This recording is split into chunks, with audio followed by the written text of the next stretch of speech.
This story will tell us about the endless expanses of countless worlds in which powerful divine minds were born. It was the era of the gods of the worlds and heavens, but the appearance of these celestials did not bring an era of prosperity. On the contrary, cruel wars broke out between the gods and the worlds, and as a result, the worlds and heavens plunged into decline, and countless worlds were destroyed. And then one day a being was born, who carried the will of the worlds, and took upon himself the mission of restoring the split timeline. It was known as the Heavenly Overlord System, and from the moment of its creation, it was aware of its purpose. She needed to find a suitable carrier who could correct the mistakes of history and change the predetermined destruction of worlds and heavens. In the river of time that flowed through these dimensions, the system drifted, pondering the fact that it still had not found a suitable candidate. She wondered how many years had passed, and worried that she might not find the host even after 10,000 years. And just as she finished these dark thoughts, a notification beep sounded, and the mark on her wrist flashed with light. She was delighted to realize that a candidate had finally been found. She noted that she had just complained, and now a suitable carrier had appeared by itself. Without a second's hesitation, she dived into the system. A bottomless black whirlwind swirled in front of her. Coming out of the darkness, she hung among the planets of one galaxy, checking the data. She found out that she was in the Milky Way of one of 1,000 worlds. She wondered why a carrier from a small world ended up in such a place. Looking around, she noticed a man meditating among the rotating stars, and she then assumed that he was the carrier. At the same time, she considered him an ordinary person, and noted that he did not look very strong. However, the system decided that the weaker the carrier, the easier it was to control, and grinned smugly at its own thoughts. Then she flew up to him and ordered him to sign the contract. The system explained that even if he was weak, it could transform him into a powerful celestial being capable of restoring the course of history. After completing the system contract binding, she congratulated the bearer on becoming version 1.0 of the Heaven Overlord system. Then the girl greeted him and said that he was incredibly lucky. She said that she was the most powerful system of all. She assured him that even though he seemed weak, she herself was powerful, and promised to raise him into the strongest heavenly saint in all of history. After that, she demanded that he obediently obey her. But before she could finish, the mark on her wrist suddenly howled. Suddenly Christopher changed, his ribbons broke, his long hair fell freely down, and strange lights flickered around him. He straightened up and coldly asked if she was the Heaven Lord system. Still reeling from the shock, the girl confirmed this, her head in chaos as she tried to understand who he really was. When she checked his details, her eyes widened in horror. The host, whose name was Christopher, was a man with the title of Tao Lord. The system was overcome with horror, her legs trembled and she fell to her knees. She barely audibly repeated that this was indeed the Lord of Tao. She complained in despair about her failure, and did not understand how she could have found a host who turned out to be stronger than herself. Her attitude changed abruptly. She quickly began to ask forgiveness from the Lord of Tao, and announced that she was going to leave. However, he immediately asked where exactly she was going to go, and when she tried to slip away, she seemed to be paralyzed. Christopher pointed to the inscription, "List of Celestial and World Deities," after which images of the gods appeared on the system interface. He glanced at them and noted that these people seemed familiar to him, and the system sadly lowered its head, realizing that it was not able to defeat him. Christopher reflected that human emperors and demons had once shaken the worlds and heavens, but in the end, they all perished. Remembering this, he smiled and remarked that returning tens of thousands of years into the past seemed rather boring to him. At that moment, the system grabbed his leg and began to beg for mercy, declaring that it did not understand anything and offered to find a way to remove it. Christopher frowned and admitted that the forced binding was indeed unpleasant, but he never said he didn't need the system. She stared at him in shock, not understanding what was going on. Christopher then created a small flame in his palm and calmly remarked that he didn't know what going back in time had to do with it. He didn't know why this acceptance of the former gods as disciples and the restoration of the worlds was necessary. But it all sounded quite interesting. His finger touched the flame and it instantly split into hundreds of pieces. The system was shocked and couldn't believe that the strongest legendary god actually agreed to become its test subject. Without further ado, the protagonist confirmed this, after which he turned around and left, ordering his assistant Sally to lead the way and see what interesting events would unfold next. She replied, confused, that she would lead him, and so began their journey through the worlds.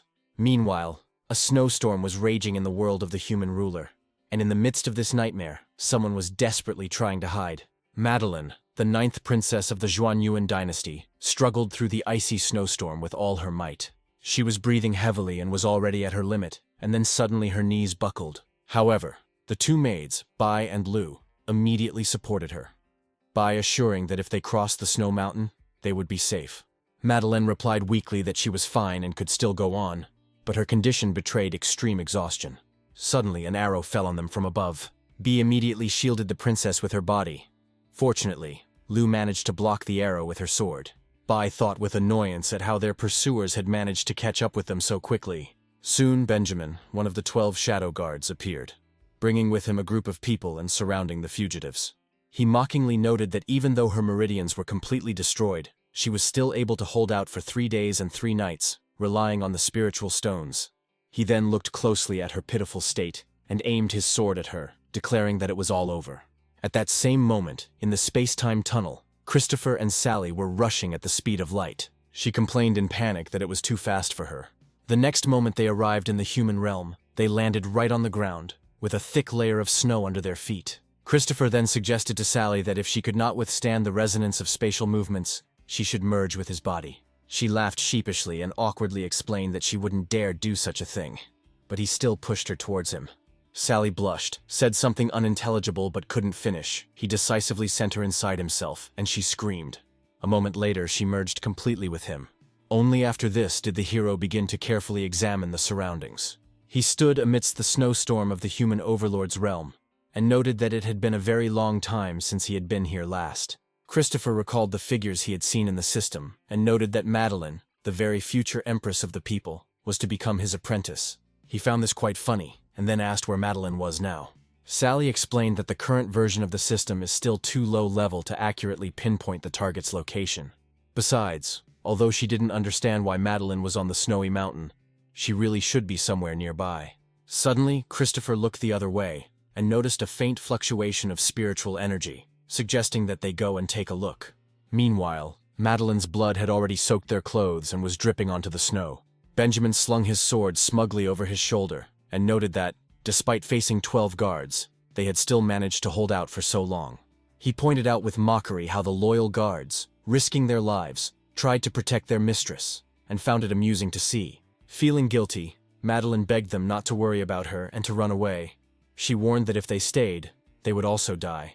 Benjamin burst into loud laughter and declared that leaving for another world with 2 loyal subordinates would at least relieve the princess of loneliness. After this, he moved forward and ordered his men to attack, and ordered the 9th princess to be sent on her final journey. As soon as his order was given, he himself rushed into the attack. Although Bai and Lu raised their swords in defense, in the current situation it was impossible to turn the tide of the battle.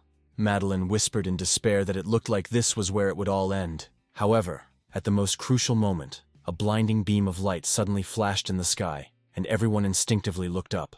A deafening explosion was heard in the air, and a vague silhouette appeared among the flickering glow. The light was so bright that everyone reflexively covered their eyes. Madeline tried to see what was happening, and what she saw left her speechless. Then Benjamin sharply demanded the stranger identify himself. As it turned out, our main character, Christopher, appeared right in front of them. Benjamin asked again angrily who he was. However, Christopher looked around coldly, completely ignoring his question. Then he calmly stated that he had finally found her. Benjamin gritted his teeth and demanded to know where this upstart came from, whether he was reinforcements from the Zhuanyuan dynasty. He waved his sword threateningly and warned that whoever he was, if he didn't want to die, he had better leave immediately. Christopher didn't like being disturbed. He frowned, turned around and said with displeasure that there was too much noise around. Sally reminded him that this world might not be able to withstand his power. But before she could finish, he assured her that he knew his limits. Then he squatted down and picked up a stone from the ground. Meanwhile, Benjamin gave the order to his subordinates to attack, declaring that since some pathetic Taoist was seeking death himself, there would be no one to blame. The hero remained standing motionless, simply waiting for them to charge. Clutching the stone he had just picked up in his hand, he suddenly snapped his fingers. At that very moment, a whole whirlwind of small stones began to swirl around him, as if out of nowhere. The attackers, seeing this horrific scene, instantly fell into panic. They could not withstand such a sudden attack and screamed in pain. In an instant, a huge section of the snow-covered mountain was completely destroyed by the whirlwind and disappeared. Bai, Lu, and Madeline had been watching this whole time, and they could no longer hide their shock. Madeline squinted, trying to figure out who this person was, but before she could finish her thought, she passed out. Two maids grabbed her in panic and called out to their mistress in alarm. Lu stepped forward, thanked Christopher for his help, and explained that they were guards for the princess of the Xuanyuan dynasty. Christopher went straight to Madeline. The system confirmed her identity, informing him that it was indeed Madeline, the future empress, in front of him. Bai, worried about her mistress, asked what exactly the Taoist was going to do. Without hesitation, Christopher picked up Madeline and announced that he was taking her with him. Lu quickly stood in front of him and with tears in her eyes, begged him to wait, explaining that Her Highness had been poisoned and needed urgent treatment. But Christopher didn't even stop. He soared into the sky, leaving behind only a blinding trail of light. Both girls watched in a daze as his figure disappeared into the sky, unable to comprehend who he really was. Bai stated that such a technique had already surpassed the level of a master, and even a master of the return to concealment stage would not be able to possess such power. The princess, whose meridians had been destroyed by the poison, was now unconscious. Sally guessed that the Heaven Lord system and its master must have a magical capital residence. Thus, in the long historical river of heavens and worlds that were to be wiped off the face of the earth, a new chapter began. Soon they found themselves in the city of Yangcheng in the Xuanyuan dynasty. Madeline was already in the bath, and Christopher was quietly listing the ingredients for her medicinal bath. He noted that they didn't have a 100-year-old green spiritual vine, but added that the 1,000-year-old version wasn't much different. Sally noticed that the fruit of the vital unity of the Tao and the golden orchid of soul extension are incredibly rare even in the worlds and heavens. The hero glanced at her and explained that the poison had already been removed from her body, but all the meridians were completely destroyed. It's not difficult to restore them, but his student's potential is really weak, and therefore this is an excellent opportunity to retemper her physique. Sally, hearing this, wondered if it really required so many heavenly treasures for an ordinary teenage girl. Christopher called Sally, reminding her of the question the system had mentioned earlier about the prize draw, and extended his hand. He told her to play a prank, noting that since Madeline had already been found, now was the perfect time to get something useful for her. Sally then informed him that he could begin by asking him to press the draw button, and a round panel with many cells appeared inside the system. Christopher looked at her calmly, chuckled softly, and pressed the button, noting that now they would see what reward they would get. Sally added enthusiastically that it would now become clear how lucky her master was. A diagram of the 5 elements appeared before them, and Sally wished that the element of gold would appear. However, the spinning wheel stopped at the purple sector. The system confirmed that it was purple, and added that this result was also not bad. Then she took a closer look and offered to take the prize for the master herself. Flying closer to the wheel, she said that she would now see what exactly her master had pulled out. However, as soon as she saw the result, her eyes widened in shock. At that moment, a huge golden palm suddenly burst into the system and unceremoniously pushed her away. The system immediately began blaring alarms, warning of an intrusion, and that the prank module was on the verge of total collapse. The golden palm reached into the system again and took the golden sphere. Sally was stunned, unable to utter a word. Christopher held the sphere in his hand with a slight smile and noted that the artifact was quite good. Inside the system, Sally burst into tears and began to beg the Lord of Tao not to do this again. She asked him to stop, explaining that the system could not withstand his strength, and that the probability of winning a prize was truly random and did not depend on her. Sally warned him that if he did something like this again, the prank system would completely collapse, and he would lose access to the feature. Christopher understood her, and then told her to prepare clothes for Madeleine, who was about to wake up. At that moment, Madeleine slowly opened her eyes and found herself in the warm water of the bath. She looked around in surprise and tried to figure out where she was. She only remembered being on a snowy mountain, being chased by Benjamin's shadow guards, and then a mysterious Taoist descending from the sky. Feeling her body, she noticed that the poison had disappeared, and the meridians were safe and sound. She did not understand what had happened. Suddenly a voice was heard from behind, and upon hearing it, the girl immediately jumped up and screamed in fright. Christopher immediately calmed her down, making it clear that there was no need to be afraid, and informed her that it was he who saved her, while also pointing out that she was now naked. Madeleine quickly dived deeper into the water, her face flushing bright red. Embarrassed, she asked who he was. The hero pointed to the clothes rack, then turned and, as he left, told her to get dressed and follow him. Madeleine grabbed the clothes in a hurry and put them on, but the outfit was too big. Covering herself with her hand, she approached Christopher. Gathering her courage, she expressed her gratitude to the Taoist for saving her life. But she did not understand why she was being given such help, since she did not know him. Before she could finish, Christopher interrupted her and informed her that he had already restored her meridians, and that she was no longer useless. He explained that the emperor of the Zhuanyuan dynasty had 9 children, 8 princes, and 1 princess, the 9th in number, who was gifted from a young age. Madeline's body trembled and she begged him not to continue. She admitted that even if she was healed, her cultivation was gone. In response, Christopher objected that her talent had not disappeared. Her power could be returned, and then asked her if she wanted revenge. Tears streamed down Madeline's face as she admitted that she really did want revenge. Seeing the right moment, Christopher declared that from now on, she should become his student. At the same moment, a blinding light flashed from his body. Madeline stopped crying, staring in shock at what was happening. Under the influence of this force, she involuntarily fell to her knees, and a stifled groan escaped her throat. Sally reminded him that the assignment required the student's voluntary consent, and was puzzled as to how he could do such a thing. Pressed down onto the floor, Madeline nearly burst into tears again, clutching her chest as she gasped for breath. Neither her father, the emperor, nor the elders had ever made her feel like this. It seemed to her that not only her body, but her soul itself would be destroyed. The hero approached her and explained that cleansing her of the poison was the first act of goodwill, and restoring her meridians was the second.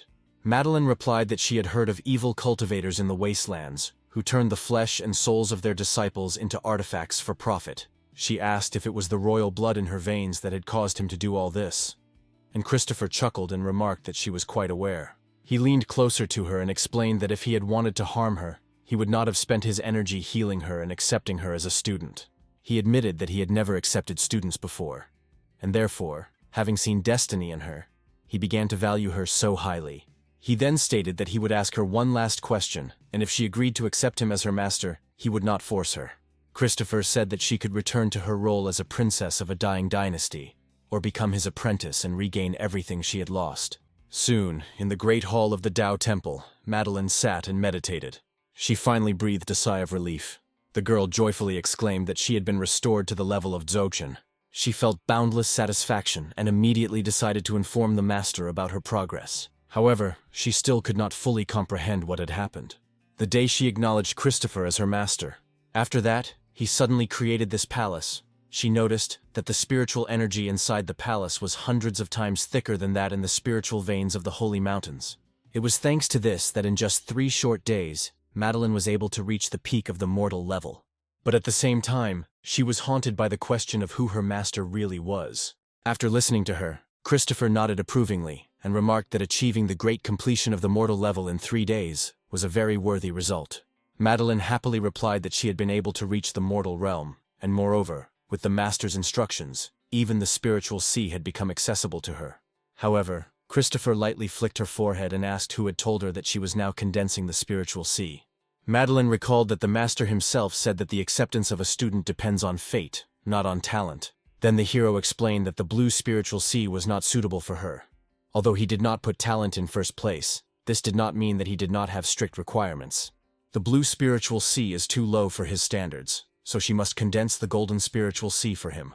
Madeline, however, did not understand how it was even possible to create a golden spiritual sea, and considered such a requirement too harsh. However, Christopher countered that it was only a matter of the golden spiritual sea, and as his disciple, she was obliged to achieve it.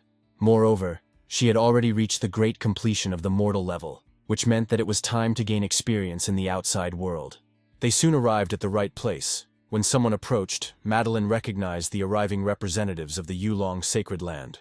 She said that the woman in front was called Evelyn, and at 18 years old she had already reached the peak of the spiritual sea level, and was considered a genius. Madeline added that the second person was Lily. She was also 18 years old, and had already condensed the purple spiritual sea. Hearing this, Christopher only sighed and declared that this was still not enough. After these words, Madeline sadly lowered her head. Christopher gently pinched her cheek and asked if she blamed him for not allowing her to break through to the level of the spiritual sea. At this moment, a lively discussion suddenly broke out around the area. People started talking about the arrival of representatives of Xuanyuan and Baiyu Jing. These words interested Madeline. She immediately thought of the third brother. Among those who arrived was indeed Liu, the third prince of the Xuanyuan dynasty, standing opposite Ming, the leader of Baiyu Jing. Ming inquired about the third prince's instructions, and remarked that he did not recall Baiyu Jing insulting the Xuanyuan dynasty. He reminded everyone that Baiyu Jing was only making money, and that as for his sister, it was just a matter of carrying out an assignment.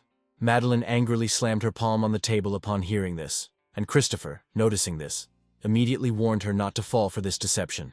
He pointed out that the most likely culprit of her poisoning and attempted murder was her brother, but he promised that something like this would never happen again. Christopher confidently declared that with his presence in all the worlds of heaven and earth, no one would dare even touch his student. Hearing these words, Madeline smiled and declared that she completely trusted her master. But then he added that the only one who could bully his student was himself. Madeline was struck by lightning and reacted sharply to his last words, demanding an explanation of what exactly he had just said. At this point, Sally reported the alarm to her owner, clarifying that the source of the evil intentions was directed at him. At that moment, a seductive voice was heard asking permission to sit next to him. However, without waiting for an answer, the girl had already taken her seat. Madeline asked, confused, who she was. And then she realized that it was Haley. She is the daughter of the Lord of the Demonic Scarlet Lotus. Realizing this, Madeline slammed her palm on the table again and angrily called her shameless, demanding to know what she wanted from her master. In response, Haley pressed herself against Christopher and, exhaling demonic energy, declared that she wanted to do nice things with him. This demonic energy was not directed at him alone. It affected all the men around her. They began to clearly lose their composure. Haley continued her seduction, and the hero began to follow her. And then Sally suddenly rushed forward, shielding him with her body. Haley just laughed loudly. She was sure that even a cultivator like him should have fallen to his knees before her. Madeline was seething with rage and unable to utter a word, but Christopher coldly ordered Haley to crawl. Haley asked him in surprise what he meant. Then he coldly repeated again that she should crawl, and asked if she had heard him well. At that moment, the servant standing behind Haley roared in anger and began threatening the master, demanding that he not bring trouble upon himself.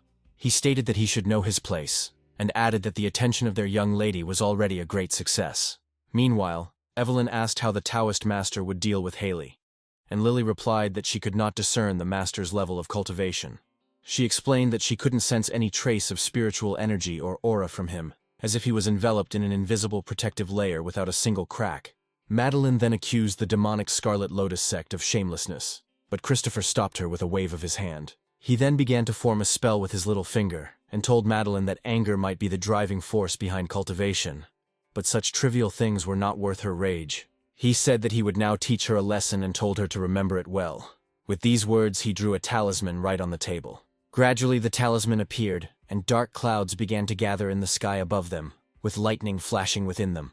Christopher noted that for many years he had followed the principle of not looking for trouble, but not being afraid of it. But not everything goes according to plan. With such people you should deal simply. Teach them an unforgettable lesson. At that very moment, lightning struck down with a roar, shaking everyone around. Haley and her people looked up in fear, thinking that an earthquake had begun. They started shouting to each other in a hurry to get away from the lightning immediately. Suddenly, a deafening clap of thunder was heard, and a blue sphere of lightning energy instantly destroyed the entire room. When the dust cleared, all that remained of the inn were piles of rubble. People slowly rose to their feet. Someone noted that the inn was completely destroyed. Leo grabbed his head and couldn't believe that one careless movement could summon such a powerful heavenly punishment. Evelyn didn't even notice the moment he cast the spell, and she couldn't understand how a mortal body could summon such a terrifying bolt of lightning. Meanwhile, Haley and the sect disciples staggered to their feet, one of the servants screaming in panic for the young lady to be taken away immediately. Madeline, watching from the side, wondered if this was truly her master's power, the ability to summon heavenly lightning. At this point, Sally intervened and noted that the owner had overdone it, and the hero explained that everything was under control. He did not intend to kill anyone. However, Sally rightly noted that despite this, the result was still extremely bad. Christopher acknowledged the truth of her words, but assured her that it did not matter much. After this, he told Madeline to raise her head and look at the people in front of her, and then describe what she saw. She obediently looked around and saw fear and shock frozen on every face. Then she said that everyone was afraid of the master and felt anxiety in front of the heavenly lightning that he summoned. Christopher confirmed her words and told her to remember those facial expressions, explaining that they were afraid of him only because he was stronger.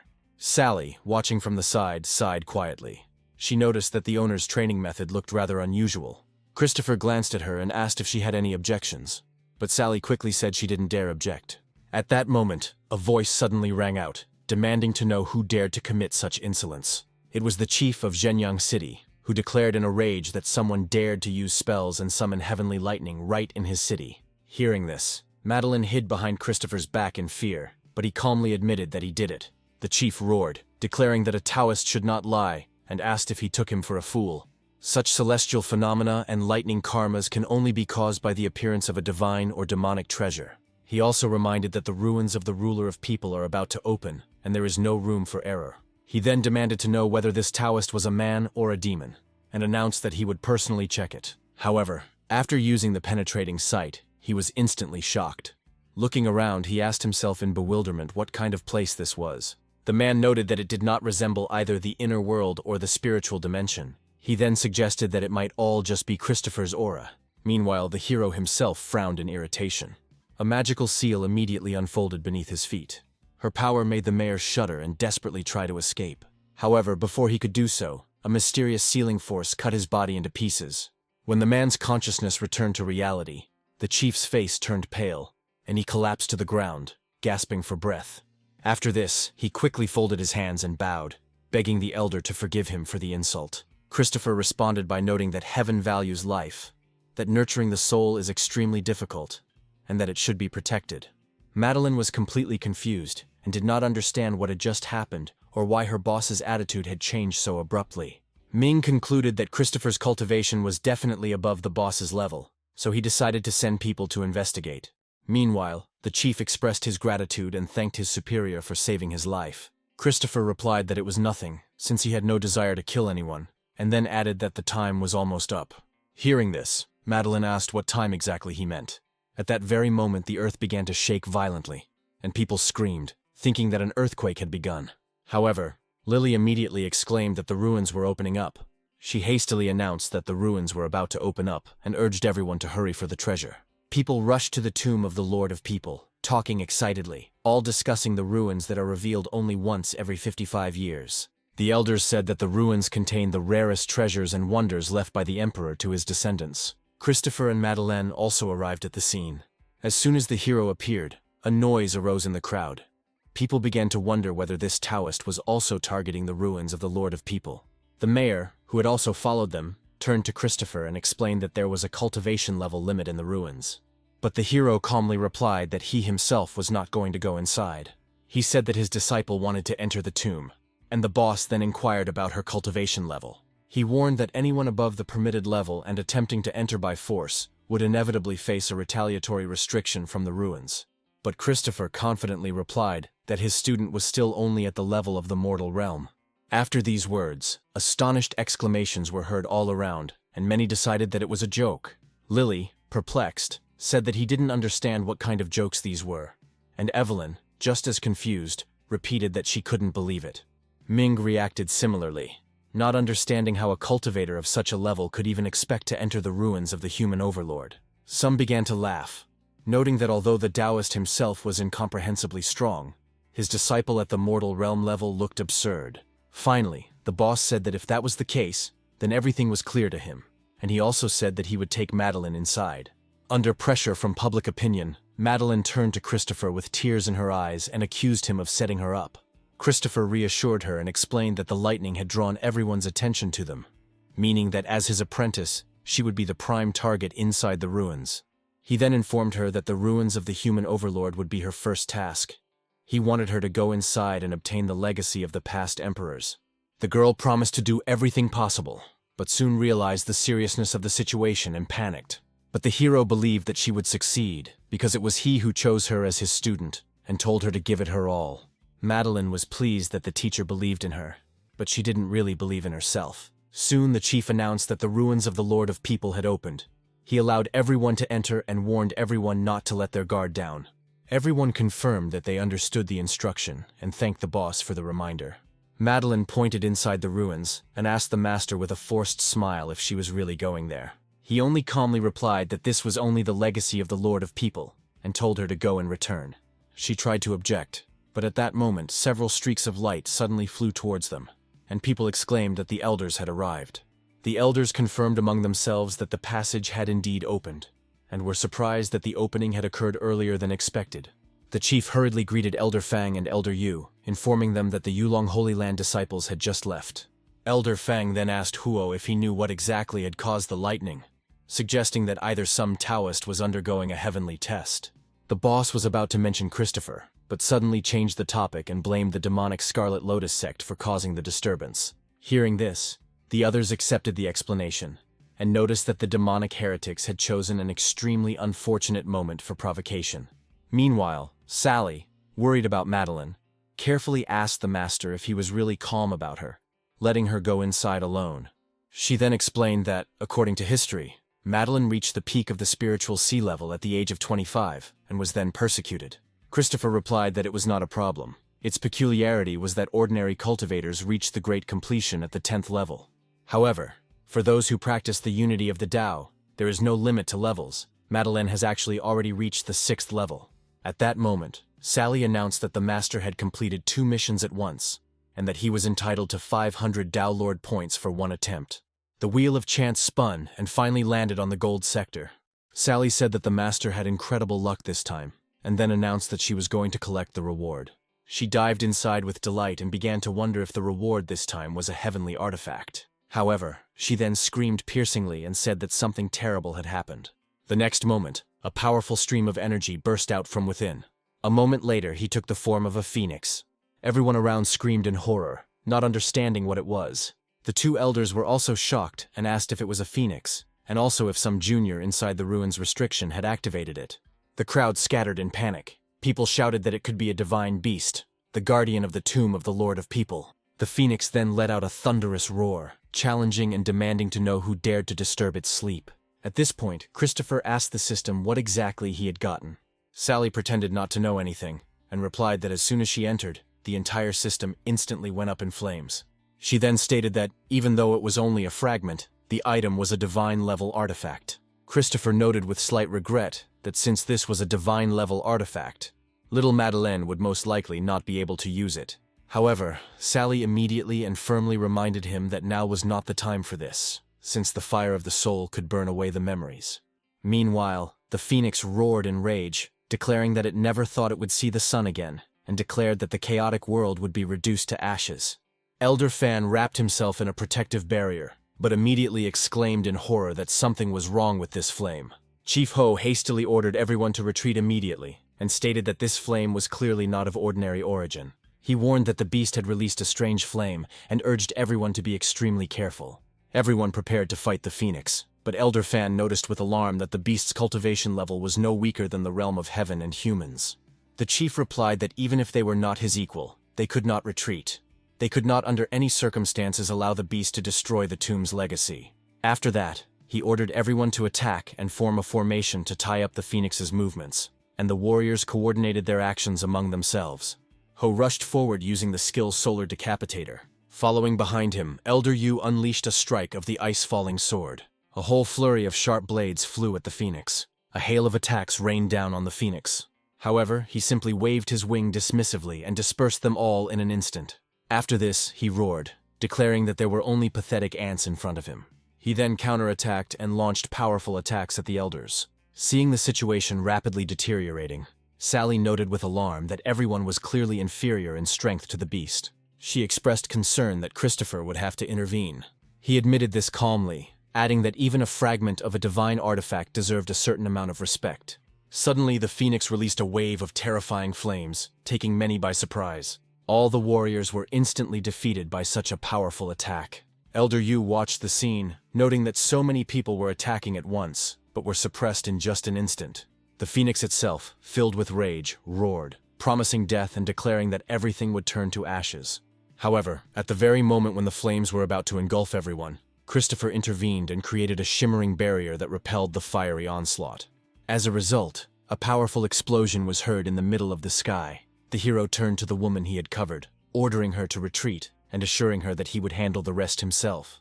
He then asked if she was okay, and Elder Yu blushed and hesitantly replied that she was fine. She then introduced herself as Yu Guangxi from the Holy Land of the Jade Dragon and thanked the Taoist for saving her. However, Christopher had already let her go and told her to find a safe place. He casually remarked that the fragment of the divine artifact turned out to be somewhat disappointing. Phoenix looked at him with renewed interest and noted that he had managed to withstand his living flame, which meant he was not like other insects. Then the phoenix asked who he was. Christopher indifferently replied that it did not matter, and added that from now on, he would become its master. Phoenix sneered at his arrogance before charging forward with a piercing cry. However, his attack was easily repelled.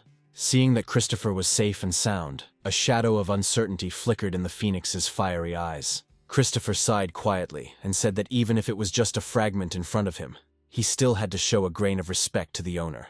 After that, he released shining threads of energy that instantly entangled the resisting phoenix. He struggled desperately in his bonds and panicked, wondering what this man was going to do. Christopher coldly replied that he was returning it to its original form, and then took out an ancient shard of unknown origin. Under the inexorable pull of the shard, the phoenix screamed in despair, refusing to return to the dungeon. However, all his cries were in vain. He was pulled inside the fragment. Only after this did his voice, already muffled and coming from inside the fragment, ask in surprise who he was. Christopher calmly replied that the one who had sealed him before was himself. Then he put the fragment away in his spatial ring. Elder Fang, amazed by Christopher's strength, turned to Chief Huo and asked who this Taoist was. Sally, watching the chaotic aftermath of the battle, noticed that the system was in a real commotion. Christopher noted to himself with mild amazement that this elder's methods were truly astonishing. Suddenly, Sally cried out in alarm, reporting that the mausoleum of the Lord of the People had been damaged. A plan immediately formed in his head, and he decided that this idea could very well work inside the tomb of the Lord of Men. Meanwhile, Lily, breathing heavily, noticed that the human lord's dolls were only at the level of the spiritual sea, but there were too many of them.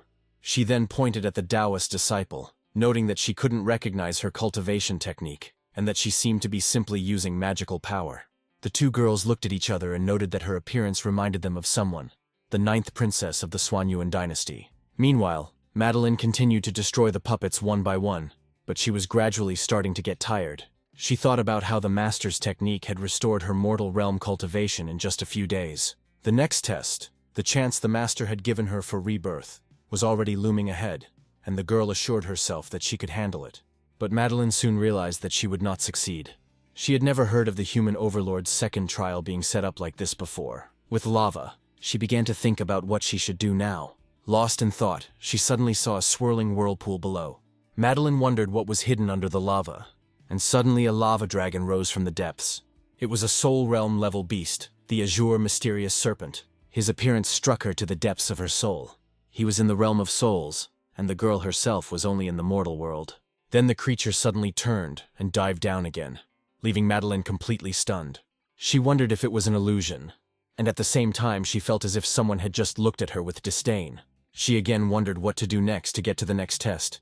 She had to cross a sea of lava guarded by a soul-level beast. She wondered again and again what she should do, sitting there lost in thought, unaware that her master was watching her from behind at that moment. Christopher noticed that the person in front of her was just a small soul-level snake and asked what she was so afraid of. Christopher then mockingly noted that it was simply a shame and wondered why she was still hesitating. Hearing the master's voice, Madeline shuddered, turned around sharply, and asked how he ended up here, since entry to the ruins of the Lord of People is restricted. After he flicked her on the forehead, she explained that there was nothing but lava below, and she had no idea how to cross it. She then added that there was also a soul-level beast there, and asked how it was even possible to deal with such a monster. Christopher calmly replied that the Azure mysterious serpent in the early stage of the soul realm was perfect for a little training. He said that if she couldn't handle even the soul realm, then she should try right now, and he promised that nothing would happen to her. The hero said that she was his only student, and there was no point in him deceiving her. Madeline finally convinced herself that since the master said so, she would try. The heat of the lava is truly terrifying, and perhaps spiritual energy for protection will be of some help to her, but it will be difficult. Seeing that she was hesitating for too long, Christopher announced that if she did not decide to go down herself, he would help her, and with these words he kicked her down. When Madeline realized what was happening, she was already flying down. In a panic, she screamed that she was not ready yet, and accused the master of deceiving her again. She noted with horror how terrible the heat of the lava was. However, at the moment when she prepared for the collision, it turned out that there was not lava at all below, but water. Confused, Madeline realized she felt no heat, and concluded that there was actually water hidden beneath the sea of lava. It became clear to her that the lava sea was just an illusion. Another world was hidden under the water, and this was the true form of the second trial. At that moment, something suddenly rushed at her. It was an underwater beast. It tried to swallow her, but it didn't work. She pressed her teeth against his lower jaw, preventing it from closing, and mentally declared that he would not eat her. Then Madeline hit him in the teeth. After this, the girl, using the recoil, pushed back. However, the beast did not retreat and immediately struck with its tail. Madeline covered herself with her hand, but the force of the blow threw her back. Grabbing her numb hand, she noted that the enemy was indeed powerful. However, she was surprised that she managed to hold on. Apparently, this monster was not as strong as she thought. Sally, watching from above, asked the master if he thought Madeline could defeat this snake. She then asked if Christopher was really not going to give her any weapons, noting that fighting with bare hands looked strange. The hero replied that she needed to forge a truly powerful body, and therefore she should not depend on tools. Meanwhile, the battle below continued. Madeline attacked furiously, and one of her blows made the snake howl in pain. However, he then immediately threw the girl away from himself. Feeling the growing burden, she admitted to herself that the beast was indeed fully in line with the level of souls. The snake rushed to attack again and coiled itself around her. She immediately reproached herself for her carelessness, because she was distracted from the fight. She then jabbed her elbow into his side, causing the monster to hiss in pain again. While they were struggling, the current carried them further, moving them to another place. It seemed as if they had fallen out of a water ball and were rushing somewhere downwards. Gathering all her strength, Madeline growled, ordering him to let her go. Immediately after this, the girl released a powerful burst of energy. The snake was forced to release the coils of its body. Madeline's resolve finally strengthened, and a flame of determination flared in her eyes. She shouted again for him to get away and dealt the finishing blow. The force of this blow was colossal, and the snake let out a painful roar. After this, they both fell into the temple below. Lying on the stone floor, Madeline breathed heavily, greedily gasping for air. Overwhelmed by the feeling of victory after a hard fight, she whispered that it was finally over. Christopher, who was watching her fight, noted that defeating a soul realm-level beast with bare hands while being at the mortal realm level was not bad. He said that if she focused, she could achieve anything she set her mind to. Christopher then smiled and asked if she had had enough rest, then told her to get up as they were about to begin. Madeline blinked, puzzled, and asked what exactly they were going to start. He explained that this was the final test of the Lord of Men's ruins. He added that he opened the door for her and warned her that two creatures were in return to the source and looked quite menacing. Christopher continued, explaining that these were merely the remnants of souls, and that the two beasts had never appeared in the ruins of the Lord of Men. He added that she would have a chance to meet them later. Madeline asked if the test was about defeating these two beasts, reasoning that they must be incredibly strong. Christopher remarked that there was no need to worry about their strength. The monkey was very tasty, and the eagle had wings that were delicious when baked. Despite his relaxed demeanor, Madeline's morale plummeted, and she asked if he was going to use them as ingredients. Christopher explained that the true ruins of the Lord of Men lay beyond them, and that if she defeated the two beasts, she would be able to enter.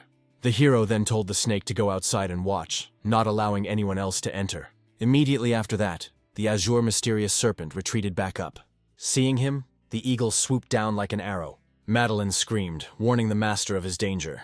But Christopher remained calm, noting that the creature was too bold. With one hand he stopped his attack. He then struck back, causing the beast excruciating pain. With a loud explosion, the eagle was simply turned to ashes. Madeline stood dumbfounded, completely amazed. Sally noted that Christopher had previously said he would not interfere.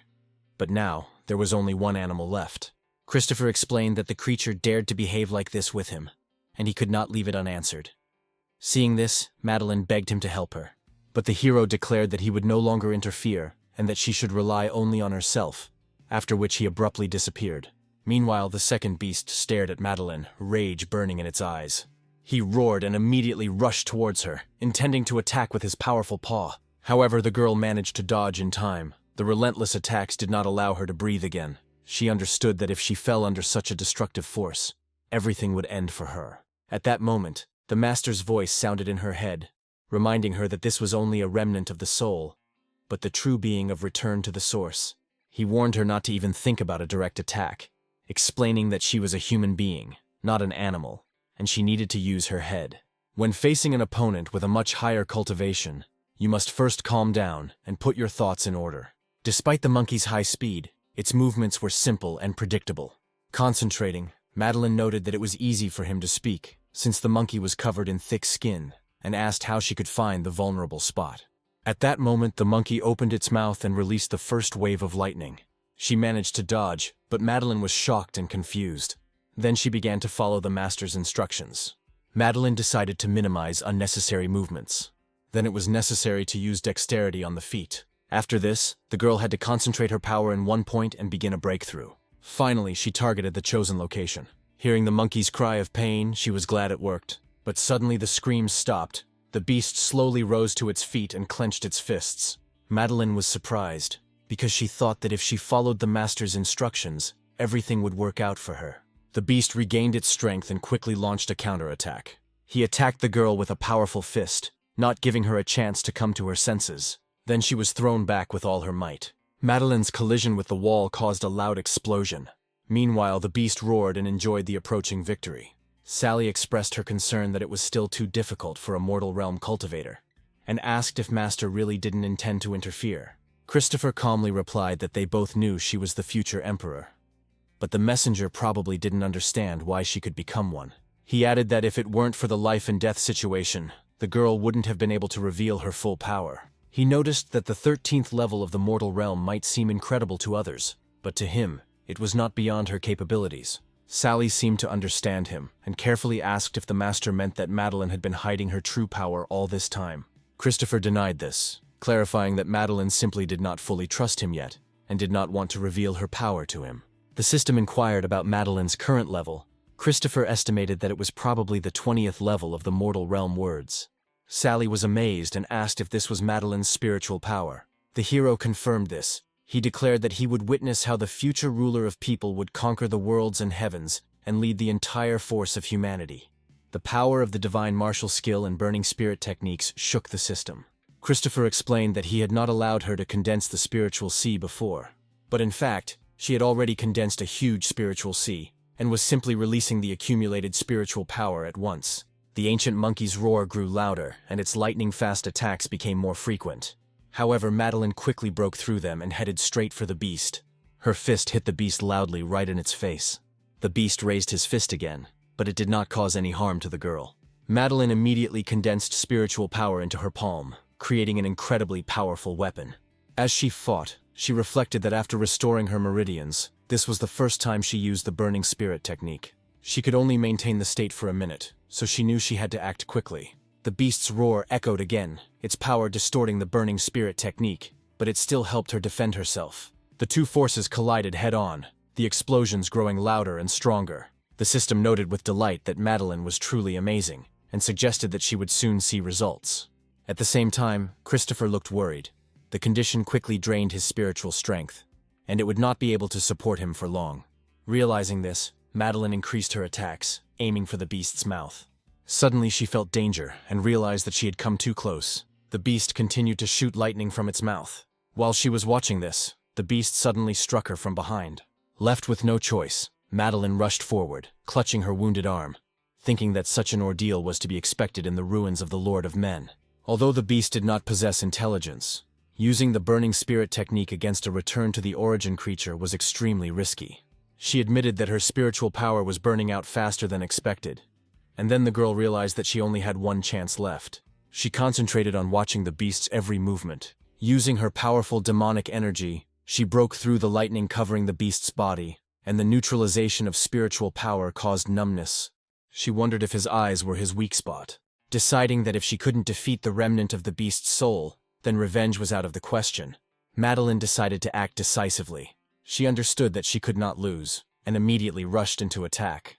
In response, the beast roared again and released more lightning. The girl's spiritual strength resisted, but under the pressure of magic, it still cracked. Madeline tried to endure it, but the sounds became more and more frightening. After that, she decided to use the beast's body as a springboard. Then she jumped into the air, taking advantage of the moment when the beast raised its head. She drove the weapon into his head with all her strength, constantly pushing herself to continue. The beast opened its mouth, preparing to roar, when it was suddenly pierced in the eye. Upon landing, Madeline was delighted with her success, but suddenly the beast continued to roar and release lightning. She realized that the situation had worsened. The next moment, the beast's entire body emitted incredibly powerful lightning. Suddenly, his body burst into flames, followed by a loud explosion in a cloud of dust and smoke. Sally and Christopher held their breath, waiting for the outcome. Suddenly, they saw Madeline emerge from the smoke. The girl, trembling, declared victory and apologized, explaining that she truly had no intention of hiding her blazing spirit. After this, she fell exhausted right onto the protagonist's chest, but Christopher calmed her down, saying that everything was fine, and admitted that he had also been hiding something. He explained that the human lord's ruins did not contain a beast test, and that the two remnants of beast souls were only guarding the tomb. He claimed that he had awakened them on purpose to test Madeline. The hero noted that although she understood the huge gap between herself and the enemy, she used all her spiritual power. So, she was able to get a momentary burst of power, but she misjudged the speed at which it would be consumed. But in the end, Christopher considered the test passed and told her to leave the place with him. After resting, Madeline woke up on a soft bed. Christopher immediately asked if she was awake. He said he had treated her wounds, adding that there was nothing serious. Madeline bowed in gratitude, but the hero reminded her that there was no need for such formalities between them. At this point, Madeline curiously asked why he wasn't angry, considering he had saved her life while she was hiding her level. Christopher quickly assured her that everyone had their secrets, and she had nothing to apologize for, adding that they were now on equal terms. He explained that now that she had the opportunity to cultivate again, her body had been restored, and asked her to take care of it. He warned that using the burning spirit for a short burst of power would affect the foundation of one's cultivation. Christopher then declared that the legacy of the Lord of Men was within, he led the way, and together they entered the tomb of the Lord of Men. Madeline gasped and turned to her master, wondering if the statues could be what she imagined. The hero confirmed that these were statues of past human emperors. Madeline pointed excitedly to the statue at the very end, and declared that the legacy of the Lord of Men should be beneath it. She offered to get it with a smile, but as she moved forward, the statue's eyes suddenly lit up, stopping her. She wondered what it was before she was suddenly pushed back. Suddenly the girl felt really bad. She felt as if something was pressing her to the ground. Madeline quickly recognized the spiritual pressure. The statue began to move and ordered her to kneel. Madeline stubbornly resisted and insisted that she had not come to bow down. She compared the statue's spiritual pressure to that of its master, and declared it to be nothing. Then the statue of the Lord of Men repeated the order and demanded obedience. But in response, she only received a brazen refusal. At this point, Christopher intervened and warned the statue not to push its luck. He ordered the statue to release its spiritual pressure, threatening to destroy it. The statue materialized completely, and suddenly spoke with respect. The seventh Lord of Humans, Aohunchi, bowed to Christopher, addressing him as his elder. He explained that the test was a tradition of the legacy of the Lord of People, intended to test the spirit of the successor. Despite the explanation, Christopher stated that his student did not need such a test, only he had the right to force her to bow. He expressed curiosity about the methods of the Lord of Men and asked to broaden his horizons. Aohunchi reluctantly agreed and said that he would act boldly. When he started moving, Madeline cried out in alarm and identified his technique. Christopher then advised her to carefully observe the human overlord's sword technique. Aohunchi released a huge burst of spiritual power, stunning Lily and Evelyn.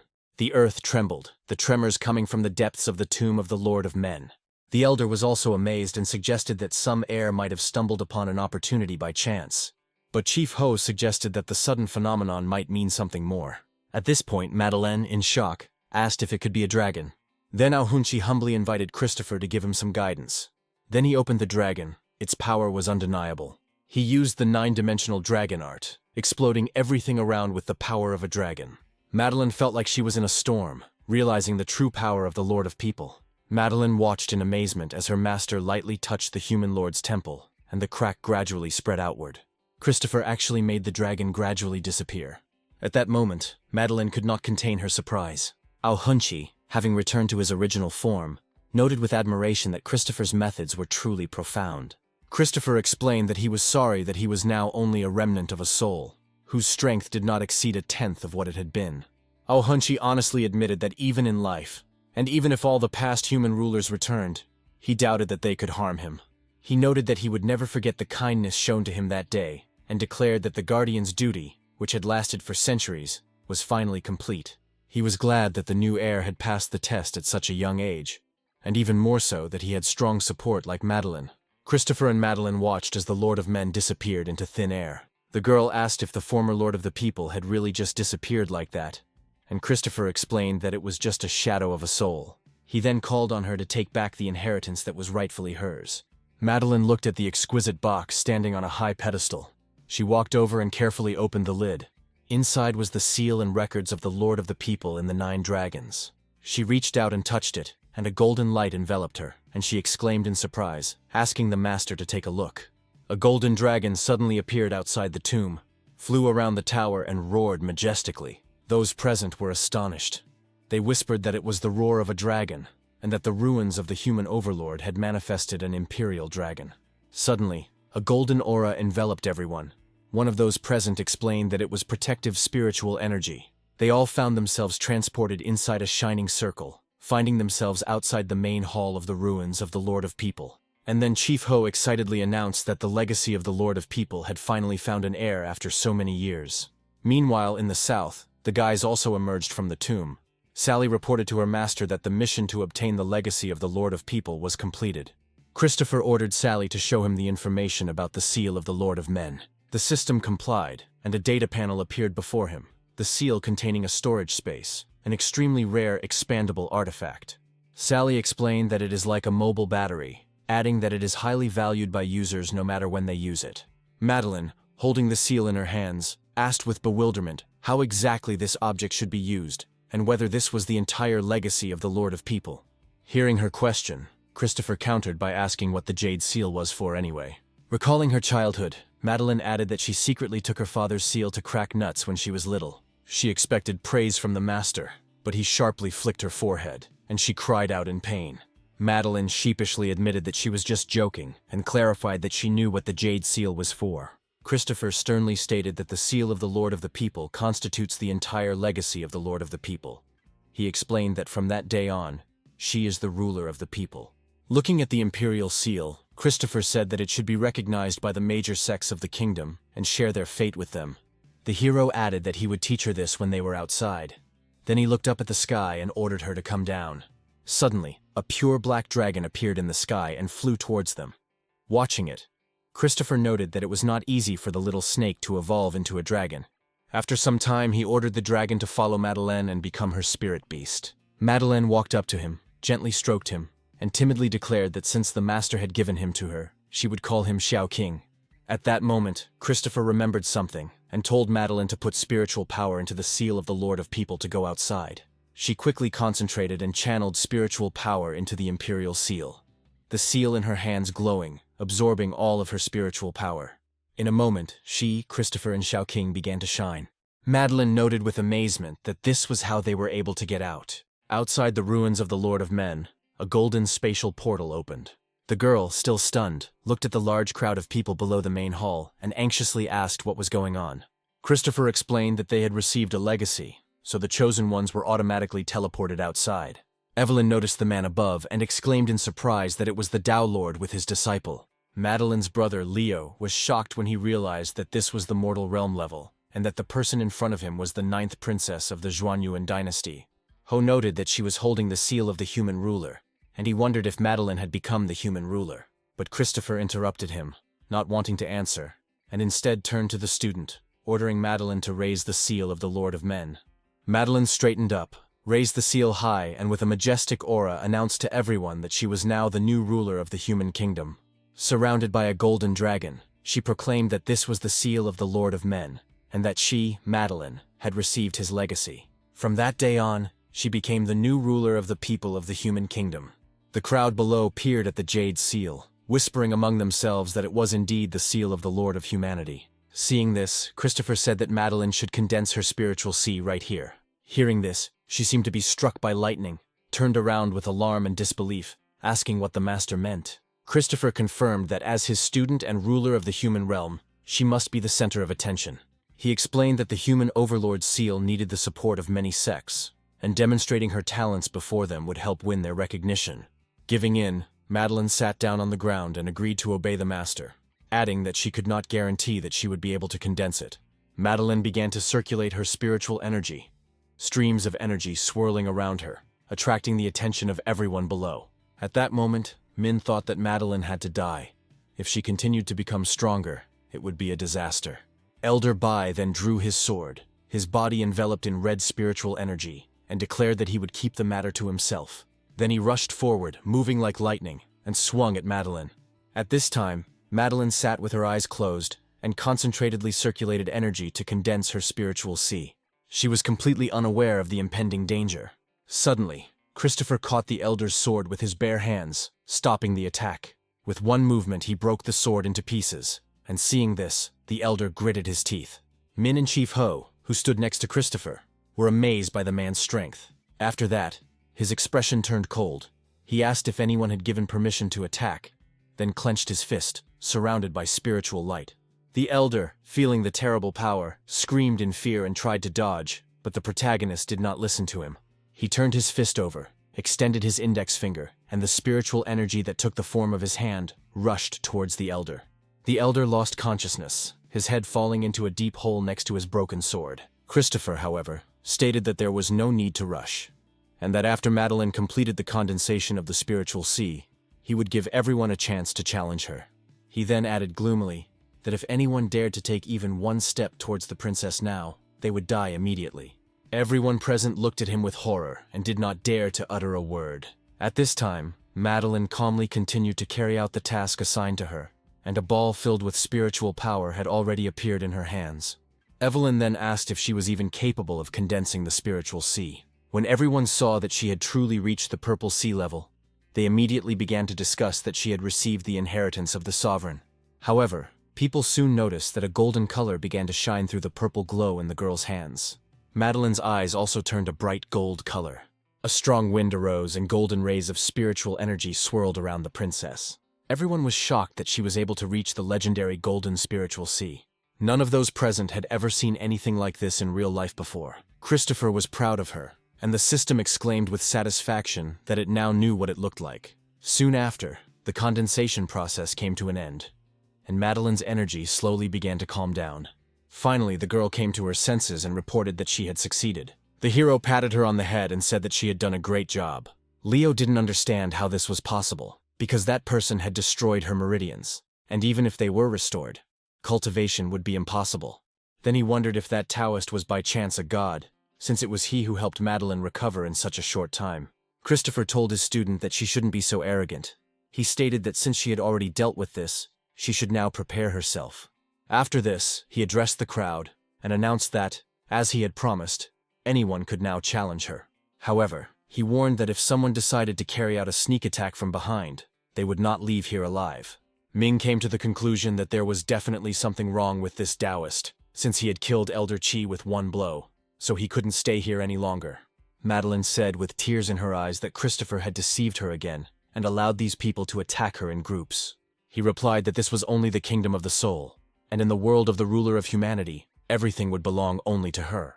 But the boys didn't dare challenge her because she had condensed the golden spiritual sea, and her teacher had killed the elder with one blow.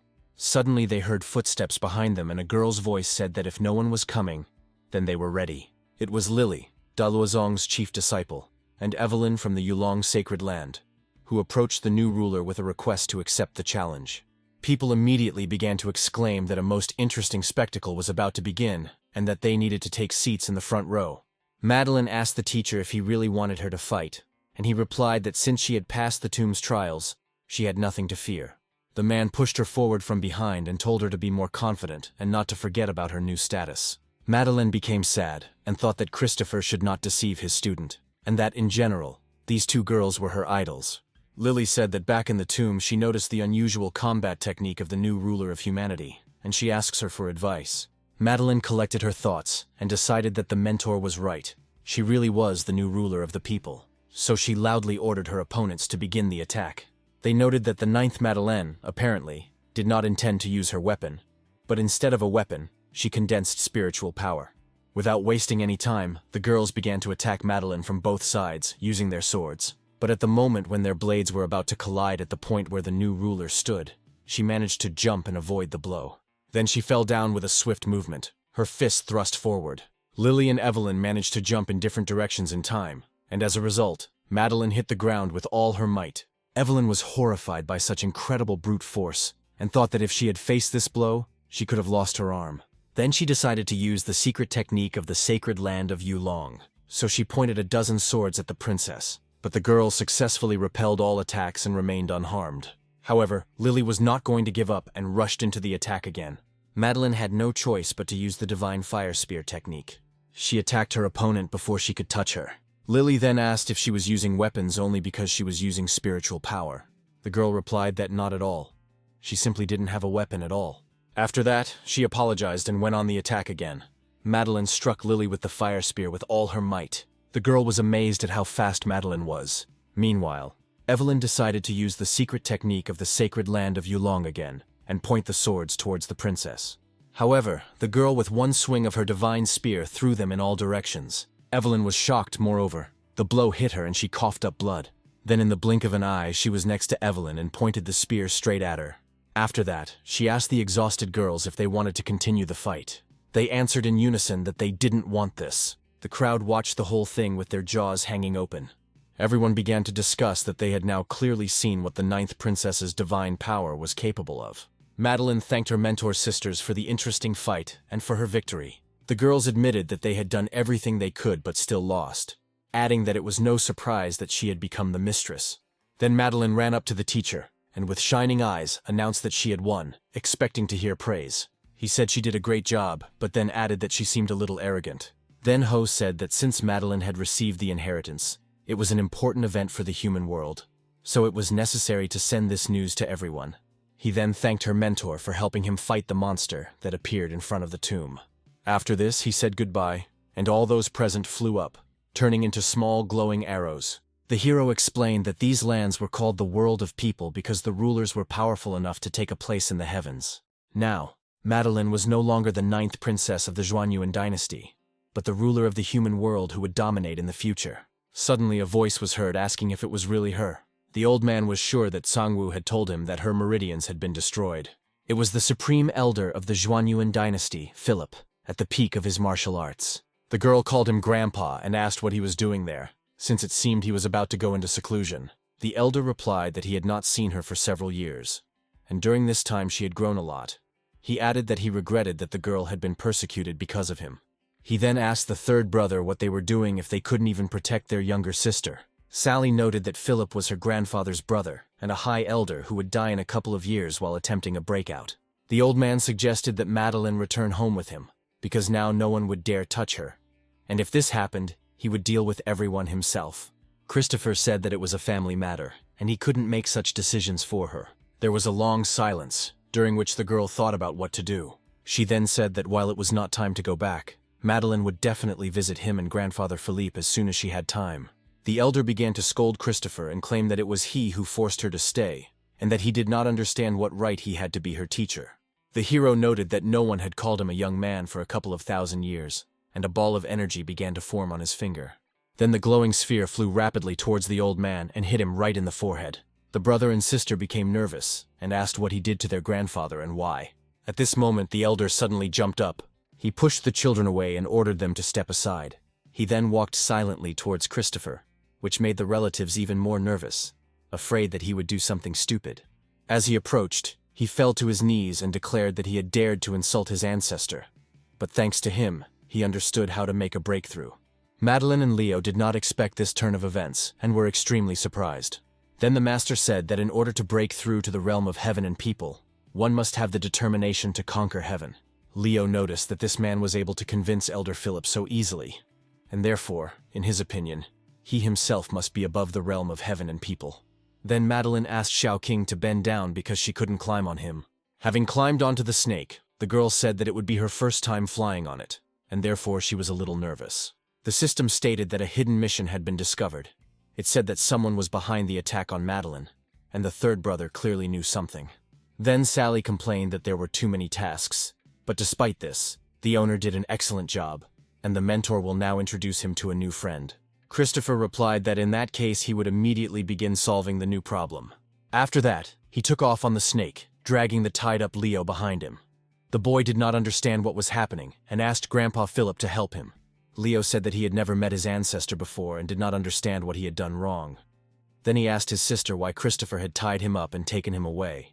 The girl replied that she didn't know what exactly Christopher was going to do, but apparently he had his reasons. Then the girl quietly asked Christopher why he tied up her brother. She wondered if he wanted to make him his apprentice, but the hero did not answer, after which he turned to the prince and demanded to know about Madeline's persecution, because he should know about it. Leo froze in surprise. He hadn't expected to be asked exactly this. Seeing his reaction, Madeline realized that he was somehow involved in what was happening. He then admitted that he knew about the attacks on his sister, just like the other brothers. Madeline became angry and asked why, since neither she nor her mother had ever had any conflicts with anyone, and she, as a woman, could not claim the throne. The brother replied that this was the essence of the imperial family, and she knew about it. She just didn't want to believe it. Even though he knew about the attack, he would not have harmed her. He could not name the reason, because all the brothers who knew this story were cursed, except for the seventh. If he named this man's name, he would die. Then Christopher demanded to know his name, and promised to protect him from death. Leo replied that a person who decides to use such a method must understand that sooner or later the whole truth will come to light. He added that it is now easy to guess who was the initiator. Leo explained that the customer had abilities and influence, and then suddenly thick blue smoke began to billow near his face. It turned out that this was the mother of the seventh brother, an imperial concubine who had mastered magical medicine and become the ruler's favorite. Suddenly, a huge wound appeared on his stomach, from which a bright light burst out. Leo screamed in despair. After this, a huge female demon with red eyes crawled out of the body and said that, in her opinion, Leo was tired of living.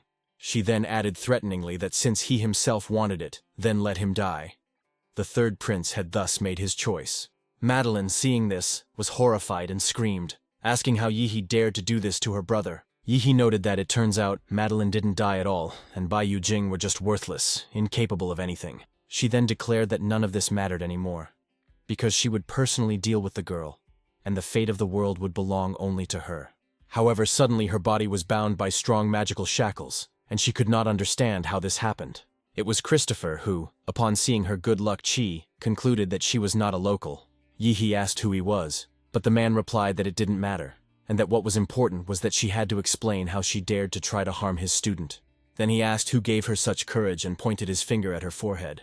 Yihe realized that he intended to penetrate her memories. The hero used the ninth heavenly embodiment, and at that very moment, Yihe was torn apart. Christopher explained that Yihe, realizing her defeat, decided to blow herself up.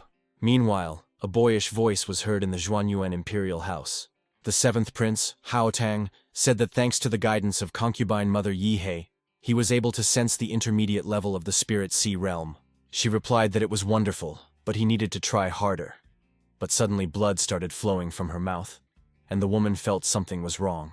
The son was scared and asked what was wrong with her, because even her face had turned pale. Covering her mouth with her hand, she said that everything was fine and told the child to leave, as she wanted to be in silence. Haotang exclaimed that he must immediately call the court physician, but Yihe said that no one could match her medical skills. The prince said that he had simply become too excited and had not thought about it, after which he announced that he was leaving and leaving his mother alone. When he disappeared from sight, Yihe began to cough violently and blood poured from her mouth. She assumed that the Taoist had revealed her essence. Then she wondered if he too was a traveler. At this time, Christopher was thoughtfully looking at the hologram with the inscription, Sky Traveler. This was someone who was able to visit other worlds. He then turned to Sally and said that returning to this era was his goal. The man asked how many wisdom points he needed to improve his level. Sally said that 10,000 points were required, and he currently only had 8,500 from completed tasks, but he would be able to level up soon. After this, the man told Sally to return to her place. Then Madeline, sitting next to her dying brother, called out to him. In desperation, she asked her teacher to save Leo. Christopher raised his finger without a word, and a magical light flashed at its tip. Leo's body immediately rose into the air.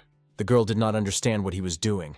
However, after a few seconds, the wound on the third brother's chest closed and healed, as if it had never been there.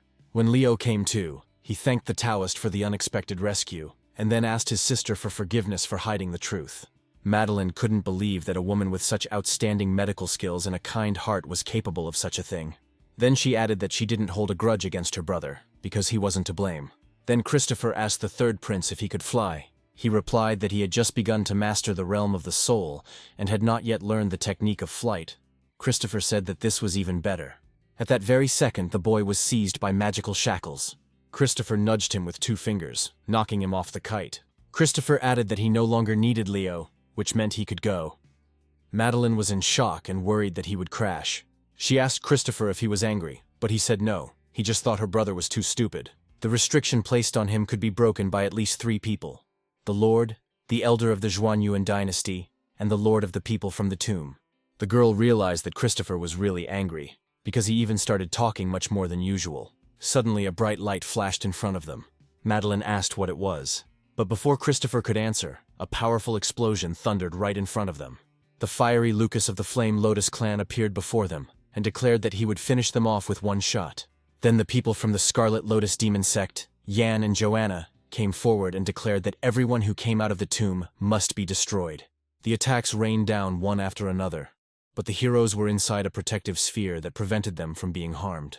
Madeline exclaimed that these were people from the Scarlet Lotus sect, and Christopher noticed that the breath of the members of this sect was truly disgusting. Sally stated that she noticed the owner's growing desire to kill, but asked him not to do so, since it was only a small clan in front of him. Lucas was surprised that they still managed to block his attack, and then assumed that there was some kind of protective artifact on the man's body. Then he decided that they definitely couldn't withstand another shot, and opening fire, he shouted for the Scarlet Smoke Cannon to destroy them. A huge fireball was rapidly approaching our heroes. Madeline tried to cover herself with her hands, but Christopher remained motionless. Then the man began to draw some magical symbols in the air. At the moment of impact with them, the fiery sphere simply dissipated and disappeared. Jan and Joanna were surprised that the fire cannon didn't work. Lucas couldn't understand how this was possible and what kind of spell it was. Meanwhile, a multitude of fiery snakes appeared around Christopher and hovered next to him. Then he calmly said that now it was his turn. He sent dragons to attack the impudent youth, who was destroyed instantly. Seeing the explosion, Yan noted to himself that this was radically different from what the sect leader had said. He began to wonder whether this man possessed the heavenly kingdom like their leader, or the heavenly kingdom as a whole. Then he came to the conclusion that he would have to give it his all, and he placed the vessel in front of him. Christopher again began calmly drawing magical symbols in the air. At that moment, a huge black snake emerged from the vessel, and the sect member shouted for it to reveal itself. Ian agreed that the man was incredibly strong, but stated that the creature's venom was capable of corroding the soul. As soon as even one drop hits an enemy, they will have a chance to escape. But suddenly something unexpected happened. The hero cast the Vanish spell, and after that, blue magical rays fell on the snake. They cut her body into many pieces, as if with an incredibly sharp blade. Yan also died from such a powerful attack. Christopher noted to himself that he hadn't cast such a low-level spell in a long time, and that his speed was slow. Having lost two of her comrades within minutes, Joanna was left completely alone with nowhere to run. Instantly finding himself next to the frightened girl, Christopher noticed that her breathing was different from the breathing of others. Then the sect member immediately began to beg for mercy and say that she was only an external student, and therefore was following the orders of the leader. After listening to her, Christopher told her to leave before he changed his mind. The girl thanked him for saving her life, and began preparing to fly away as quickly as possible. She thought to herself that her brother's death had upset her mother, and that the man was handsome, so such a maiden could not die without reason. However, the Scarlet Lotus Demon clan, in her opinion, had clearly crossed the wrong person, and she would no longer be able to return there. Madeline admired how strong her Christopher was, as he had taken out two of the Scarlet Lotus's infamous subordinates with a single snap of his fingers. The man then said that they were just pathetic ants that had gotten in his way, and that such an action did not even resemble a real fight. Madeline exclaimed that the two spells Christopher had just used were very powerful, and destroyed the cannon in the blink of an eye. Christopher replied that these were low-level spells, but the girl said that she had never seen a cultivator who could do something like that. Christopher turned to her and asked if she really wanted to learn such spells. Madeline said that of course she wanted to, although she wasn't sure that she would succeed. Then the hero said that they would definitely return to this issue later. Madeline didn't understand why later, and he replied that they had more important things to do now. They still had one important matter left to do in the Scarlet Lotus demonic sect. The place resembled an island chained above a volcano in which lava was boiling. In one of the rooms of the castle, Haley asked her father to do something, as she had been treated very rudely. He replied that any Taoist with that level was just trash compared to her daddy. He had already sent 3 guys to block his path. Haley reminded him that his cute face should not be damaged, and her father agreed, but said that she should not forget about her cultivation. The girl was indignant, remembering how the Taoist had tried to scare her with thunder, but now her father had taken up the matter. No man she ever liked managed to avoid her. Haley added that this one will be no exception. Suddenly, the head of the Scarlet Lotus Demon clan heard a noise outside, and it caught his attention. The locals did not understand why the sky had become so dark. Was the elder really going to overcome the heavenly punishment? But then a spiritual being, a dragon, appeared in the sky, and someone was sitting on its back, although it was difficult to see who it was yet. Christopher asked if this was really the same place, and Madeline replied that yes, the sect was very famous for its power in the human lord's world. Then she began to dissuade Christopher, but it was too late. Christopher kicked the snake's body, and a bright glow began to flare up. A second later, the dragon transformed and became much larger than it was before. He then began to spew blue flames straight towards the Scarlet Lotus Demon Clan settlement. People there didn't understand what was happening. Meanwhile, a magical protective barrier was activated, preventing the fire from reaching the sect. Everyone started shouting that a defensive formation had appeared and asking what kind of attack it was that required its activation. However, after a repeated fire attack, the barrier cracked and began to collapse. The stream of fire rushed straight towards the people in the buildings, and the residents realized that they needed to escape as quickly as possible. The head of the clan immediately went up to the boys and asked who dared to create disorder on his territory. He furiously asked who dared to destroy his defensive formation, but Christopher flew straight into the line of flame and deflected it with his power.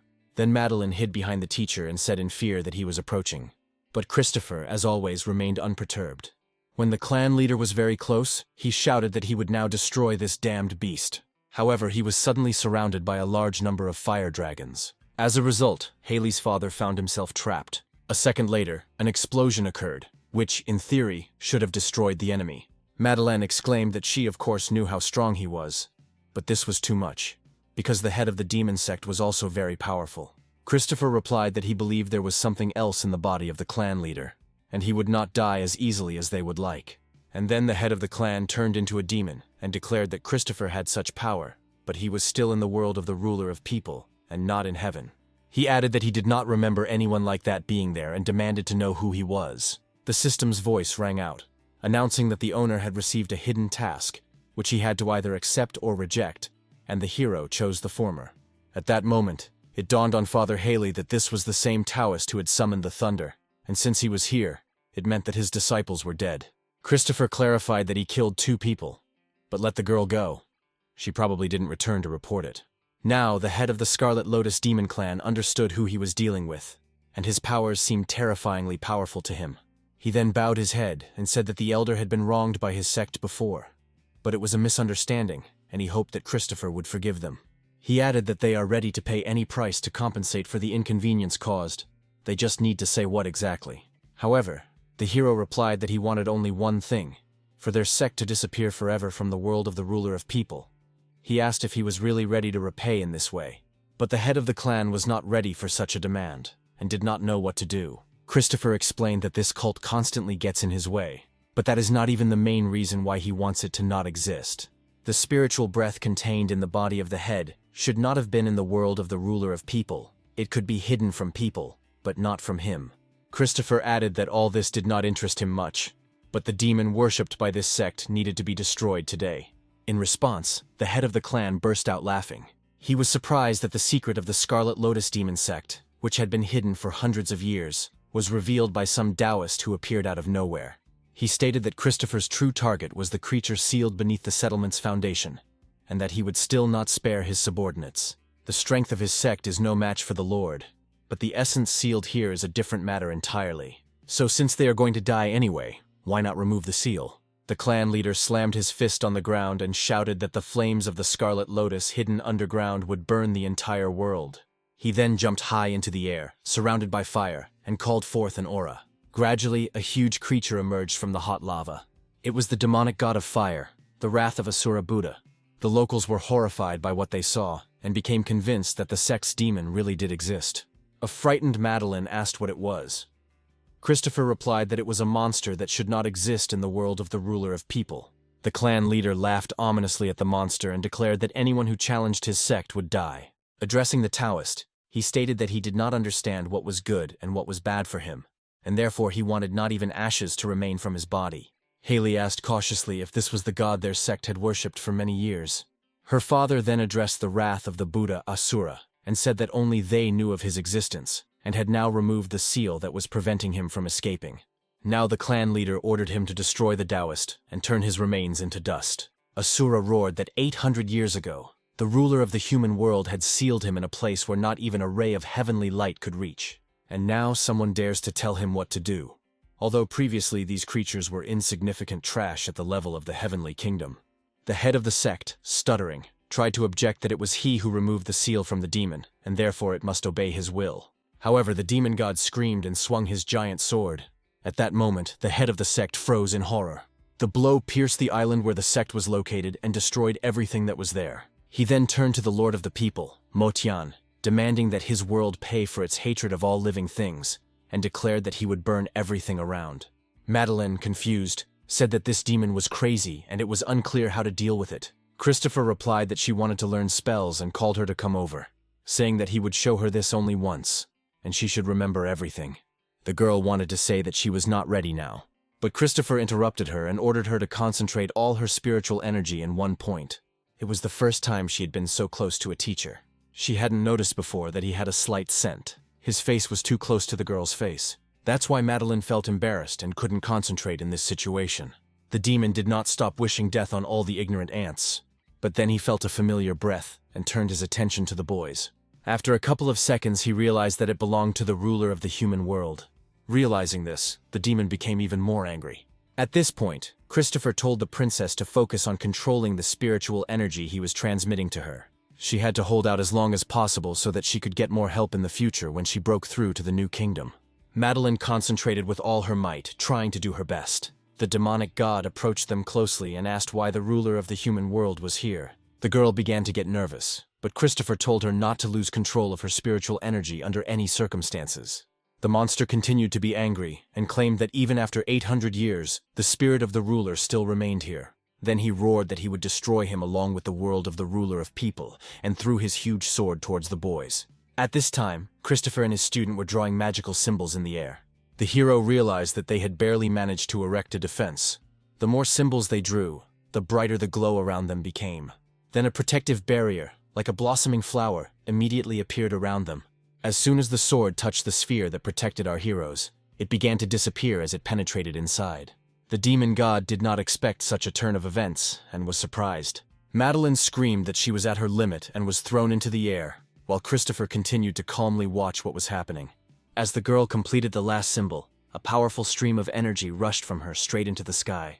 The clouds began to thicken, as if turning into a whirlpool, and powerful peals of thunder were heard, accompanied by flashes of lightning. The wrath of the Buddha Asura declared that he was not afraid of any lightning, because it could do nothing to him, and he would smash them all with one blow. However, suddenly a massive stream of energy hit him, destroying everything around him.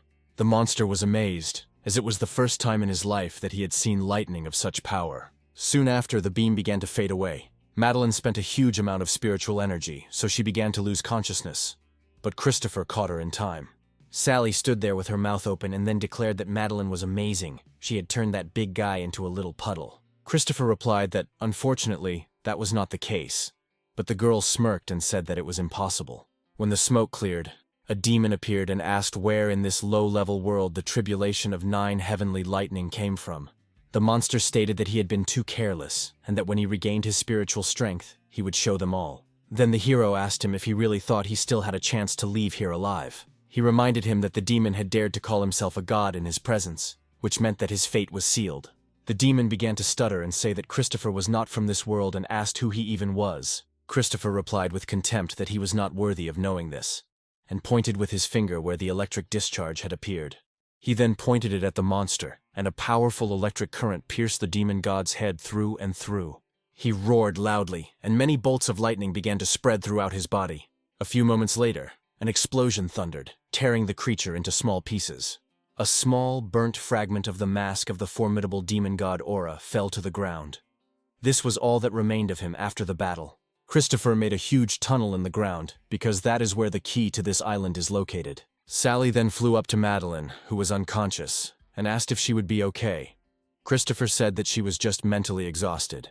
He added that regardless of whether it is a human or another race, everyone fears the unknown, and a breakthrough into a new realm is accompanied by an increase in strength. Feeling the energy of a higher realm will help Madeline move forward more quickly in the future. Sally then exclaimed that Christopher had cast a lightning spell, so that Madeline would not be afraid when she would undergo heavenly punishment in the future. Sally explained that at first she thought her Christopher was following some kind of ritual, which is why she allowed Madeline to attack the big guy. Meanwhile, Madeline began to come to her senses and said that her meridians were full. Suddenly the dragon swung its tail and the girl fell to the ground with all her might. Suddenly the teacher's voice was heard, who said that since she had come to her senses, she should come to him. The girl asked where they were and what happened to that monster. Christopher replied that he had already resolved the issue with the demon, and that they themselves were now under the foundation of the Scarlet Lotus demon sect. However, she exclaimed that there was nothing here except a pillar. But Christopher said that part of the key of the world of the ruler of people still lies in this place. Then he began to draw magical symbols in the air again. After this, everything around began to shake, and a huge depression appeared from which stones began to rise. A moment later, a golden symbol emerged from there, and the girl noted that the spiritual energy was very strong. Christopher explained that with the help of the Chishu, the Lord had sealed the demon god hundreds of years ago, but unfortunately, the wrath of the Asura Buddha was too weak.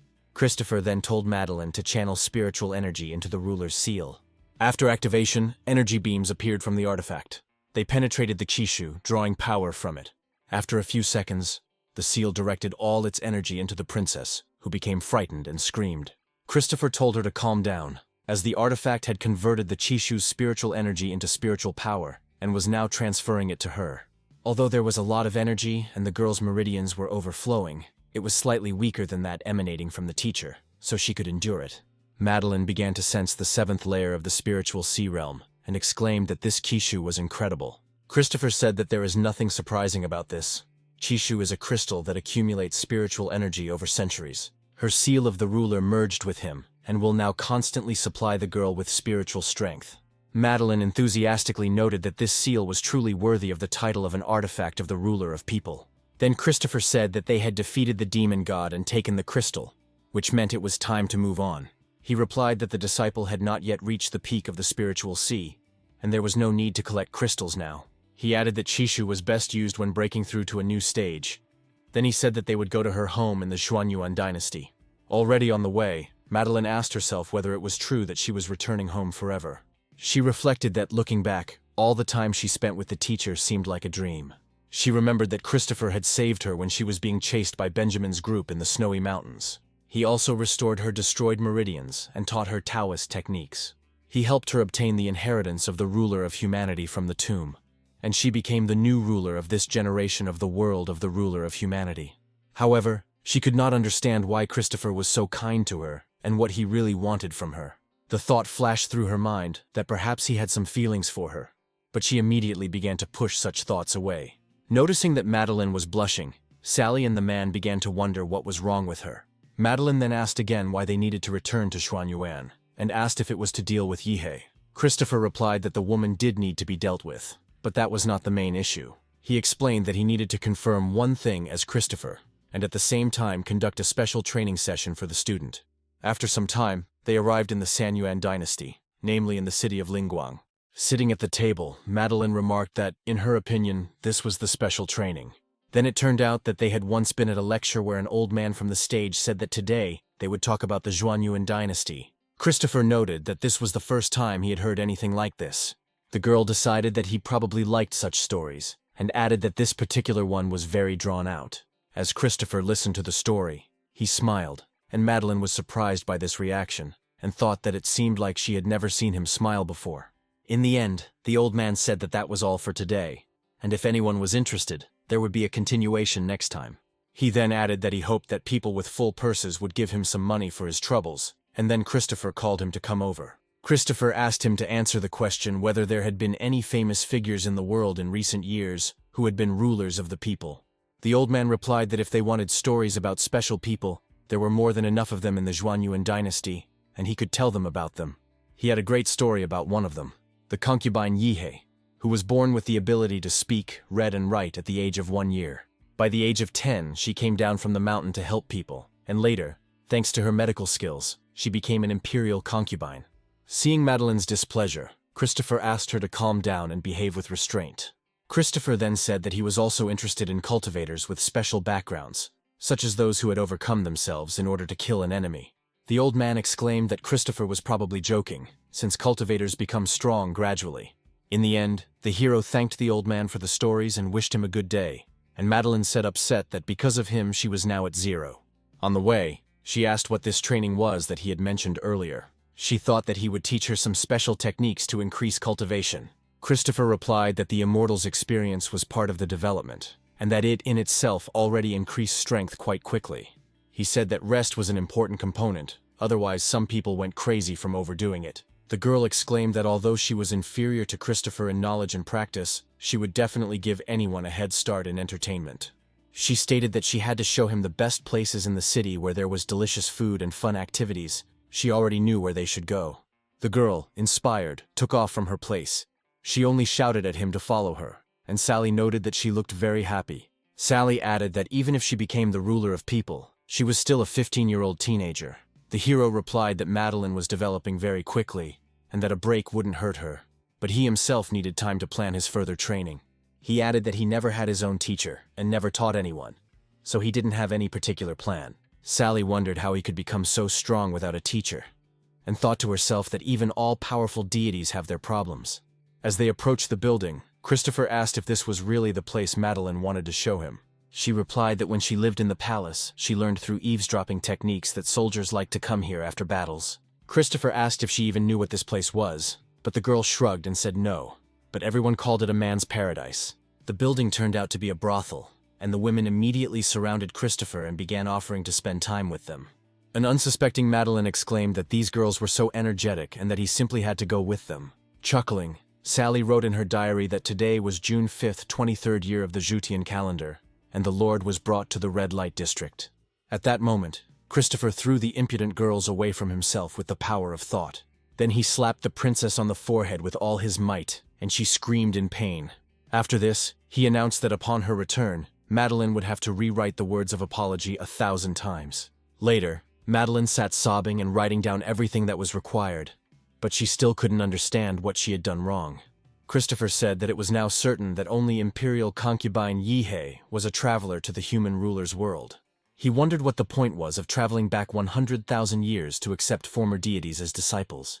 Without him, Madeline would never have become a ruler.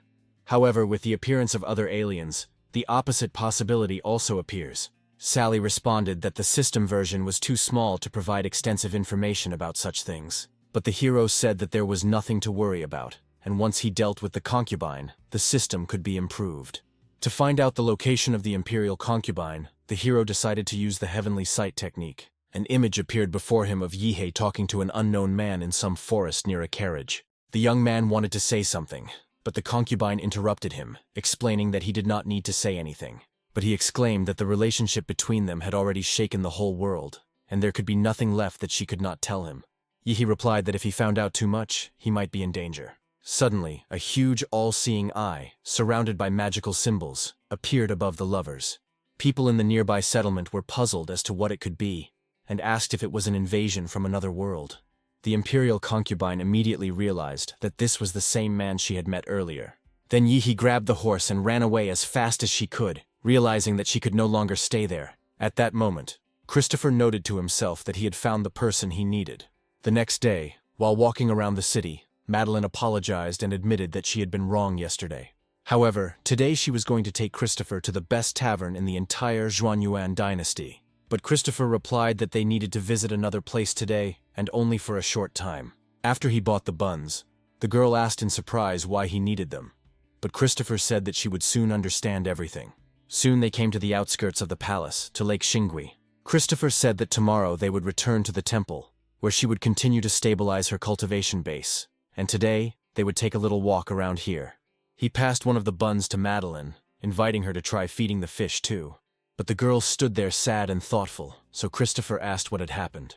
She explained that when the plague spread through the dynasty, Yahello treated the victims here, and everyone within 100 meters of this place brought her honor. Yahello was not only the emperor's favorite, but also the people's favorite. There was not a single person who did not know who she was. Madeline admitted that she too wanted to become a woman who would be admired just as much. Then she shouted that Yahello had done nothing wrong, but she wanted to kill her. If Christopher had not saved her then, she would have been dead long ago. Suddenly, a bird flying overhead dropped something right under our hero's feet. However, Christopher instantly erected a barrier, from which the droppings bounced and fell right at the princess's feet. This finally drove her crazy. She screamed that even the damned bird was mocking her. She had already swung the divine spear at the animal. But Christopher stopped her with his hand and asked if she remembered what he had said recently. She needed to let go of hatred and keep her thoughts clear. She must not give in to emotions, and then she will be able to move further along the path of the immortals. Then Madeline asked if Christopher really wanted to let Ai go, because if he just said the word, she would do everything necessary herself. He replied that she had misunderstood everything. Madeline was now the ruler of the people of this entire world, and must live up to her status. Whether it was the rude bird, Yihei, or Benjamin, she would continue to encounter similar situations. Christopher said that the girl should not lose herself. Then she would be able to maintain understanding, clear her mind, and gain enlightenment. After this, she will be able to easily cope with any problems, and she should respond in kind to those who ignore her or try to provoke her. He then threw a stone at the bird and added that this was exactly what he wanted to teach it. Afterwards, he asked Madeleine if she understood his message, and the girl answered in the affirmative. Then Christopher said that since she understood everything so well, let her prove it to him. Suddenly the sound of hooves was heard, which attracted Madeleine's attention. She did not understand who could have come here. Turning around, she saw Yihei running towards them at full speed. When the concubine stopped, she and Madeleine met eyes. The women were clearly not happy to see each other. Christopher noted that he was already tired of her waiting here for so long. Then the hero began to list the various ways in which the woman could be addressed, from imperial concubine to healer. He then added that perhaps she should be called a traveler, and the woman realized that he was a wandering traveler. Christopher explained that no matter who he was, the artifact she stole had to be returned to its owner. However, Yihei only chuckled. She pointed to Christopher and noted that they were the same. Christopher countered that she was mistaken, and that he was only there for his student, with no intention of getting involved in their squabbles. He then turned to Madeleine, asking her to remember everything he had taught her, and to resolve her problems with this woman once and for all. At that moment, a divine spear appeared in Madeleine's hands, and she made it clear that all the grievances between them would be settled today. Yihei noted that perhaps she was not this Taoist's rival. However, the girl represented a completely different level, as she was too weak. Then suddenly a tall building nearby exploded, and stones flew in all directions. Among the ruins, the artifact stolen by the healer, a map of the mountain and river of the 9 heavens, was visible. Yihei shouted that she would take the life and artifact of the ruler, after which she delivered a powerful blow with her hand towards Madeleine. The blow was so strong that blood spurted out of the girl's mouth. Madeleine flew a fair distance and fell into the water. After this, the concubine declared that the Lord's artifact was only a step on her path to heaven and new worlds. Sally noted that the woman was at the peak of her level, and that she had an artifact, and then asked if Madeleine was okay. Yihei then turned to the man and informed him that his charge had just been killed, and he continued to stand there with a stony expression on his face. The hero then asked if the concubine really thought that with her level of cultivation and such a weak artifact, she could act so brazenly. Yihei admitted that she knew the Taoist was much stronger than her, but with the help of the artifact, she could escape at any moment. She calmly asked if it wouldn't be better, instead of fighting to the death, to simply divide the artifact of this world equally. In any case, Yihei was confident that she could leave this world with the help of the artifact. However, the hero very much doubted that she would succeed. After that, he began to perform magical manipulations, and the map of the mountain and river of the 9 heavens fell into the powerful shackles released by Christopher. Yihei became angry and screamed, demanding that they stop immediately. However, it was already too late. The artifact was disabled and destroyed. Then the woman asked if he had decided to fight her after all. But Christopher replied that she didn't deserve his attention, and he just didn't want her to run away. Her rival was Madeleine. The woman objected that she was already dead and asked how one could fight her now. Suddenly the lake began to boil, and then a powerful stream of water lifted the new ruler of the human world upward. This surprised Ai, as Madeleine had taken a direct hit with full force, but somehow remained alive. Christopher looked at her and mysteriously noted that nothing was impossible for his student. After returning from the water, Madeleine decided to use a new technique, spirit burning. Sally asked if this was the same technique she used in the tomb. Christopher explained that back in the mortal world, he had helped her conquer the realm of enlightenment, and now she had reached the level of the spiritual sea. At that moment, Madeleine launched the divine spear at the imperial concubine with full force. In confusion, she covered her head with her hands. However, a powerful blow threw her back, and her body broke the nearest tree in half. Yihei understood that Madeleine was only at the spiritual sea level, but she couldn't understand where she got such strength from. At that moment, Madeleine found herself right behind the concubine. With Madeleine's next attack, their magical abilities clashed, and they continued to put pressure on each other. Yi noticed that a person at the spiritual sea level could not possess such spiritual power. However, Madeline replied that this level was more than enough for her. Yi saw the divine spear approaching, and suddenly a powerful explosion occurred. Sally admired how cool Madeline was, and that she could be a worthy opponent for that evil woman. But Christopher informed her that she would not be able to remain in this state for long, as the gap in their strength was too great. Madeline was unable to dodge the powerful blow and fell to the ground at high speed. She thought that this might be the peak of the enlightenment level. The spirit burning technique will last for another minute, but under no circumstances should you give in to the concubine. Yi admitted that she had underestimated her. Benjamin had been unable to kill her, and the level of the spiritual sea had allowed her to reach this state. Then Yi declared that she would first kill her, and then destroy everything that was dear to her, including her father and concubine. And then Madeleine got angry and shouted that she would never allow her to carry out these plans. But Yi said that it didn't depend on her. No matter how fast and talented she developed, she wouldn't be able to defeat her, who owned the map of the 9 heavens. The woman then put her resolve into action, directing all her spiritual power into an energy ball towards her opponent. Seeing the huge ball of energy directed at her, Madeline remembered Christopher's words. He told her that others should be perceived the same way they perceived her. Madeline understood that Yi had the map of the 9 heavens, but she herself had the seal of the sovereign. At this moment, the concubine used a fake artifact. However, Madeline placed an artifact in front of her, which immediately began to absorb the energy of the 9 heavens and transform it. Yi didn't expect such a move and was stunned. At that moment, Madeline was absorbing all the energy that was coming from the artifact. The woman screamed that even with this artifact, she was still at the level of the spiritual sea. Madeline stated that her level was higher than the concubine's, and the card had accumulated a huge amount of energy over the years, so she could win. She added that now all the energy of the world belongs to her. Then she loudly declared that she is the ruler of this world, and ordered the seal to take everything. The artifact immediately began to absorb all the energy accumulated over many years. The next moment, a powerful stream of energy burst out of him. He threw the imperial concubine aside like a rag doll. After falling, Yi opened her eyes and saw a spear next to her. Madeline noticed that the woman had lost. However, Yi only laughed in response. She asked if she really thought she had won, and that everything would end with her death. Yi explained that the girl was just a pawn in the hands of the Taoist, and that she had indeed lost, but not to her. According to her, Christopher's goal is to take the ruler of the human world as his apprentice, and use her to take all the world's energy for himself. He added that Madeline was deceived from the very beginning, and did not realize that Christopher never chose her by chance. Before she disappeared, she said that once the girl had collected all the energy of the human world, Christopher would kill his golden chicken and take the eggs. In the evening, they returned to their residence again. Sally noted that the bishop had been searching for information for a long time. Then he told her that she could just ask what she was interested in. Sally said she believed the traveler's words before her death had little effect on Madeline, as she was only 16 years old. The hero replied that he would deal with this issue later, but for now there was enough data to update the system. He explained that the ruler's task would be completed after all the energy had been collected. However, the appearance of the traveler changed some events. It's hard to say what will happen if those who steal energy appear in this time, and how this will affect the future of other worlds.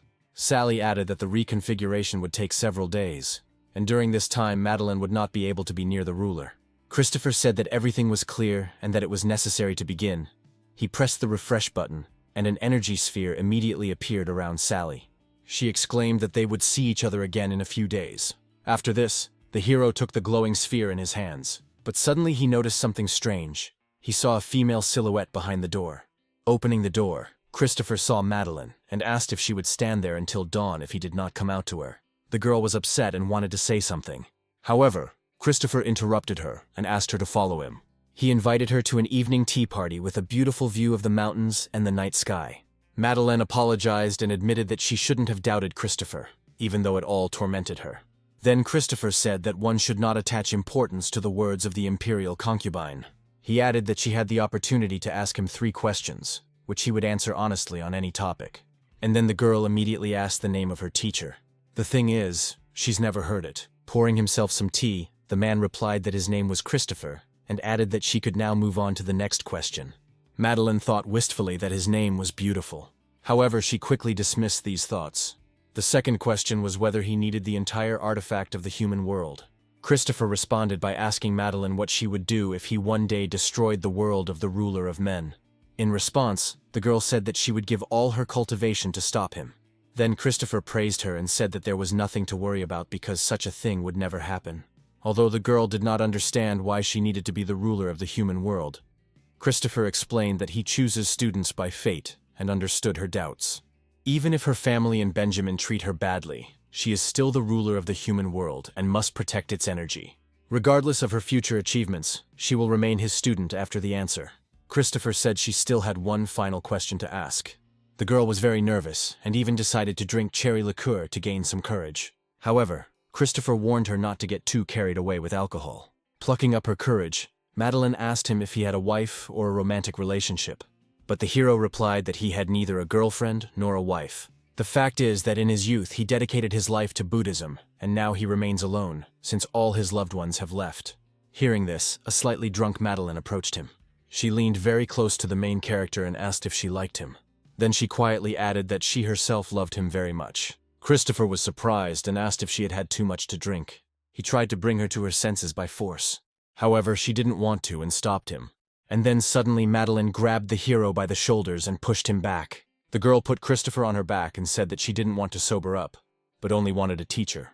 Christopher thought that after Madeline entered the spiritual sea level, her strength had increased greatly. Madeline herself, barely keeping her balance, reached out to Christopher's face. She was already very close and intended to kiss him. But at the crucial moment, she fell onto his chest and, falling asleep, said that she would work hard on herself and could no longer cope alone. She whispered that she didn't want to be alone anymore. At that moment, Christopher thought with a smile about how stupid this girl was. When the girl woke up the next morning, she felt a severe headache. It seemed that the healing power of yesterday's drink was too strong. Suddenly, she began to remember everything she had said yesterday and felt intense shame. Madeline realized that she had probably drunk too much and had dared to do something she shouldn't have. Now the girl felt extremely awkward. At this time, Christopher was standing outside next to the snake and having breakfast. Madeline looked out from behind the door and didn't know what to do, because of yesterday she couldn't look him in the eyes. Christopher, noticing that she was already awake, asked her to come to him. He asked Madeline if she wanted to tell him something. As she approached, she dropped to her knees, admitting that she had apparently done something very bad yesterday and was ready to be punished. Christopher first thought, and then said that she really deserved to be punished. Madeline mentally reproached herself, believing that everything happened because of that stupid drink, and now he was so angry at her. However, the hero only lightly slapped her on the forehead. He added that if her cultivation level is insufficient, she should not drink too much cherry liquor because it is harmful to her health.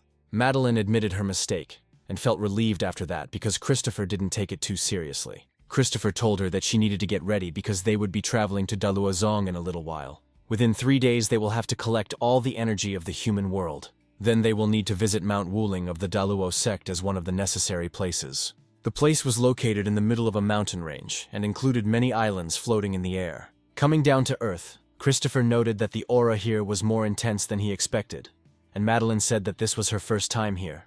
Suddenly, 3 men standing at the gate stopped our heroes. They surrounded them and began to ask who they were and how they dared to invade Daluozong. Madeline thought that perhaps she should explain to them the purpose of the visit, because it was not very polite to appear suddenly. However, Christopher replied that it would be too much trouble, and besides, he had recently taken away their chief master. Before the girl could ask a question, his hand, lying on her shoulder, began to transmit spiritual power. Her eyes rolled back, turned white, and a powerful energy field appeared around her. The guards were horrified and did not understand what was happening. At first they thought it was magic, but then they realized it was an aura.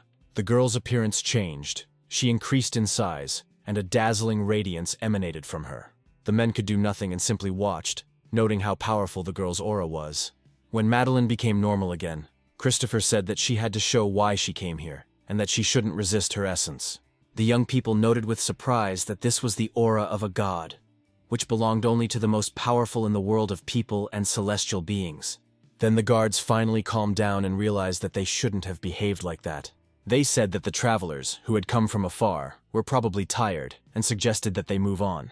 Madeline asked what had just been done to her, but Christopher explained that once she reached the required level of cultivation, she would understand everything.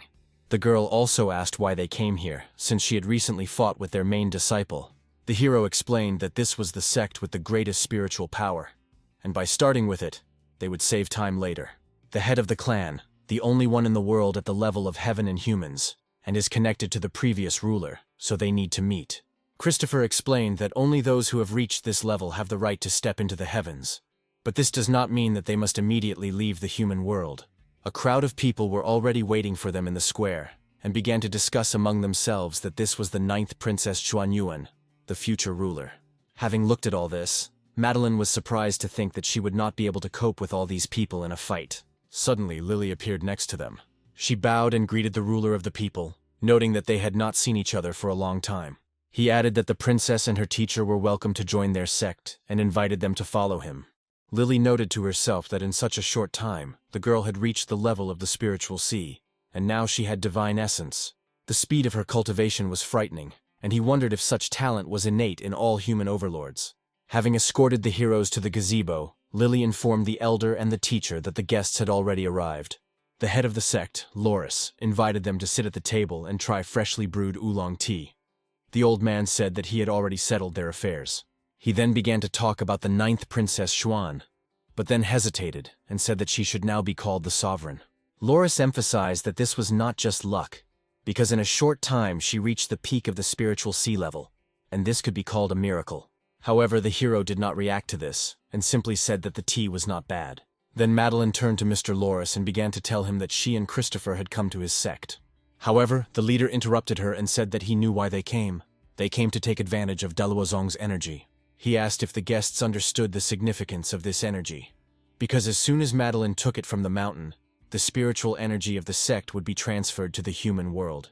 This means that from now on, the Lord and the Daluozong sect will be connected. So he asked if Madeline understood the full responsibility for so many lives and the future of people. Loris explained that only by collecting all the treasures of the world can one consider oneself a full-fledged ruler. A blue light appeared around him, and objects rose into the air.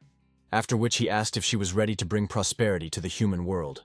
The locals, noticing the flash of light, guessed that it was their elder, and wondered if they were fighting among themselves. The girl thought to herself how strong his spiritual aura was. It seemed like her internal organs were about to be crushed. However, she understood that she could not give up, because she was the future ruler of people, and she could not always rely on Christopher. Then a divine spear appeared in her hands. Madeline decided that she would take this challenge upon herself. She will take full responsibility because she is the future ruler, and it is natural for her to bear the burden of the people of her world. After these words, their spiritual auras clashed in a fierce confrontation, and a powerful explosion occurred. The sect leader's assistant was puzzled, not understanding why the master decided to intervene, and Lily did not expect Madeline to be able to withstand the pressure. Everyone around was terrified by the power of the master's aura and this girl. The previous lord appeared behind Loris and noted that the golden spiritual sea was rare, and that this spiritual power was stronger than that of demonic beasts. Loris added that she still has that stubbornness that doesn't allow her to give up. When their competition was over, the elder remarked that Madeline was indeed good. Even previous generations of mature rulers could not reach her level when they were in the spiritual sea. He saw her heart full of determination, which meant she had passed his test. Later, over a cup of freshly brewed oolong tea, Christopher asked the sect leader a question. He knew that if he remained in the human world after reaching the level of heaven and humans, his cultivation would stop, and his body would gradually begin to age. So the hero asked why he decided to stay here. Loris explained that he owed it to his kingdom. There were many demon cultivators here that only he could deal with, so he stayed. Christopher added that he had recently destroyed the main threat, the god Asura, and now the other demons would not do anything for the time being. In the future, Madeline will be able to cope with them on her own. The elder was delighted with this news, and sincerely thanked the most revered Taoist. He himself had guarded this world for so long, and now he could finally break free and go outside. Loris then addressed those present, noting that the future of this world of human rulers was now in the hands of the younger generation. The rest of the sect members were glad that they could finally take this step. Madeline asked what was going on, and Christopher explained that Loris no longer had to worry about the affairs of this world. He was striving for the highest levels. After some time, they reached the forbidden area on Mount Wuling, where the necessary artifact was located. Madeline focused on absorbing the Chishu's spiritual energy with the human overlord's seal. After this process, she noted that the warm and powerful Kishu energy from the sect felt completely different from the energy from the Scarlet Lotus sect. Christopher said she would appreciate it later because they still had a lot of places to visit today. They then flew on further on Shaoqing, while the sect members saw them off, admiring and congratulating Madeline on her new status as ruler. Madeline liked that they were so hospitable. Christopher noted that a similar situation could arise in the future, and only by winning their recognition would she become a true ruler. In response, Madeline said that she understood everything and would try not to bother her teacher. He added that at first the girl was very modest, but now she acts confidently. The next destination was the sacred land of Yulong. There, the heroes were already awaited by the elders, who came out to present them with the Chishu.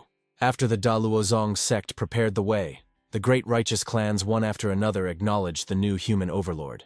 Madeline obtained the spiritual energy of the Yanzong clan, and then the Chishu of the Tianji sect. In just one day, she managed to gather the spiritual power of 4 clans. Christopher thought that with the power she had received today, and the teachings of the Taoist scrolls, it would not be difficult for the girl to make a breakthrough.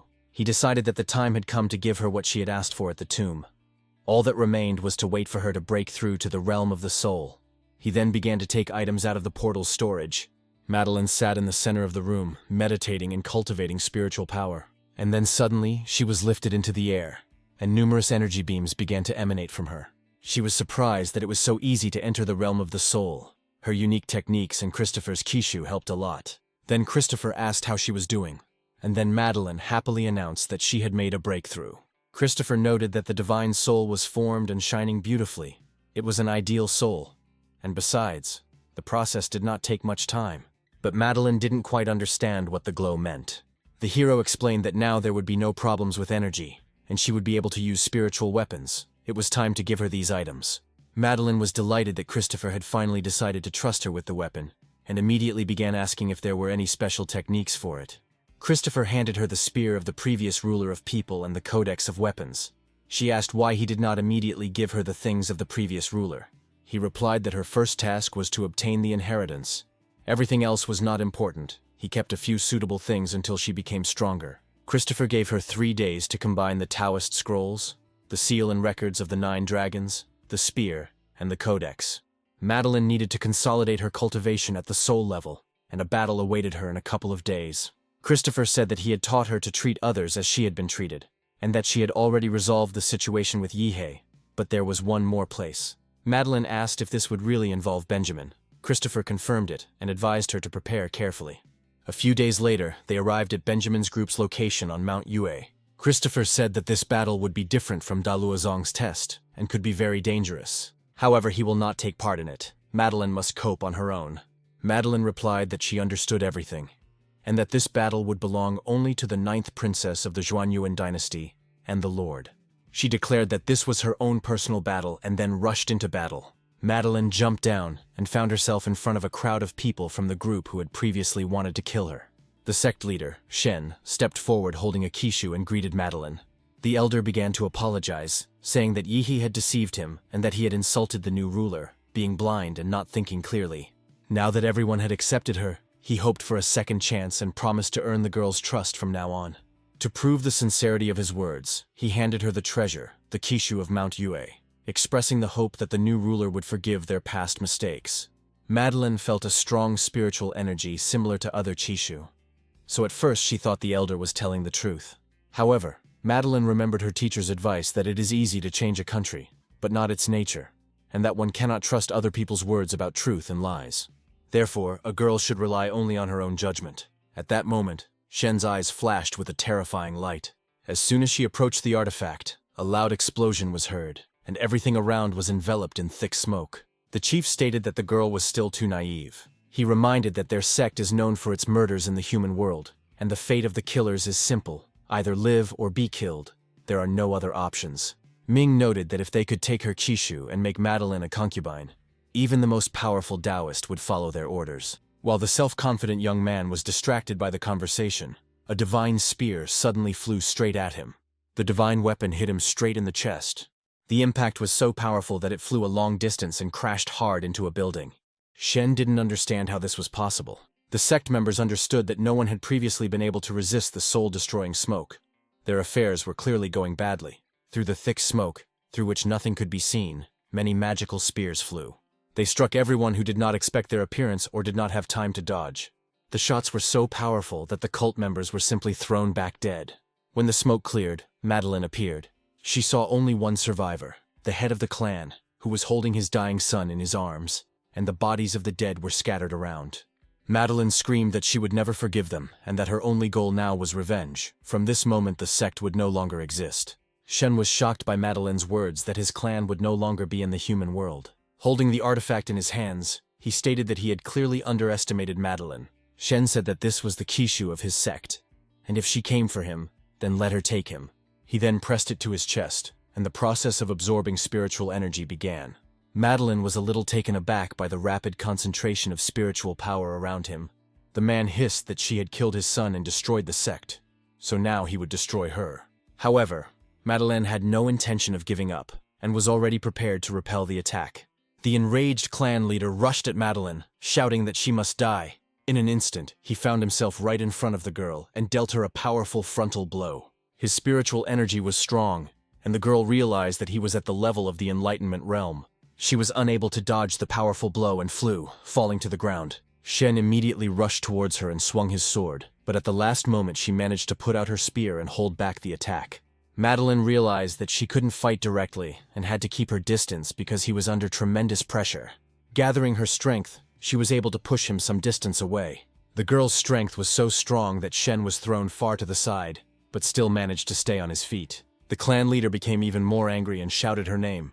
Madeline realized that time was short and she needed to act quickly. She decided to use what Christopher had taught her, namely the mysterious heavenly thunder technique. The clouds suddenly began to thicken like a whirlpool, and a powerful stream of energy fell upon the man.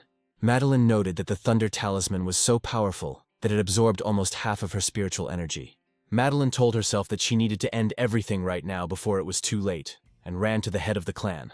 However, something suddenly happened that amazed the girl. Suddenly the thick smoke cleared and the figure of a young man appeared.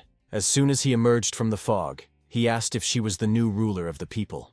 Madeline felt a completely different spiritual aura and realized that it was not Shen.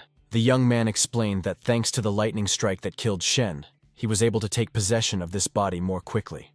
Then Madeline wearily asked who he was and how he ended up here.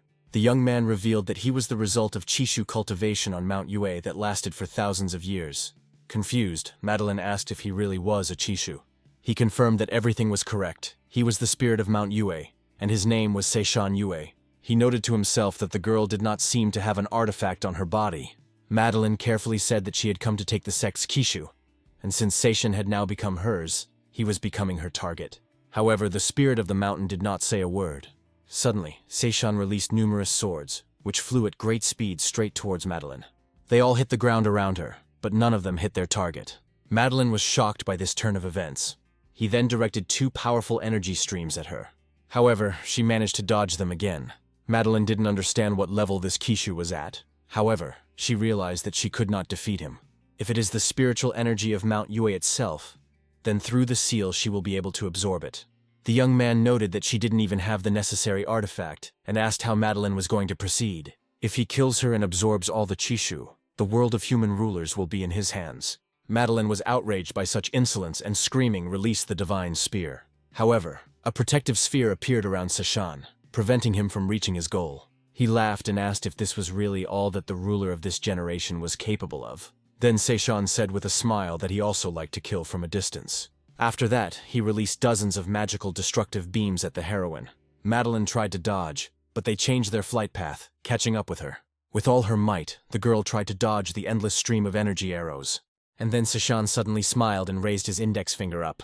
After this, a stone pillar suddenly grew out of the ground, as if from nowhere. With one powerful blow, he knocked Madeline off her feet.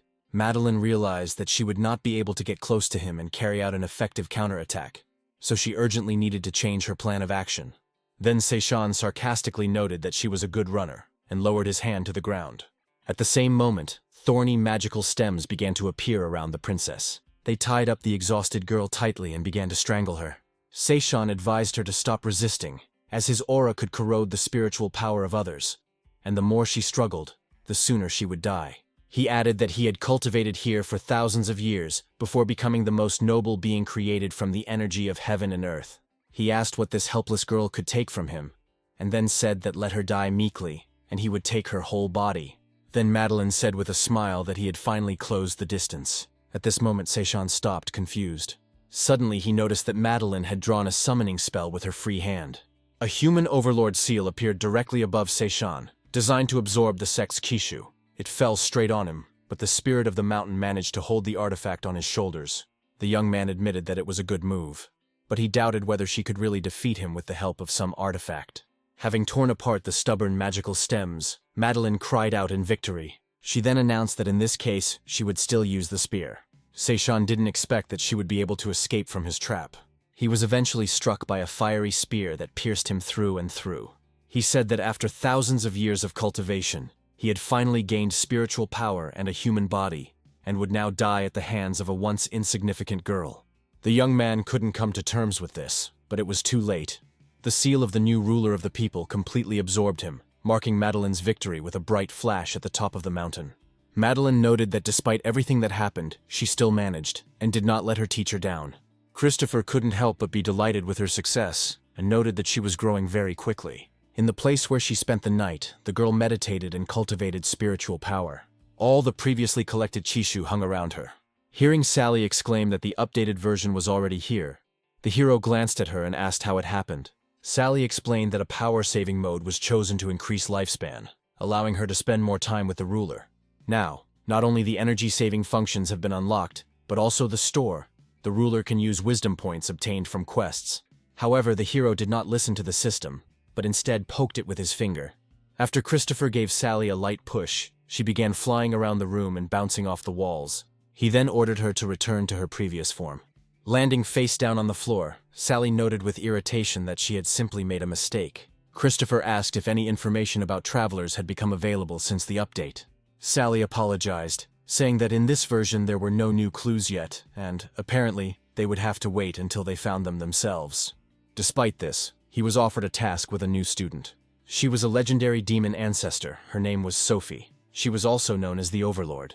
The hologram showed an image of a girl with gray hair, sitting in a cage and chained. Sally clarified that at first glance she appears small, but she is 2 years older than Madeline, although she has changed a little in appearance. This is most likely due to time travel, and the demon ancestor is still a minor. Christopher confirmed that it was her, and after settling all the remaining business with Madeline, they would begin the mission with her. Meanwhile, Madeline, remaining confused, wondered where she was. Christopher entered the room and asked what she was doing there. Madeline replied that according to his instructions there were 7 Kishu, but the girl only counted 6, and now she was interested in where the 7th was. Christopher explained that today they would go after the last Kishu that she knew well. It was time to return after a long separation. The girl then asked if he really meant the Zhuanyuan Dynasty Palace, and Christopher confirmed this, noting that she needed to prepare. After some time, they arrived at the place on Shaoqing. Representatives of the Imperial Dynasty were already waiting for them.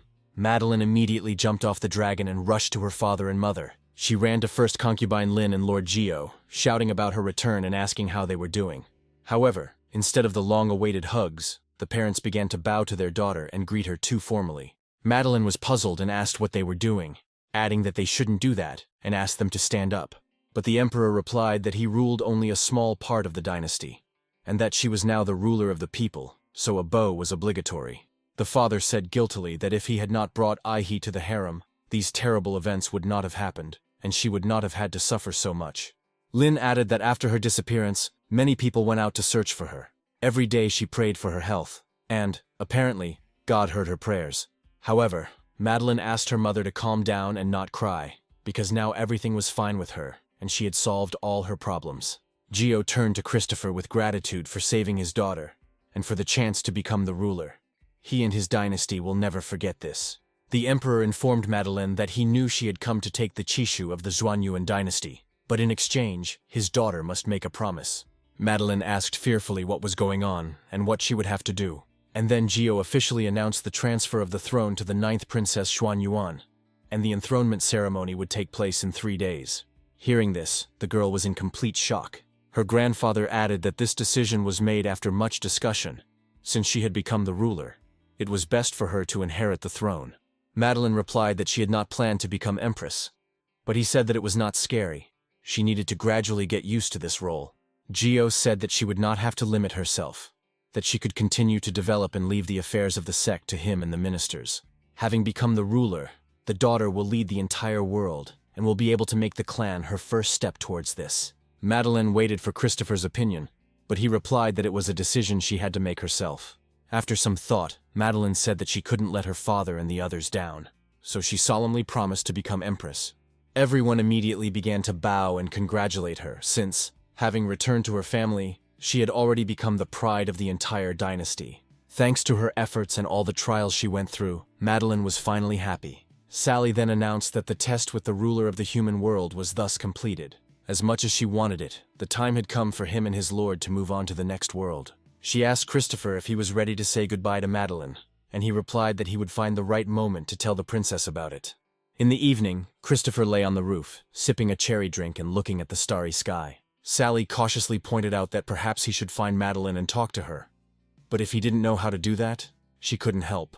In the end, only the ruler sees her and can communicate with her. For the rest, she does not exist. The hero said that from the first day he accepted her as a student, he understood that sooner or later this day would come. He just doesn't like goodbyes. Sally asked him why he didn't get a companion since he lived so long, but he grabbed her cheeks and said she talked too much. Sally then said that the girl would be very upset when she found out that it was time to say goodbye, because there was clearly an attachment between them. However, Christopher said that she would have become the ruler anyway, and he only accelerated this process. Many things appeared in this era which caused the movement here, but phenomena such as travelers remain unclear. He then thoughtfully asked what changes had occurred in the world of Sophie's demonic ancestor. He was very interested to know. Meanwhile, the hero's student had already approached him from behind. Feeling Madeline's gaze, Christopher asked how long she would watch him. Madeline didn't expect to be spotted so quickly, and timidly stepped forward in a beautiful new dress. Christopher noted that he had already forgotten that she was Madeline. This elegant outfit suited her very well. She replied that this was her everyday outfit. Christopher asked if she needed to rest, to which Madeline replied that she had a lot to do at the palace. But while she had time, she wanted to spend it with him. The hero then praised her for her good results in the battle with the sect, and noted that she had already learned to effectively use the power of the ruler of people. Christopher continued that in heaven, only a few of her peers could achieve such heights in 10 days, and he was glad that he could be her teacher. Then Madeline thought that he was acting very strange today. Could this be his way of taking revenge on her for being too busy these last few days? Finally, he informed the princess that after all the journey he had come, it was time to leave her. At first, the girl was very surprised, but quickly pulled herself together. Madeline knew that he originally came from another world. However, she still didn't expect his departure to happen so soon. She then added that the ruler of the human world would definitely see him off when he was ready to move on. Christopher looked at her and said he would leave within 2 days. Madeline didn't expect it to happen so soon, and asked why he couldn't stay a few more days, as she still had so many questions. The hero replied that he was not here for long, but she managed to become the ruler of people and absorb all the Chishu. In the future, Madeline will take an important place in heaven. Then he patted her on the cheek and told her to stop burdening her head with unnecessary worries, and when she woke up tomorrow, she would feel better. Suddenly, Madeline began to cry, thinking that when she woke up, the teacher would no longer be there. But Christopher said she was silly, because he would never miss her ceremony. He would leave after it. Besides, it wasn't a matter of life and death, and when her cultivation became high enough, they would definitely meet again. After all that was said, Madeline asked if Christopher could hug her and held out her arms. The hero sighed with displeasure but still agreed. He allowed Madeline to hug him, but only once. The next moment the girl immediately rushed into his arms. Madeline still couldn't calm down and cried, but Christopher was very happy with how much his student had grown. The next day the ceremony took place and the entire settlement was decorated in honor of the Empress's ascension. All the ministers of the Zhuanyuan dynasty prayed for blessings for the new Empress. They hoped that she would carry the order of heaven and sit on the throne with respect. Meanwhile, the court advisor read out a decree according to which all the lower ministers would remain in their positions, but the emperor would be replaced. He then proclaimed the greeting of the 9th princess of the Zhuanyuan dynasty. The man introduced the ruler of the human world, Madeline. The girl appeared before the jubilant crowd in an incredibly beautiful dress and an imperial crown. All those present at the ceremony loudly welcomed the new empress. Madeline appeared before her father, who loudly announced that today he, the 23rd emperor of the Zhuanyuan dynasty, was passing the throne to his daughter. From this day on, she becomes the empress. He hopes that in the future, the girl will be able to protect the dynasty and the entire world of the ruler of people. Madeline declared that she was the 24th empress, and solemnly swore that she would honorably protect her clan and glorify the world of the ruler of men. After her speech, she raised the seal, and everyone began to applaud her. Sally noted that the girl did a great job, and Gio said that this is exactly what a ruler should be like. Sally then announced that the task was completely completed, and now she and her master could move on to the next world. Christopher was silent at first. Then Sally asked if he didn't want to go away for so long. Why didn't he take the princess with him? But the hero replied that there were still unresolved problems in the ruler's world, and she had to deal with them herself, and he could not interfere. After that, he informed the system that it was time to set off. At this time, in the Zhuanyuan palace, the minister said that since Madeline had ascended the throne, it was time to resolve the state affairs that had accumulated over the past few days. Everyone started reporting problems. The treasury was completely empty after her appointment. Congratulations from other sects would soon begin to arrive. Madeline was overwhelmed by the pressure and the number of tasks that had piled up and didn't know what to say. She asked her father how he dealt with all of this every day, and Gio replied that being an emperor was not an easy task, but there was no need to worry. Madeline said that in this case she had urgent matters to attend to and would contact her father if she had any questions, and then quickly ran off. As a result, Gio was immediately inundated with a huge number of questions from those present. Finding herself alone, Madeline decided to catch her breath. She told herself that she hadn't expected so many problems to arise immediately after ascending the throne. She then walked into the teacher's room, opened the doors, and happily announced that she was already here. However, to her surprise, there was no one in the room. Madeline realized that he had already left and was upset because they hadn't even said goodbye. However, then she saw several objects on the table and an envelope with a letter. The letter said that he had given her nothing, so now he was presenting her with two artifacts, the first being a magical weapon storage. Nearby lay the thunderclap robes, made from the skin of a thunder leopard, which had protective properties and increased speed. Xiao King has already grown up, and when the time comes, Madeline will be able to choose him as a spirit beast. After reading the letter to the end, the girl's tears began to flow right onto the parchment. Then she suddenly ran away. The servant shouted to her where she was running all the time, because soon the gala banquet in honor of her appointment would begin.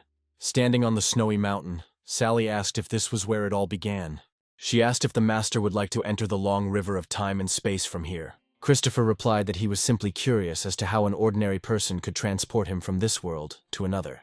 In response, Sally said that of course she had such an option and wanted to continue explaining, but the hero interrupted her and told her to act.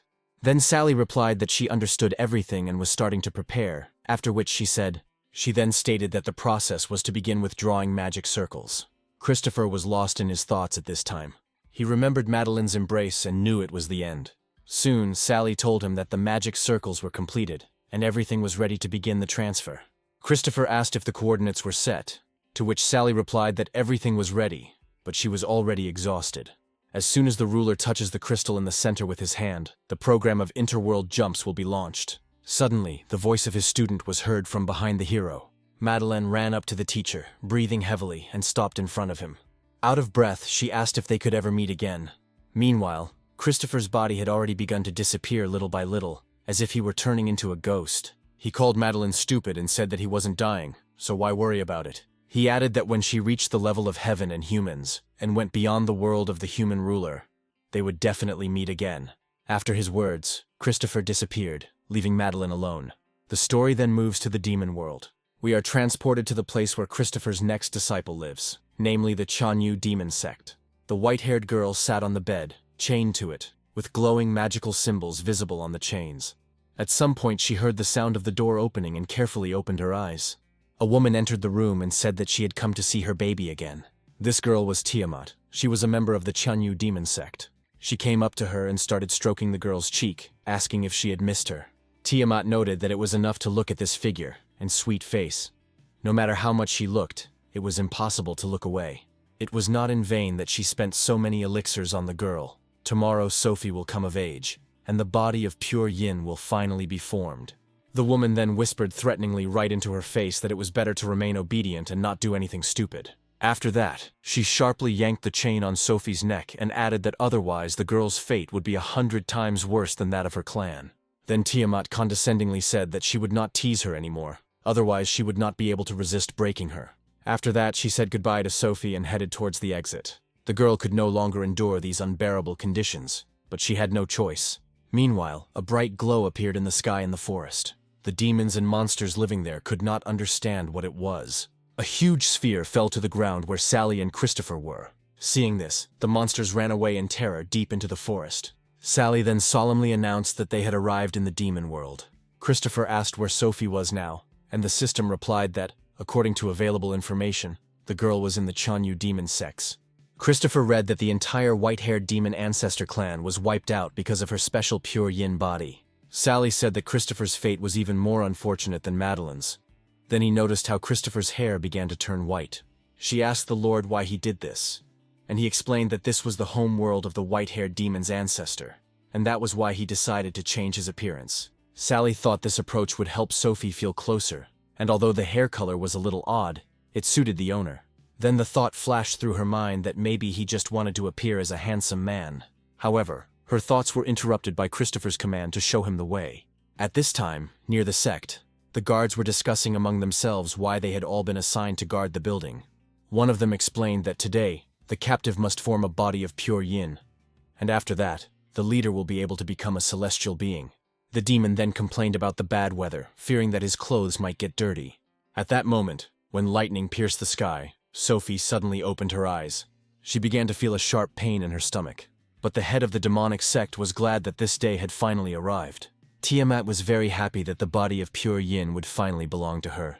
She tugged at the chain that encircled the captive's neck and exclaimed that she had been waiting for this moment for 8 whole years. Tiamat placed her hand on the girl's forehead and declared that the body of pure yin would obey her. Spiritual energy began to emanate from Sophie, and the clan leader instantly absorbed it. Sophie felt her strength begin to leave her and whispered that she was going to her parents. Suddenly there was a powerful explosion and huge stones fell from the ceiling. Tiamat was furious that anyone dared to disturb her actions at this moment. The sect building was surrounded by a giant dragon, seemingly made of fog. All the members of the sect looked up, trying to understand what was happening and why the dragon was here. As it turned out, it was the Lord of Heaven Christopher. In his new form, he stood on the head of a huge snake. Tiamat did not understand where he came from, but she felt his incredible power.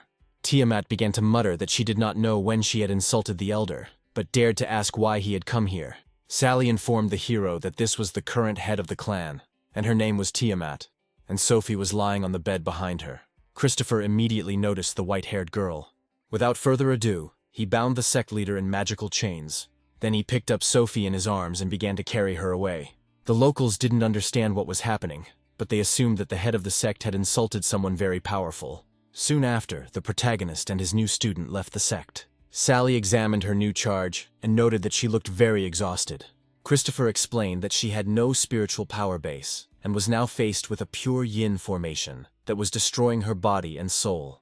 If the process continued, she could die from the intense pressure, but he reassured Sally that he would help her, although it was not an easy task. The pure yin body is a rare phenomenon.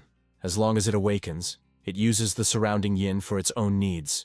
It is not difficult to suppress a suddenly flared-up force, but then it will no longer be able to develop spiritually. Christopher bit his finger until it bled and began to read the magic spell. He then placed his fingers on the girl's neck, and his energy began to spread throughout her body. Soon, Sophie began to make strangled sounds, and then opened her eyes. At this time, Tiamat, observing Christopher's actions, came to the conclusion that he was striving for the same thing as she was. The pure yin body is almost awakened, and now is the best time to capture it. Tiamat did not understand what golden chains he had bound her with, but it was extremely difficult to break free from them. However, she decided that even if it hurt her soul, it was necessary to return what belonged to them. At this moment, the spirit of the previous elder Qianyue began to emerge from the girl's body and roared, declaring that she had destroyed his body and taken his soul. However, Tiamat ordered him to be silent and stop dreaming of the impossible, reminding him that these were just the remnants of his soul that she had subjugated. Then she ordered the elder to absorb the soul of that Taoist. Sally raised the alarm, reporting that the woman had released a dark spirit and was about to attack. But Christopher sat quietly with his eyes closed and asked what she was waiting for. He explained that sealing the body with pure yin takes time. If the process is interrupted, all efforts will be in vain, and the yin will harm the girl. He added that he was interested in how Sally would be able to protect her master. This was her chance to demonstrate the abilities of the Heavenly Overlord system. Sally had no choice but to obey. Meanwhile, the spirit of the former head of the sect was already rushing towards them at full speed. Sally said that this woman cannot die peacefully. It's as if she wants to die at the hands of her master, that she herself interferes in the fight. If she had been the head of the sect, she might not have been able to cope. But it was just a spirit, and she decided to show her master everything she was capable of. She started to cast the spell, but suddenly there was an error signal. Sally tried all the combinations, but each one was marked as an error. After some time, the system reported that due to frequent errors in command spells, the right to self-defense was temporarily revoked. Sally panicked because she had forgotten what command she had set during the last update. In the end, she had to simply run away from the advancing spirit, screaming for help to her owner. All this time, he himself was trying to bring his new student to her senses. However, he was very irritated by the fact that this spirit continued to bother him. With one movement of his hand, Christopher locked him in a magical cage. Then bright rays of light burst out from the former elder's mouth and eyes, and he was destroyed. At that moment, Tiamat coughed up blood. Sally exclaimed that her master was really cool, because he defeated him without any effort. Christopher then turned to Sophie, telling her to calm down and focus on the energy she felt in her body, in her stomach, where the seal was located. Then Sally carefully asked if the pure yin body was not sealed. The hero replied that the energy of her pure body was too strong, and the remainder needed to be cleared as quickly as possible. Otherwise, they won't be able to save Sophie. By this time, the hero had again bound Tiamat in magical chains, so that she would not interfere with him. Seeing that the girl was gradually coming to her senses, Christopher asked if she wanted to kill the enemy with her own hands, and he would give her this opportunity. Now she needs to think about the power of pure yin in her body and the years of hatred. He pointed to Tiamat, bound by magical chains, and said that this way Sophie could free herself. Without thinking twice, the girl stood up and walked towards the woman. Thus, Sophie found herself confronted by her most terrible enemy, who had tormented her for many years. Tiamat muttered something unintelligible under her breath, as if she didn't fully understand what was happening. However, Sophie was already preparing to take revenge on her by summoning many ice shards. Tiamat nervously asked what she was doing. She ordered Sophie to move away from her immediately. However, the girl silently put her hand to her head. The head of the clan screamed, begging for mercy, because she did not want to die. In a matter of seconds, Tiamat was frozen under a thick layer of ice. The hero thought that this was just the remaining power of the sealed yin body. And if it was allowed to develop, it would be able to freeze everything with just a glance. According to legends, those who have undergone yin body cultivation can even stop time. Meanwhile, Sophie struck the frozen Tiamat. The woman's frozen body flew back and then began to crack. After this, the head of the sect was torn into hundreds of pieces of ice and completely destroyed. However, after this, Sophie began to lose consciousness again. She began to strive to fall down along with all the ice cubes she had summoned. When the girl returned to Christopher's arms, he noted that the yin force in her body was almost completely released. Sally announced solemnly that a new secret mission had emerged, and quite quickly. This time, it was necessary to help Christopher free himself from the negative emotions that had accumulated over the past years. Christopher, however, asked the system to find a secluded place for him, as he wanted to heal the girl's wounds. Looking at the girl, he said that the inner demon was the white-haired demonic ancestor who once destroyed countless worlds in a war. The disciples' new residence became the Tao Palace, located within the boundaries of the Heavenly Network. The new student had not yet come to her senses and was lying in bed. Sally noticed that she was moaning and crying in her sleep, which meant that she was having nightmares. In her visions, there was a day when evil barbarians destroyed her clan. Everything around was on fire. The bloody bodies of her loved ones lay everywhere. The sect leader held her father and sucked spiritual energy out of him, shouting at him to quickly tell her where Sophie was with the yin body. Before the girl's eyes, her mother was killed. But with her last strength, she said that her daughter should run away as quickly as possible. After this, Sophie suddenly opened her eyes and began to breathe heavily, looking around. These nightmares made her relive that terrible day, and she could not hold back her tears. The girl did not understand how she ended up here and where she was. And then suddenly she heard Christopher's voice. He said that there were clothes on the table. Let her put them on and go upstairs. Soon Sophie came out of the room, already fully dressed. There she saw Christopher sitting at the tea table, who invited her to come over. Christopher began asking questions about whether she felt any discomfort, whether she remembered anything from her life before she was taken into the demonic sect.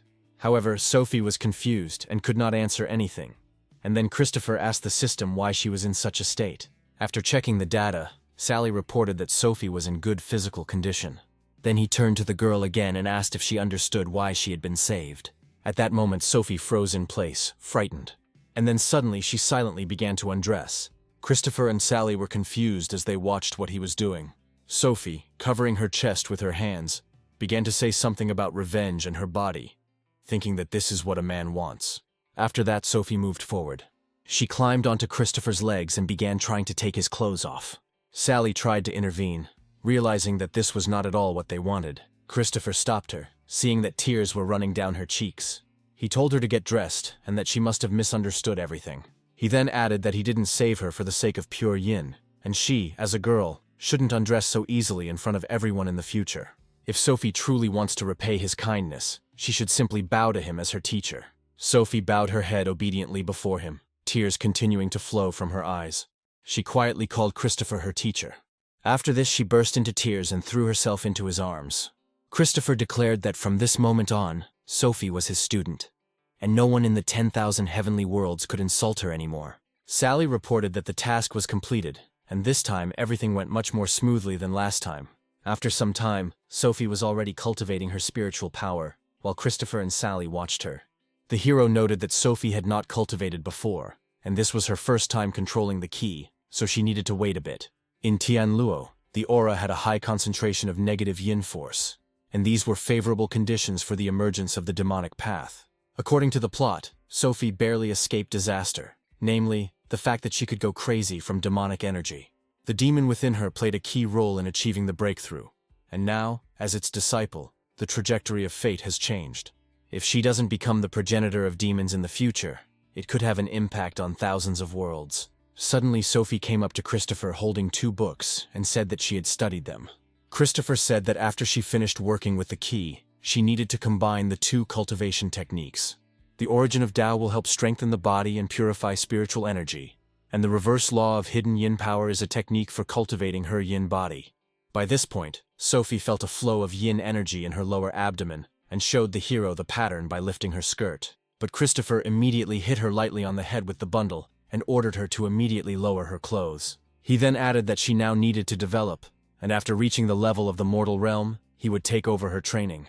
If she doesn't want to go back to the days of being a victim, she'll have to become strong. Sophie sighed heavily and modestly replied that she understood everything, after which she began to do everything as Christopher said. The hero then approached Sally and said that he wanted to use the lottery system.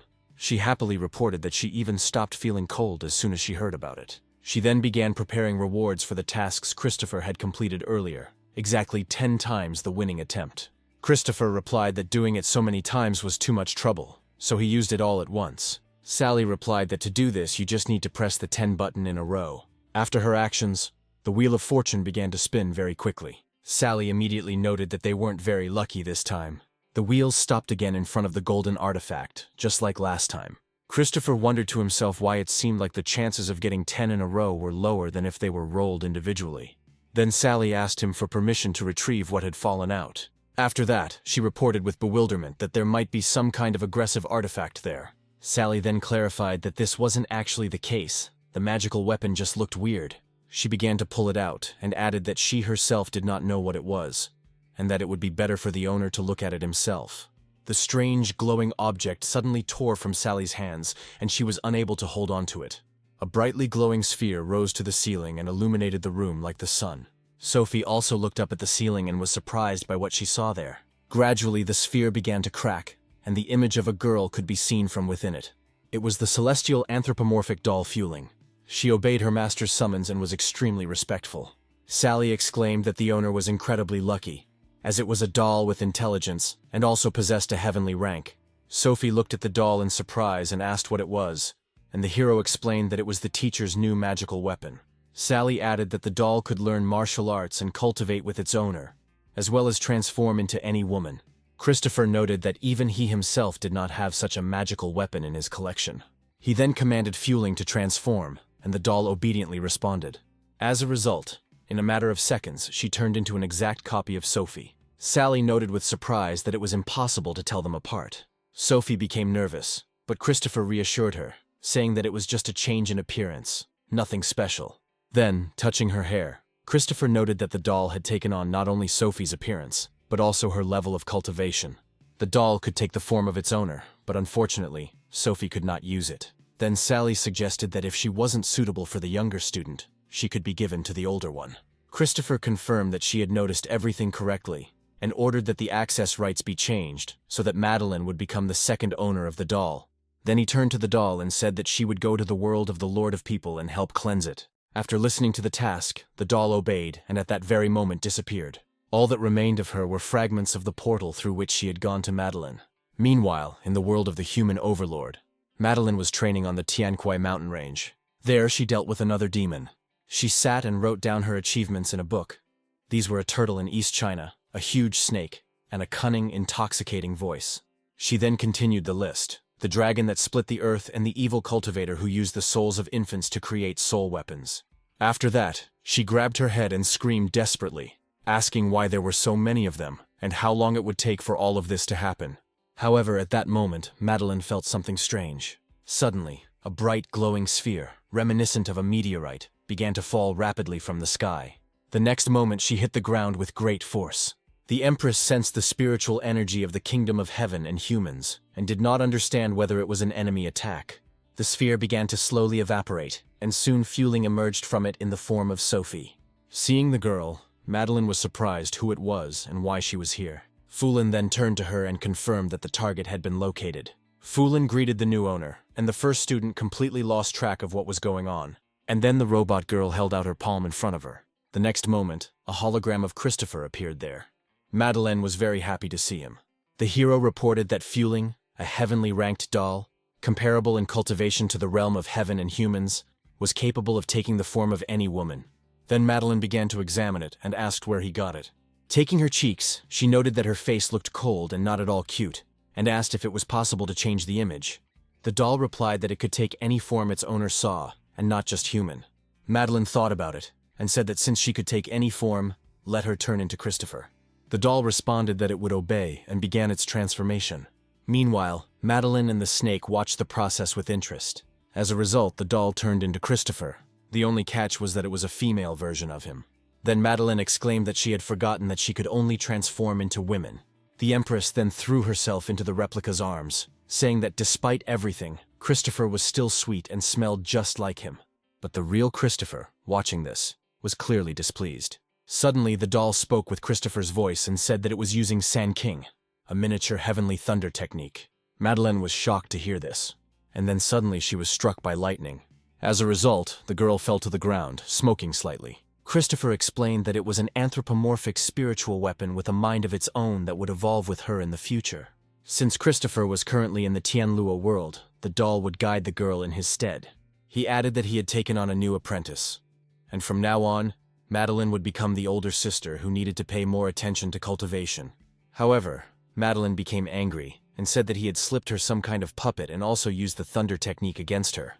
Gradually, Christopher's words reached her. She had a younger sister, and since she was with Christopher, she would definitely cultivate quickly. Madeline immediately began to scream that she could not lose to her. No matter how many brothers and sisters appeared, she would remain Christopher's favorite student. After her heated speech, a signal sounded, and the doll announced that the voice broadcast function was turned on. Meanwhile, our heroes arrived in the territory of the demons of the abyss, in the city of Huayang. Immediately, discussions began among the townspeople about who these two people with white hair were. Some assumed that they were father and daughter. Meanwhile, the hero noted that in the future, the world of Tianluo would turn into a lair of demonic cultivators. But this was still far in the future. Sophie looked around cautiously and pressed herself closer to Christopher. Sally noted that she was simply afraid of people. They were both too noticeable with their white hair, and Sophie was not used to such attention.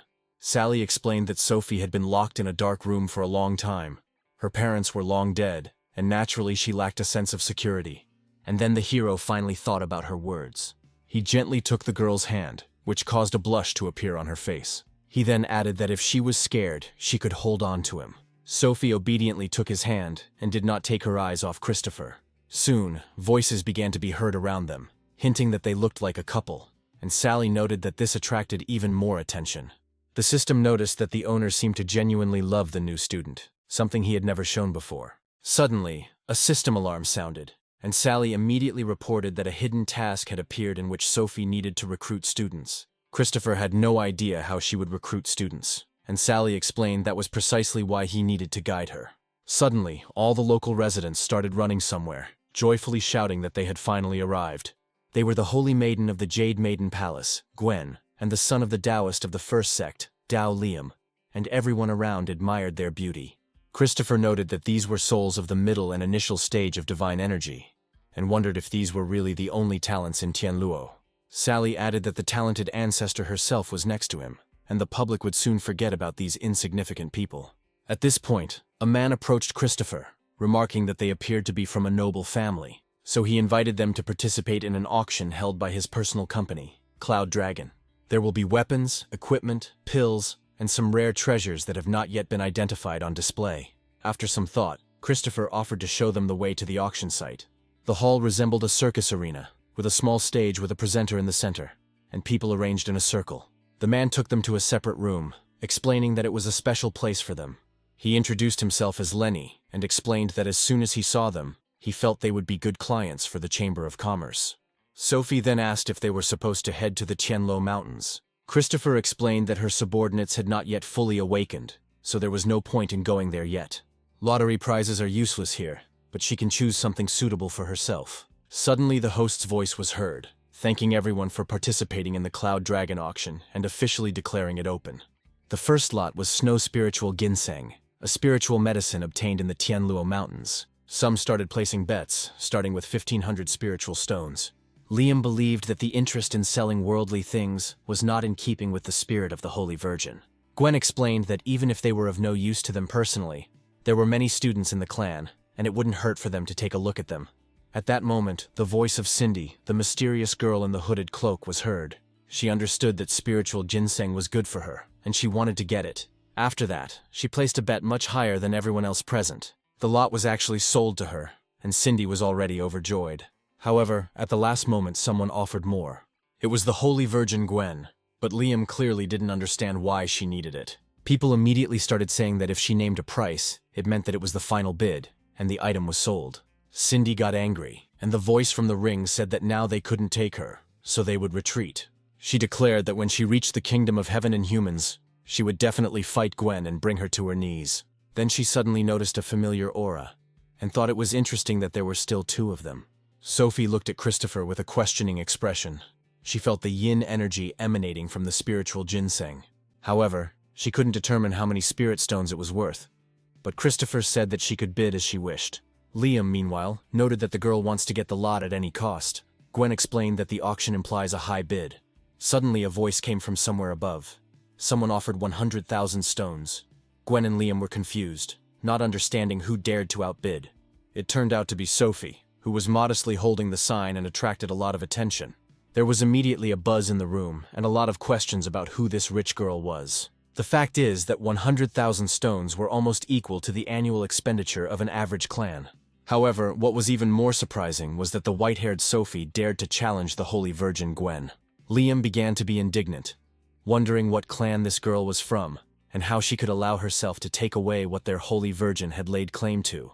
Cindy was pleased, but noted that the white-haired girl was apparently rich, so she decided to rob her. No one else offered a higher bid, and the host solemnly announced that the lot would go to the girl from the 7th box. With the blow of the gavel, the presenter essentially put an end to the auction. For some reason, Sophie was scared, so she turned to Christopher, asking if she had done something wrong. However, Christopher reassured her, saying that she could bet on whatever she liked. At that moment, Sophie felt that Christopher did not think her bet was high enough, and she could not disgrace him. The hero thought that it was interesting to meet both an astral body and a traveler, so this auction could be considered worthwhile. Noticing that the owner smiled slightly, Sally asked if something pleasant had happened.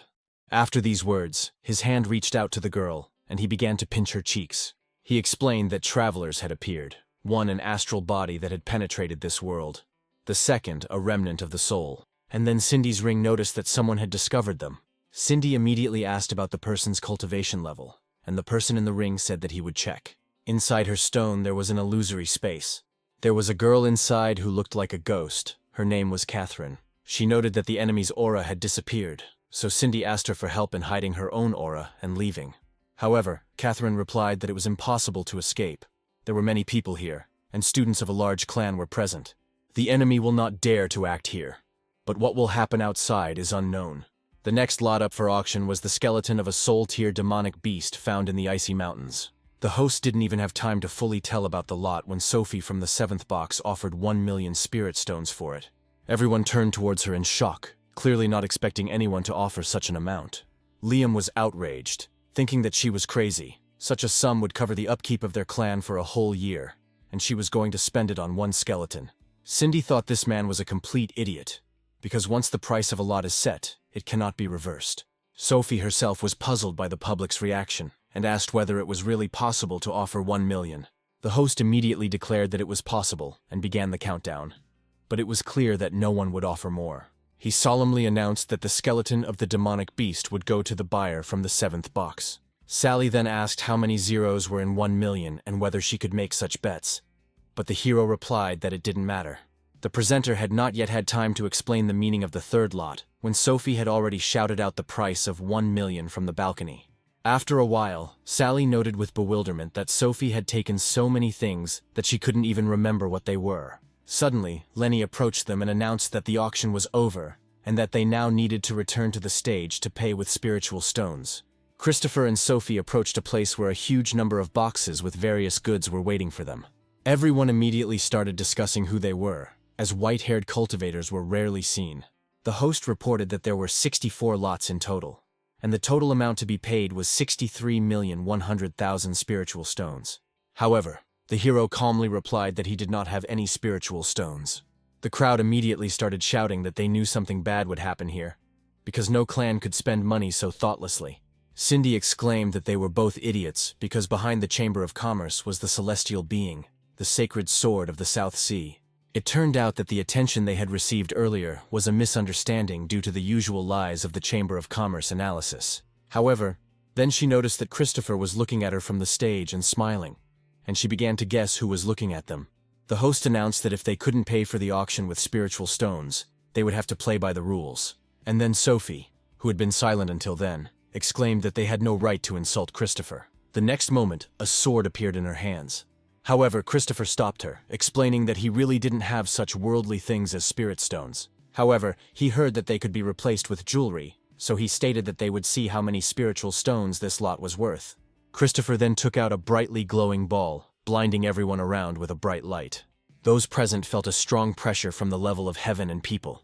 Even Liam and Gwen were forced to close themselves off from such power. After this, a powerful stream of energy rushed into the sky from the Chamber of Commerce. The celestial of the abyssal demon region, the Queen of Night, sensed the appearance of another celestial being. The region's celestial inhabitant, Dao Vault, the sacred sword of the Southern Sea, also took notice of the replenishment of forces. Buddha Bodhisattva noted that the layman had mastered a new realm, and this was wonderful. The locals did not understand what was happening, but they felt a strong spiritual pressure that made it difficult to breathe. Christopher then calmly threw the ball back and declared that they could decide for themselves how much it was worth, and that no change was required. The hero gave Sophie the storage ring and told her to pack all her things because they were leaving. He then threw the gem to the auction workers, who barely managed to catch it. Those present were shocked by what happened, because at that moment it seemed to them that their souls were about to be crushed. The young people began to ask the elder if they were really going to let him go so easily, and if the pearl was worth 60 million. The old man replied that they did not understand anything, because it was the pearl of the heavenly spirit. He then added that the white-haired Taoist was a powerful heavenly being, and ordered to hurry and prepare the people. Cindy asked if this was the man who had been watching them with divine consciousness. Catherine replied that she couldn't say for sure. But if it was him, then things were bad.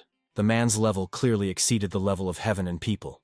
They must leave immediately and enter the Tianluo Mountains as soon as possible. A few days later, Sophie was cultivating spiritual energy, while Sally sat nearby, wrapped in a blanket and freezing from the cold. She was dissatisfied with herself, wondering why the owner left the girl in her room for some time. Then she realized that he had left her alone, perhaps because he had business that he did not want to tell her about. After this, Sally noted that it was normal for her to worry about the mental and physical state of her master. Standing in front of Christopher's room door, Sally greeted those present and announced that she was a special correspondent today. She came to reveal to everyone the secret of why her master, Master Toe, was so powerful, after which she looked into the room. However, Christopher was simply sleeping, and Sally decided that a being of such a level did not need sleep. Noticing the books on his bedside table, Sally noted that he was reading even in bed. These may have been the secrets of his powerful techniques, but in reality, They turned out to be reference books from a collection for parents about their child's education. Sally remembered him saying he never took on students, which meant he was studying it himself in secret and didn't want anyone to know. Sally then turned to the sleeping man and said that even though he often teased her, she would make him the most powerful master.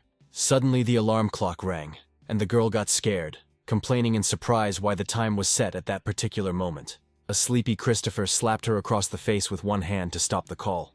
He then said that she needed to be more conscious about her alarm clock work and asked why she had come in instead of staying outside. Sally, holding her head, promised that she would not tell anyone about him secretly reading books on education. However, Christopher explained that she had misunderstood everything.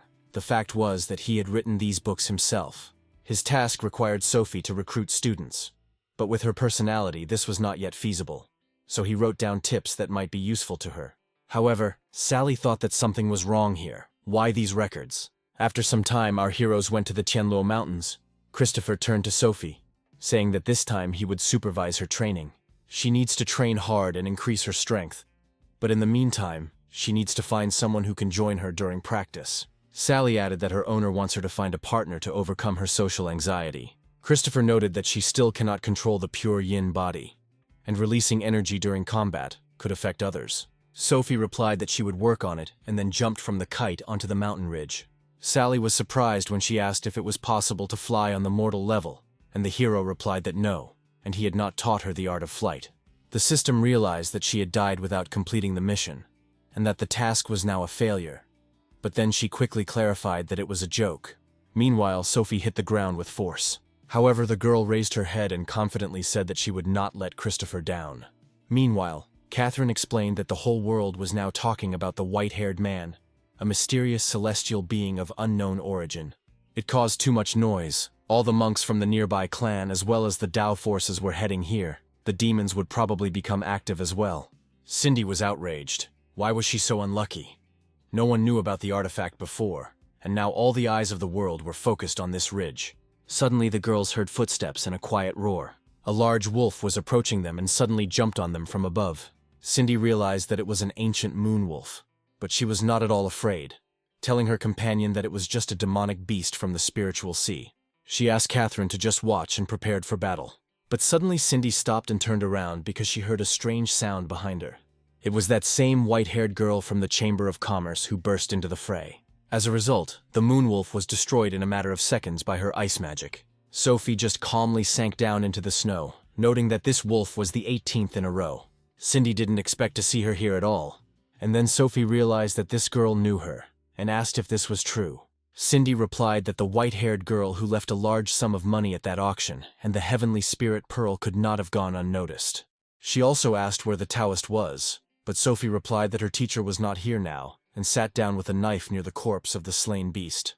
Then Cindy realized that in front of her were a teacher and a student, and not relatives, as everyone thought. She noted that in that case she would leave all the monsters to her new acquaintance, since she herself needed to go, and ran away. Along the way, she lamented that the last thing she wanted was to run into this couple, but unfortunately, that is exactly what happened. Meanwhile, Sophie, holding the cut-out heart of the demonic beast in her hands, looked after her in surprise. The words of the teacher echoed in her head, telling her that she needed to find someone who would walk the path of learning with her. After that, she immediately ran to catch up with the fugitive. Cindy didn't expect this turn of events and screamed to be left alone. At this time, Sally was rooting for Sophie, and then asked the owner if this girl with 2 buns in her ponytails was really chosen by him as a student. She felt like there was nothing special about her, but Christopher explained that they had arrived in the Tianluo world. She was surprised and asked why he spoke in the plural, and then Christopher explained that the second was just the astral body. It was enclosed in a ring on her finger, and it was better to keep them on the hook from the very beginning to avoid problems in the future. Meanwhile, Cindy fell into the snow and said she couldn't run anymore. Then she turned to Sophie and asked what she wanted. Sophie felt awkward even asking about it, but she said that she needed a companion for her studies. In response, Cindy sarcastically noted that she had Christopher, a celestial being like him, protecting her, so she had nothing to fear on the mountain ridge. But Sophie explained that this time in the mountains, she would study on her own, and Christopher would only intervene in case of unforeseen situations. And then Cindy realized that they had been tracked from the very beginning, and most likely the Taoist was now watching them from somewhere. Catherine noted that there is a saying that if something is meant to be, it cannot be avoided, no matter how hard you try. Cindy was initially outraged, but soon told Sophie that she understood everything, and that they would be traveling together for the time being. But the girl behaved too unexpectedly, namely, extremely friendly. Sophie extended her hand, noting that she was supposed to shake it, as she had been taught. Cindy casually replied that she would shake it if she wanted, then introduced herself and added that she was waiting for instructions on her studies. But Sophie was glad that she was able to find a partner. Meanwhile, deep in the dark Tianluo range, it was very gloomy, and many corpses of lost people were floating in the local river. The stranger said that greed, the original sin of man, had made this world forget who had guarded it, and who had allowed it to live in safety for thousands of years. Looking at the coffin, she added that the fools whom the dead protected had forgotten everything, and now wanted to disturb her sleep, which she could not allow. They all just want to get her. So the stranger said that they should come and then they would be buried right here. Meanwhile, Liam and the holy maiden Gwen, heading towards the ridge, were caught in a sudden violent snowstorm. They noted that the rumors appeared to be true. Sitting by the fire, Sophie asked what was going on. Cindy replied that it seemed to have awakened earlier than expected. Sally and Christopher were also a little puzzled that it happened so quickly. From the depths of the mountains came a bright beam of energy, rushing straight into the sky. On the way to the mountain, Cindy felt a strong cold due to the wind and snow. Catherine explained that the most magical weapon. This is an evil object, and the yin energy coming from it is not simple. She must be careful and not let evil enter her body. Looking around, Cindy was surprised that her new acquaintance was walking absolutely calmly and not shaking, despite her rather revealing outfit. She asked if the girl was cold, but she replied that she was not. Then Cindy asked if the teacher had given her any protective artifacts. Sophie was negative again, but she lifted her skirt and showed the seal. She explained that she had a pure yin body. Christopher said that all the yin energy and evil forces would be absorbed and converted into her spiritual power, which is why she doesn't feel the cold. Sophie suggested that Cindy come closer so she could absorb the cold yin energy and perhaps warm up a little. However, Cindy refused and said that although she was on the mortal level, she was very strong and would not be harmed by the icy air. But immediately after this, the girl sneezed treacherously, revealing her deception. And then, without further ado, Cindy took her hand and explained that it wasn't just the cold air. After some manipulations, she asked if it had gotten better. Cindy was surprised that some of the cold aura had disappeared, meaning that she really did have a pure yin body. Catherine noted that not only was she raised as a vessel, but she also reached maturity. The Taoist values her, so she needs to be careful. Meanwhile, Sally was pleased that Sophie had made a friend. Christopher agreed that the progress was good, but the training was just beginning. After a moment, he fell silent, and then, apparently sensing something, he said that someone had arrived. Suddenly, a spear flew from the sky at the girls at a dizzying speed. Cindy looked over her shoulder. Catherine had already warned her about the danger. However, the deadly spear rushed towards her at full speed, and then Sophie quickly grabbed them, and the girls ran to the side. At the last moment, Cindy jumped to the side to avoid the blow. Sophie asked in confusion what was going on. Cindy explained that there was an enemy there, and they needed to be careful. After examining the weapon embedded in the ground, she noted that it was a spear made of black gold, capable of destroying mountains. Then his master appeared, surprised that they were able to dodge the blow. Obviously, they had skills. Cindy was surprised. She knew that this young man's name was Charles, the king of the golden spear, with an average soul level. He thought he was the fastest, but he didn't expect that two girls could overtake him. Catherine noted that according to the information, this man is a real young genius, and even all of them together cannot compare to him. Hearing of his accomplishments, Cindy thought that the Prince of the Golden Spear was the last person she wanted to meet here. At this point, Sophie decided not to hesitate and responded to such a brazen attack.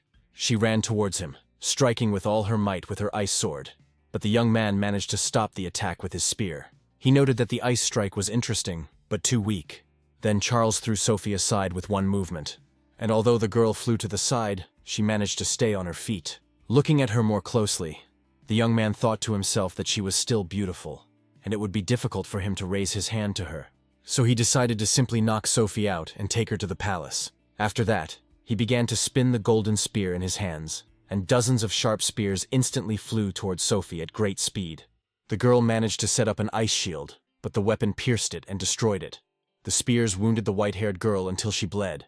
At that moment, Cindy thought things were going badly. The Golden Spear Prince noted that she had a low cultivation level, but she was quite hot-tempered. He has no aversion to such people, so if she agrees to become his 375th concubine in the harem, he will spare her life. Meanwhile, Sophie was barely able to stand on her feet, leaning on her sword. Seeing this, the young man repeated his offer. But Sophie didn't answer, and using her last strength, raised her weapon up. Charles noted that the white-haired Sophie was able to attract his attention, and a woman like her was worthy of being conquered. However, at that moment Charles heard Cindy's voice. She said that she had heard a lot about the mastery of his martial techniques. She and her sister had long admired him, but had not had the opportunity to meet him. Today was the first time they had met in person, and Sophie was worried that perhaps the gentleman would calm down and listen to her. Her voice and gaze had a hypnotic effect on Charles. In this world everyone only knew about Liam and Gwen, but in her opinion, the master was much better. Unlike them, who became famous simply by defeating other clans, he does not profit solely from the glory of his sect. The young man noted that she was perceptive, because none of them could match the blow of his spear. Then Cindy asked if he could not, for her sake, not disturb her sister and take them both into his harem. The girl thrust her breasts forward and said that both would be obedient and would submissively serve him. The charmed young man replied that this was good, and as long as they obeyed the king, he would give them whatever they wanted. Then Cindy snuggled up to him and said there was something she wanted. The young man said that he would get a star from the sky for her, but she replied that she wanted his life and grabbed his hand. Together with Catherine, they recited the concentration technique and firmly fixed the young man. Wishing him dead, Cindy hit him in the face with a side punch. She also used Holy Burst poison to deal even more damage. Charles flew back from such a powerful blow. Cindy added that she was tired of such a person, and let him go to the ruler of the underworld, Yan Wang. However, Charles was not going to give up, and having come to his senses, immediately attacked her again with a spear. Cindy was thrown to the side by the blow. At this moment, Sophie watched their confrontation with alarm. Catherine asked with concern in her voice how she was feeling, and Cindy replied that several ribs were broken, but she was still alive. But Charles was furious that she dared to attack him stealthily and shouted that he would tear her to pieces. He threw the spear towards the girl again. Catherine screamed that she would block him, but Cindy replied that it was too late. But her new friend was not going to give up so easily. Suddenly, Sophie appeared in front of her and tried to stop the weapon with her sword. However, the spear flew at such a speed that it was impossible to hold onto it, and it wounded her in the shoulder. Sophie fell on her back, unconscious and bleeding. She lay in the snow, covered in wounds, and could no longer take part in the battle. Cindy looked at her in horror, not knowing what to do. And then an irritated Charles hissed that they dared to disfigure his face, and he would make them regret being born. He was going to break their bones one by one and kill all their loved ones, from family to teachers. Cindy understood that he was holding a spatial artifact in his hands, which meant serious danger. Meanwhile, somewhere beyond the Tianluo Ridge, the king's guards noticed his call and realized that he was in danger and must act quickly. Charlie began to threaten that when these scum got to him, he would make the girls beg for mercy. However, Cindy grabbed the sword, and Catherine asked what she was going to do. She replied that she would not be able to live in peace until she finished with him. Catherine warned her not to be stupid, because when the guards came, everyone would die. However, Cindy screamed that he had to die first and rushed to attack Charles, but he blocked her. The young man grabbed her by the neck and began to strangle her, using the last of his strength. With her last strength, she groaned, urging Sophie to act. Then the disfigured young man realized that there was someone behind him. The next moment, Sophie struck him with her sword, piercing him through, blood spurting from his mouth. Catherine screamed that it was too risky, but Cindy replied that unless the threat was nipped in the bud, the consequences would never end. Then Catherine said that they needed to leave immediately, because when the guards came, they would not survive. Cindy, coughing up blood, said she understood. Looking at Sophie lying unconscious, she noted that if she died, her teacher would undoubtedly be so angry that he would destroy the entire heavenly sect. Then the Taoists' attention will not be focused on them. And on top of that, they only know her superficially. Meanwhile, Sally sounded the alarm that she had blocked that area of space, just as the master had said. Christopher noted that if the King of the Golden Spear had simply met the two girls face to face, he would not have interfered. It should have been an experience for them, but the peak of the soul level met the level of the mortal and spiritual sea. She tried to calm him down and said that the baby's wound was very small and could be healed with one quick treatment. He then added that now that the training was complete, there was no longer any need to keep the man alive. The hero was surprised that Charles was still alive. The young man sat holding his wound and said that when he returned to the heavenly sect, he would destroy their entire family. However, he was puzzled as to why these stupid gods had not yet appeared. Suddenly, everything around him began to shake, and the guy thought that an earthquake had started. However, the next moment, huge boulders of stone rose from the ground. Charles screamed, asking who it was and what kind of spell it was. Christopher calmly said that he had no right to know, and clenched his fist. In an instant, the young man was crushed so hard that not even a spot remained of him. Sally declared that this time he was definitely dead. The hero replied that it was a small fight. The girls knew that they could not resist him. But their plan of seduction also failed. Then he said that after that the real training would begin. Then he asked what interesting events would happen in the future. Meanwhile, Cindy was carrying Sophie on her back and was indignant at the fact that this girl looked so thin and small, but was so heavy. Catherine said that if it was hard for her, then he should just put her on the ground. But she replied that in her entire life she had never owed anyone anything. But this Sophie had saved her, and she could not leave her now. Then she said breathlessly that if Catherine had not been a spirit, she would have pushed Sophie onto her long ago. Suddenly, Cindy tripped over a tree root and fell hard on her face, knocking her companion to the ground. She grabbed her head and began to complain about why she received such a punishment, either in a past life or in this one. And then Cindy felt something strange. Suddenly, magical rays appeared in the air out of nowhere, directed straight at the white-haired girl. Flying up to her, they began to heal the wound that appeared after a strong blow from a spear. The two travelers who were watching this did not understand what was happening, but Catherine suggested that it looked like a breakthrough. At this time, Sally was lamenting that things were bad, and Sophie's vital signs were falling. But Christopher said that everything was fine. This was a sign of her breakthrough. She absorbed a lot of yin energy, and thanks to this battle, she could no longer suppress the spiritual energy in her body. He then added that they should look more carefully, as he had never seen a pure yin body forming a spiritual sea. Cindy was outraged that Sophie was about to break into the spiritual sea area in such a dangerous place. Catherine noted that she was absorbing too much yin from the mountain range, and if she continued, she might attract the attention of the sect and the beasts.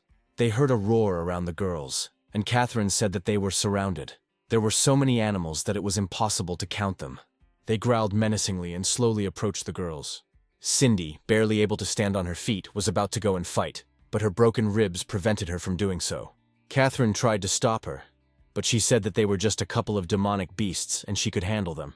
Huge beasts began to attack the traveler from all sides. Cindy shouted to Sophie that it was now her turn to put on a show, but it was a pity that she herself would not be able to enjoy its magnificence. She began swinging her sword around herself and calling the most insolent of the beasts to come closer so she could kill it first. The demonic beasts attacked one by one and she managed to dodge them. However, the wound from the previous battle tormented her, and then she screamed that more than anything in the world she hated these furry creatures. Cindy decided to use the tornado technique and began spinning her scythes with heavy balls on the ends, hitting the animals. Catherine was amazed because she had never seen Cindy use this before and asked where she learned to do it. She replied that she was so talented that she came up with the technique on the fly. Then she said that she would find a way to get Catherine out of here, so let her run as far as possible. Cindy stated that she never had luck, so there was no point in looking for it in the next reincarnation. Meanwhile, Sally noted that the pink-haired girl had good skills, and it was no wonder that the Lord saw her as a student for Sophie. Christopher replied that Sophie's absorption of a large amount of yin had already attracted beasts, and among them were several beasts at the peak of the soul realm. But he said that this was also her test. He was interested in how far Cindy was willing to go for a stranger she had known for less than a day. Meanwhile, Sophie had still not completed the crossing and was almost completely covered in ice. At that moment, the girl saw something like a dream. She found herself in an empty place where there was only a winding road. In her vision, she heard her mother's voice calling her by name and asking her to come closer. When the girl turned her gaze towards the sound, she actually saw her mother there. Sophie threw herself into her arms, crying, and said that she missed her very much. The woman replied that she missed him too, but now she was in pain. Then she stretched out her hands to her daughter and showed her a huge wound on her stomach. Sophie burst into tears of horror and covered her mouth with her hands to keep from screaming. The mother took her face in her bloody hands and asked if she had forgotten how her beloved mother died. She said angrily that not only her mother had died, but also her father, brothers, sisters, but the family's faithful old servant and even her pet. They all died because of her. Sophie grabbed her head and screamed, but the creature continued to press on her and tell her that they all died precisely because she was a coward. It asked if she had never wanted to take revenge for everyone and everything. Sophie had to come and give him her body, and then he could help her sort things out. It continued to press the white-haired girl so that she would eventually agree.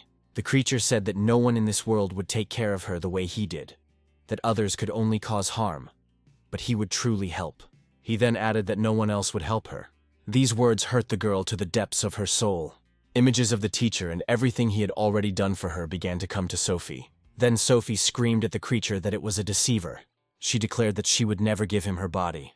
The woman was outraged at how Sophie could still resist when she was the only one interested in her pure yin body. Wiping away her tears, Sophie replied that it was not so. She still had Christopher, who really helped her, and she believed in him. These words helped the girl break through to the realm of the spiritual sea, and the process became irreversible. Gradually, the image of the woman disappeared, and the last thing she managed to say was that she was lucky this time. However, sooner or later she will still get to her. Soon Sophie began to come to her senses. Suddenly she felt something dripping on her face. It turned out to be Cindy's blood, battered and bruised, hanging over her. Looking around, the white-haired girl saw mountains of corpses of demonic animals, and was shocked. Cindy said wearily that she could no longer fight, and muttered that she was leaving the remaining animals to her.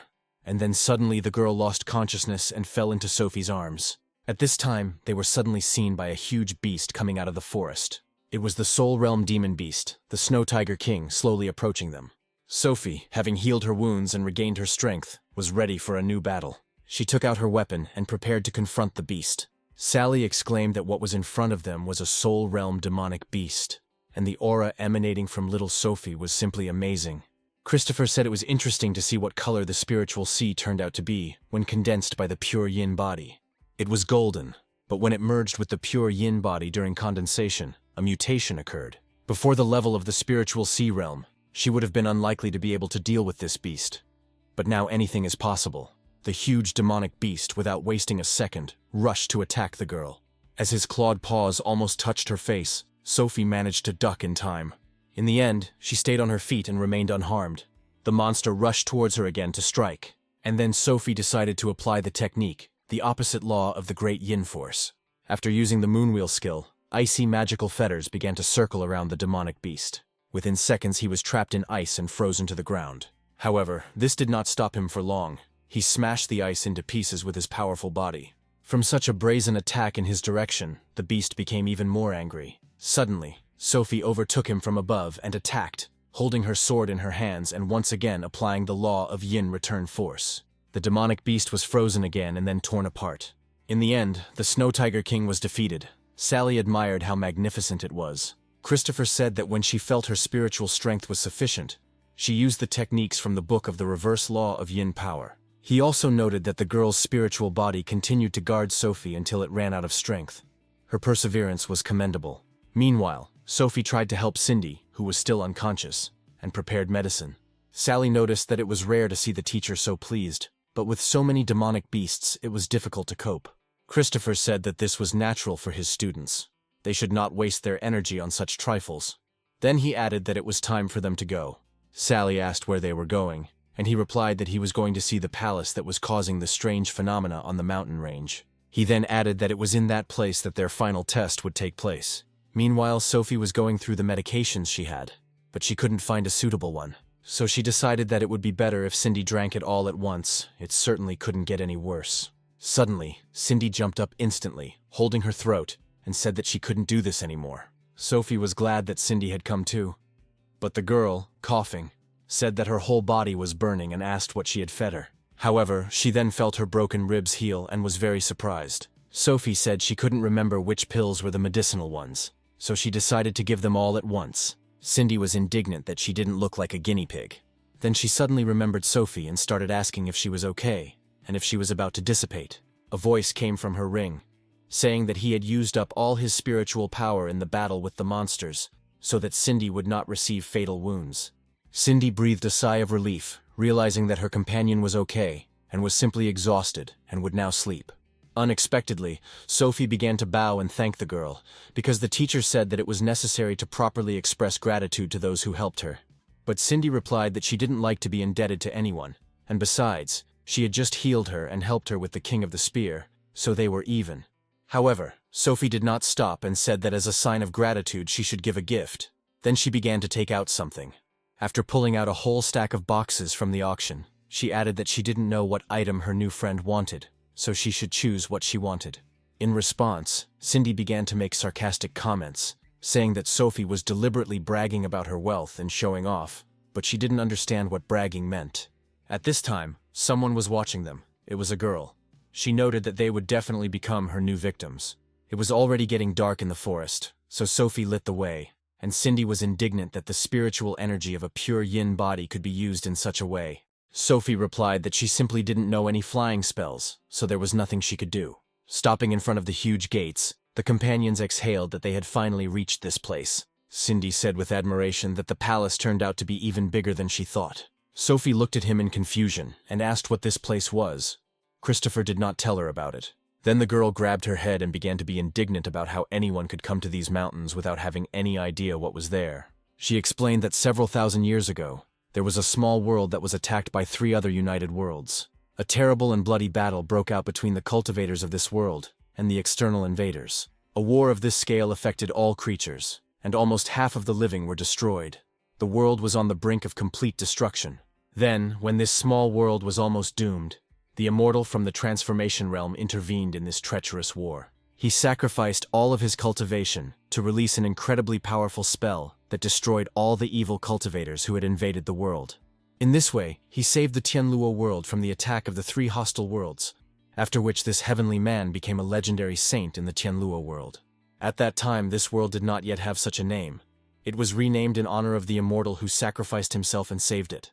In addition, inside this palace is kept an Earth-rank artifact that was once buried underground. Then Sophie asked how she knew all this, and Cindy realized that she had said too much. She tried to cover it up with a joke, saying that there was nothing special about it, and that everyone in the Tianluo world knew this story. She then said that she needed to consult with Sophie, who was an excellent fighter, and that there were probably many treasures left in this castle. To this, Sophie calmly replied that she was not at all interested in all the objects inside the building. This news shocked Cindy, and she said that she was just making fun of her. She asked why she had to come here at all if she didn't need the relics or the Imperial Palace. Then Sophie said that she had heard about the Imperial exam, and if you pass the exam, you can become a high-ranking official. However, Sophie then clarified that no one picks up the sheets of paper after the exam, and asked what the Imperial Palace had to do with it. She explained that the teacher's intention was for her to grow up through the trials of the Tianluo mountain range. Then Cindy replied that if that was the case, then everything would be hers, and suggested that they quickly enter the palace grounds before someone else got ahead of them. Looking around, Cindy noticed that she had thought that the magical weapon left by the immortal would have been guarded much better. However, this was probably no ordinary artifact. But suddenly the girls stopped because they heard a strange, loud sound behind them. At that moment, the huge doors of the Imperial Palace suddenly slammed shut. The girls did not expect such a turn of events at all. Meanwhile, in another part of the castle, uninvited guests were attacked by an unknown force. They tried to stick together and not touch this force. However, as soon as she touched anyone, they would instantly become possessed by a demon. The young man's appearance immediately changed. His entire face became covered in purple veins. And then he suddenly lowered his head and began to laugh madly. He then started shouting threats, saying that he was going to kill everyone around him and then turn these guys into his slaves. Meanwhile, the girls immediately took up defensive positions. Cindy said that the spirit of the palace definitely gave birth to the spirit of the artifact. And then Sophie reported that something was rapidly approaching them. It turned out to be a huge group of evil spirits, who were growling and clearly preparing to attack. Cindy cursed loudly, in shock, and Sophie whispered that these were the souls of the dead. She knew that this enemy was much stronger than anything they had faced before. Then Cindy suddenly stopped Sophie and started crying. She grabbed her companion by the leg and admitted that she was terribly afraid of ghosts, and Catherine screamed indignantly because they had spent so much time together. Suddenly the terrible demons roared even louder. This left Cindy completely stunned. However, having pulled herself together, she began to shout for them to run away and wave her sword in all directions. While the girl was rushing back and forth, she accidentally stepped on a hidden button in the floor. Instantly, a bright, blinding light surrounded the girls. Moreover, he even drove away evil spirits from them. As it turned out, by pressing this button, Cindy activated teleportation. The teleportation instantly transported them to the second floor of the Luo Imperial Palace. Cindy couldn't understand where the teleportation seal came from, and decided that it was once someone's joke. After all the commotion, she suddenly smelled the persistent smell of blood. What Cindy saw in that room shook her to the core. Looking around, she saw mountains of corpses, killed in horrible but equally terrible ways. She was shocked, and began to ask herself what had happened here. The girl then noted that all the dead were dressed in the clothes of the Dao sect. She suggested that the bloodbath may have erupted due to internal disagreements. She then noticed two people standing nearby with swords in their hands. When they turned around, Sophie recognized the holy maiden Gwen and the Taoist's son Liam. Sophie asked in surprise how she knew them, and Cindy snorted and said that in the entire Tianluo world, only Sophie could not know who they were. Then Cindy exclaimed that they were in big trouble because there was clearly something wrong with those two. They looked possessed. She also added that the spirit of the artifact appeared a long time ago. But now she had a feeling that something did not add up. An unknown force was influencing her emotions, and she finally realized that the palace was capable of manipulating people's feelings. After this, the Holy Maiden and the Taoist's son turned abruptly and headed towards the heroines. They attacked the girls and tried to kill them. At the same time, the girls desperately defended themselves. Cindy knew that Liam was definitely insane, but he still had the soul realm level. The young man swung and hit Cindy with all his strength. As a result, she flew off to the side like a rag doll. Blood gushed from her mouth, and she began calling for her Catherine, screaming that she had had enough sleep. At that moment, a sleepy Catherine appeared and asked what had happened, and Cindy exclaimed irritably that she had finally decided to wake up. The surprised spirit girl asked her friend why she had gotten involved with them in the first place. Cindy indignantly noted that this couple was under the influence of the palace, and now that she was awake, she had to help sort out this mess. Meanwhile, the possessed Gwen continued to try to kill Sophie. She managed to parry another blow and dodge, remaining unharmed. However, immediately after this she was attacked again. This time the powerful blow pushed the girl away. The next thing she knew, Gwen's sharp sword was above her head. It even seemed to her that this was her end. However, Cindy managed to grab her leg with her long hair and pull her sharply down, which allowed her to avoid a fatal blow. Then she shouted that she intended to detain the Taoist's son. At the same time, Sophie must focus on her second opponent. Together with Catherine, they decided to use the magical technique, the secret law of Yuelong Mountain. Using this technique, they attacked Liam with streams of scattered soul fire. This seemed to free him from the evil spirit. Meanwhile, Gwen was preparing to strike Sophie again. However, Cindy grabbed the Holy Virgin with her long locks, wrapping it around her waist. She then ordered Sophie to act immediately. There was no way they could miss this moment. Sophie decided to apply the law of reverse Great Yin Force. This allowed her to freeze her possessed rival and prevent her from making further attacks. After that, Sophie attacked her with her sword, piercing her straight through the chest. Gwen began to fall to the floor, exhausted, returning to her previous physical form. Meanwhile, Cindy observed the strange behavior of the Taoist's son. It seemed that he had come to his senses and was his old self again. However, there were still blue streaks of obsession on his face and hands. Looking around and seeing the many bodies of his people around, he was shocked. Cindy didn't understand what was happening to him and whether he had come to his senses. But Catherine explained that his spiritual energy was unstable, and he couldn't let his guard down. Suddenly he screamed loudly in shock. Liam's entire body began to glow with a bright blue flame. His aura was so strong that the girls had to shield themselves from it with their hands. He was under the influence of an evil spirit, but everything that happened impressed him so much that he completely succumbed to the power of evil. Meanwhile, the otherworldly force, observing everything from the side, was reasoning out loud that this was probably how it should be. Let everyone continue to follow their evil thoughts and destroy others, for they are only stupid people. On her land, mortal emotions will be pushed to the limit, and she will spare no one who dares to disturb her sleep. At that moment, Christopher, who appeared nearby, declared that the palace was just a cover, and the real citadel was located deep underground. The spirit shuddered as soon as he heard the man's voice. The hero then turned to the evil spirit, noting that it must be the spiritual vessel of the imperial palace. The dark energy was amazed and asked how he got there. Christopher explained that there was no place in heaven that he could not enter. He said that although it was just an artifact, this spirit had such mature wisdom and used the method of forging an artifact with a divine soul. He explained that many sects around the world are engaged in forging artifacts using the souls of animals and mythical creatures. Then the surprised evil spirit asked in surprise who he was, but Christopher replied that it didn't matter. However, it is an artifact soul and can exhibit cultivation, although in the outside world it may not even have a spiritual seed due to poor forging. He then touched the coffin, noting that there was a person of the Transfiguration realm level inside.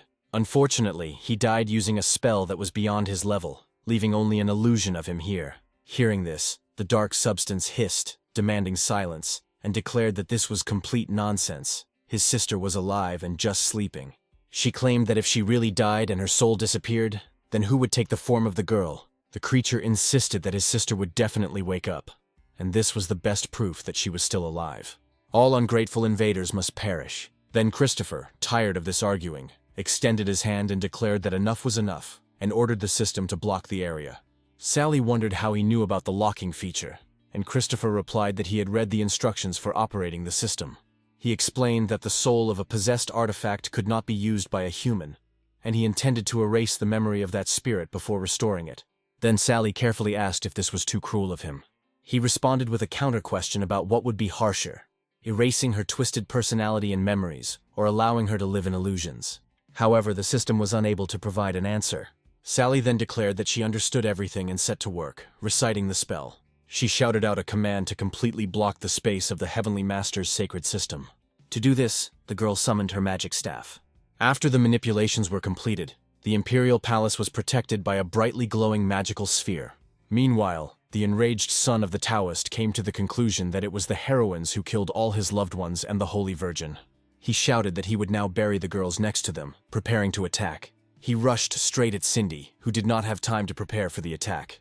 However, Sophie, covering Cindy with her body, managed to stop the blow in time and tried to resist with all her might. But Liam still pushed the girls with such force that they flew back several meters.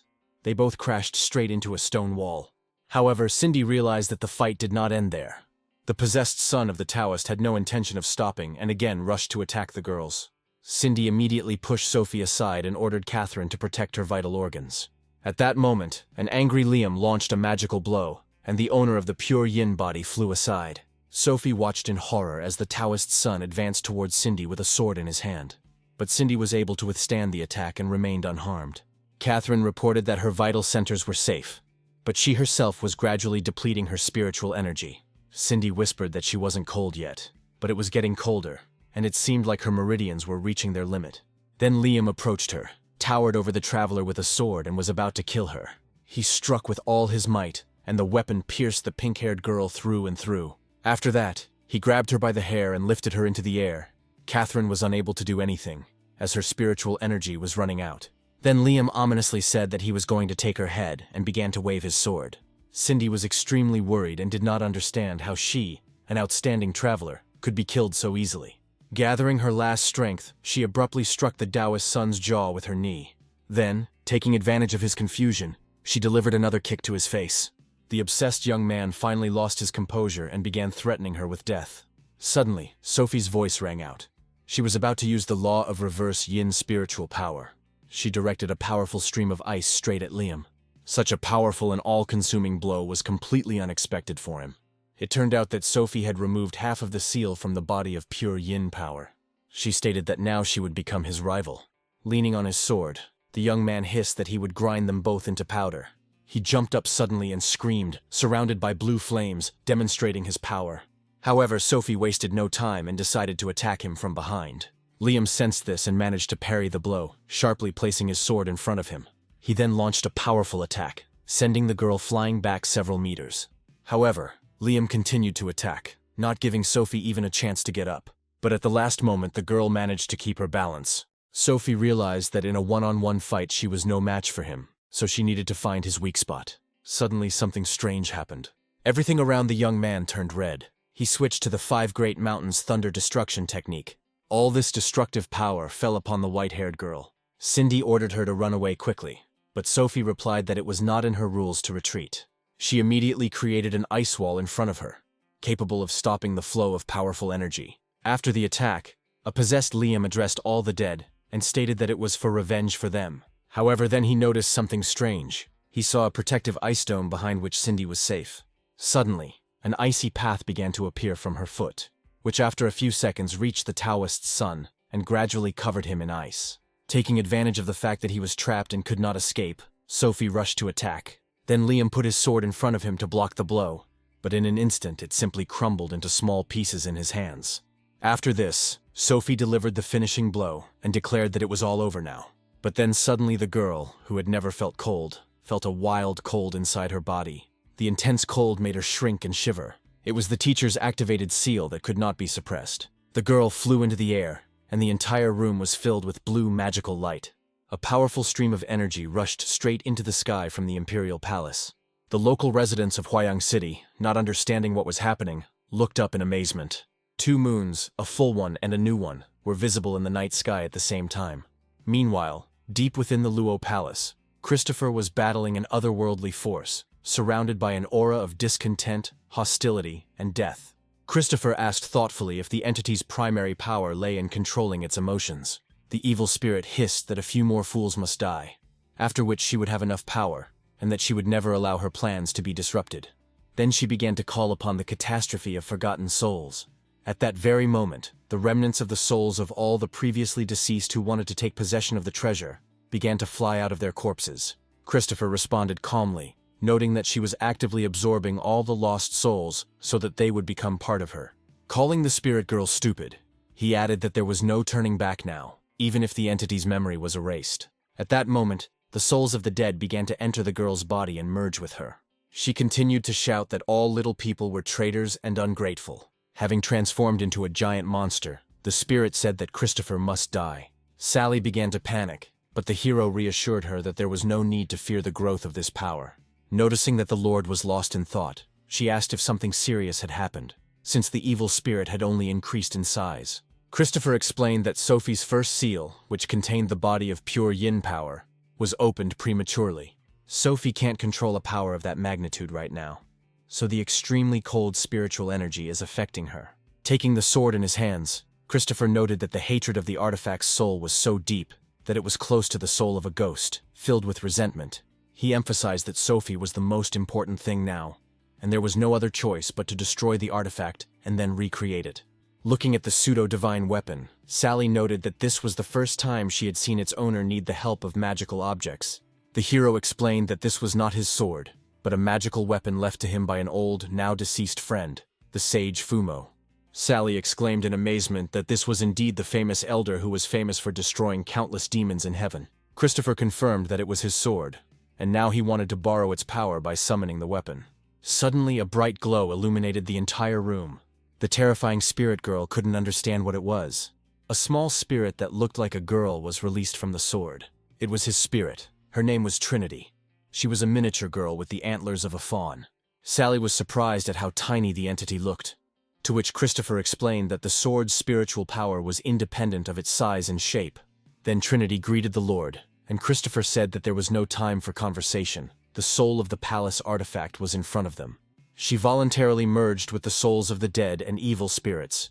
She was needed in order to eliminate the evil force without harming the source of the artifact. Trinity replied that she couldn't do anything with a living being, but with a tiny soul there would be no problem, even if there were thousands of them. Christopher then asked what the maximum cultivation limit the lockdown zone could support was. Sally explained that she should be able to withstand any attack below the realm of all things. Christopher said that then let it be the kingdom of all things. Sally was nervous and wanted to stop him, but it was too late. He said he had not had time to study the instructions left to him by the sage, but he could provide Trinity with spiritual power. Meanwhile, the monster accused everyone of betrayal, and threatened that they would remain buried here with their spirits as a symbol of repentance. The little sword spirit raised her weapon and began casting spells. Trinity declared that all evil spirits and traitors would be destroyed, and those who dared to plot evil against her would be punished. Then, reciting a spell, she banished hundreds of evil spirits, pointing the sword at the otherworldly force. The spirit was horrified to see such a strong attack. Meanwhile, the Sky Lord Sally successfully held back the flying stones, blocking the space. However, she was already at the limit of her capabilities, and warned her owner that she might soon not be able to bear it. The evil spirit of the artifact growled that it was foolish to rely on the help of the tiny sword spirit to attack him. However, Trinity countered that fallen beings like him were not fit for the Overlord to personally interfere with, and that her power would be sufficient. After this, a powerful explosion occurred. It illuminated the entire room with a bright light. After this, Sally collapsed on her back, exhausted, and said she could barely hold it all up. Trinity reported that the soul and consciousness of the spirit of the artifact had separated, and that all that remained was to restore the memory, after which it could be reconstructed.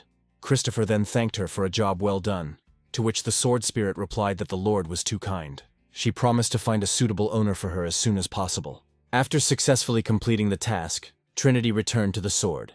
Now the main character had one last mission left. The almost defeated spirit of the artifact said that she could not lose, as she had to protect her sister. However, Christopher approached her and informed her that it would soon be over. Now all the bad memories and dark thoughts that clouded her mind will be erased. When she wakes up, everything will be fine. The spirit girl screamed that she would not allow her memory to be erased, but the process had already begun. She regretted that she was the only mistress for the girl, and that they were together from the very beginning.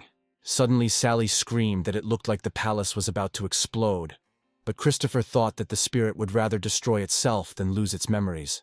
He then asked the spirit if he really believed that the destruction of the entire palace could kill him. She replied that she knew she couldn't kill him, but she wouldn't let him achieve his goal. Even if her spirit dissipated, she wouldn't become a magical weapon. After these words, she turned into a huge black sphere. Sally was puzzled and didn't know what to do. Christopher then explained that the fall was too deep and nothing could be done, as it was her own choice. He wouldn't try to convince anyone. But his student was still in the palace, so destruction was out of the question for now. Suddenly a voice came from the ring, asking the elder for mercy. Sally noted weak vibrations of the soul, but their strength was too small. Then Christopher asked who it was. Aura replied that his birth name was Boyu, but in heaven he was called Tianluo. It was none other than the owner of this imperial palace and artifact. And after Boyu's explanation, she absorbed the black sphere. Christopher noted that, in theory, her cultivation level in the transformation realm was not sufficient to transcend the laws. Boyu confirmed that this was true, and after using a spell that was above her level, she was unable to exist in the three worlds. Now that she existed as a fragment of the soul's memories, she explained that the spirit was not actually evil, and it was worth giving it a chance and listening to her. Having received a positive response, the soul fragment went to Christopher to demonstrate its memories. Thousands of years ago, she was an extremely gifted cultivator of noble birth. In just a few years, the girl reached the level of the transformation realm and became the only one to step into heaven, receiving the name Lulu. In the first half of her life, her main goal was to grow up and become the pride of her world. That was until she met the young man she valued and loved most. However, everything was not as rosy as Lulu had imagined. At an opportune moment, he dealt her a powerful blow, wounding the girl right in the chest. As it turned out, the whole thing was a carefully planned deception. They only needed her magical weapons, techniques, and heavenly treasures. Besides this, they also needed Lulu's life. When her ex-lover was about to finish her off, Lulu was already saying goodbye to life. But at the last moment I pulled myself together and decided that it shouldn't be like this. The girl decided that bad people cannot win. She pushed the killer away with magical power, then destroyed everyone who hurt her and took on a heavy burden. However, the ex-lover managed to strike Lulu. Badly wounded, she no longer had refuge in this world. Lulu could only break through the void and wander through the heavens. Later, after these tragic events, she found herself in this small world. Lulu lost almost everything in this carefully planned intrigue. The only magical weapon she had left was the Diluo Palace, which had accompanied her since the beginning of her training. She thought she could recover and heal here and then return to heaven. But she underestimated the cruelty of her lover. He used a spell that rips apart the heart and devours the soul. Each time a practitioner passes through the heavenly cycle, the spiritual force awakens the poison in the body, gradually destroying it from within. Dilo asked if everything was okay, to which Lulu replied that she had to cultivate diligently to gradually achieve human form. Dilo then explained that Lulu would try and make efforts to achieve human form and travel to other worlds in search of the pill. However, Lulu was unable to cultivate or heal, meaning she was doomed. Fortunately, after decades of forging the souls of artifacts, Diluo very quickly began to observe the process and console Lulu in her anticipation of death. However, all the good times couldn't last forever.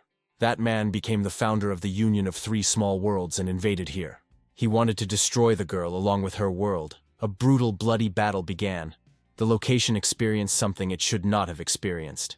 Then Lulu told her sister to stay in the palace and not go anywhere, but she herself had to go on business. She added that in her absence, her sister should train well and continue to cultivate. The girl realized that all this was happening because of her.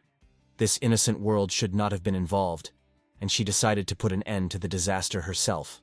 Lulu burned her soul and body to activate the forbidden spell and stop the destruction of the world.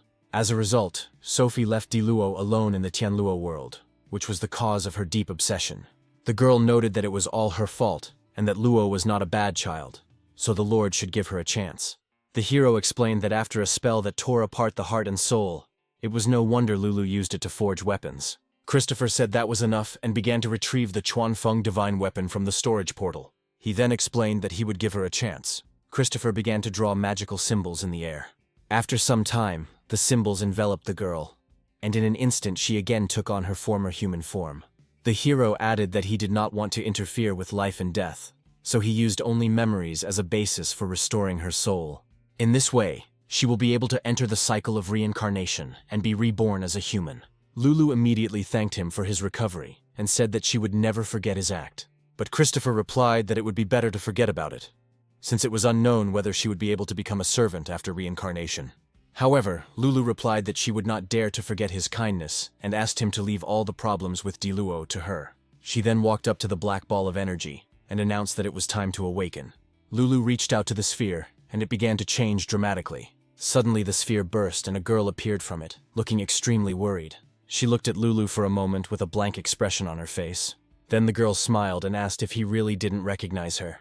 Bursting into tears, little Luo rushed to her sister, who assured her that everything would be okay now. Lulu tried to calm her down, adding that Luo was truly amazing for having already achieved human form. Luo then confirmed that she knew her sister was still alive. She said that the man had not deceived her. She only needed to collect enough souls so that she could return. But after these words, the girl received a slap in the face from her older sister. Lulu looked at Luo with disdain and called her ugly. Sally, however, could not calm down and was close to fainting from sobbing, holding Christopher's head. Luo didn't understand why she was hit so hard, and Lulu was extremely angry with her. She screamed that when she taught dark magic that used the souls of the living, her sister should have realized how many lives she had destroyed. From birth, she trained her step by step to improve her cultivation, and the girl voluntarily decided to absorb the souls of other people. Then Christopher joined the conversation and asked who taught her the soul resurrection spell. Luo said that about 500 years ago, when the girl's spiritual body had not yet formed, a mysterious man came here. He reported that her sister's soul was not completely destroyed, and that by collecting a sufficient number of souls, a full-fledged spirit body could be recreated. Luo originally had no intention of practicing the spell left behind by that man. However, after more and more people began to invade here, she then decided to try absorbing human souls. Thanks to the power of the fusion of these souls, Lulu was able to assemble a complete spiritual body in just 100 years. As her power grew, she began to feel herself slowly losing control of her emotions, and the urge to kill haunted her. Once Luo realized the seriousness of the situation, there was no turning back. She didn't want to kill so many people. Her goal was to protect her sister. As long as there was even a small hope of resurrection, she did not want to lose it. Sally then whispered that, as far as she knew, it was impossible to bring a soul back to life even through sacrifice. Christopher agreed that once a soul is destroyed, even if collected from all over the world, it cannot be brought back to life. And then suddenly the sisters fell on their knees before the bishop. He did not understand what was happening and why. Lulu explained that it was her fault. Then she asked to give Luo another chance. Christopher replied that due to Luo's deep obsession with her, she was seduced and led astray, but Trinity had already purified her spiritual body. In response, Lulu thanked him for this, after which the girl asked him for one last favor before saying goodbye. She explained that Luo had managed to collect the soul of the artifact, but in her mind she was still a child, and it would be difficult for her to stay on the right path in the future. She said that she would soon enter the cycle of reincarnation and asked to accept her sister as a student. Hearing this, the girl burst into tears, saying that she did not want to say goodbye to her again. But Lulu explained that reincarnation is a law of nature. As a human, she died many years ago, and her life as the soul of an artifact has just begun. If it weren't for the help of the elders, they wouldn't even have a chance to see each other. Gradually, the girl began to disappear, announcing that she no longer had contact with the earthly world, which meant that it was time to leave. Christopher condescendingly said that he would accept the soul of the artifact as a student. Then he asked if the girl wanted him to help her take revenge. But Lulu replied that there was no need to worry. If in the next life she was reborn as a human, she would become wiser. After that, she said goodbye to Luo, adding that in the future she should become a super powerful magical weapon, and then disappeared.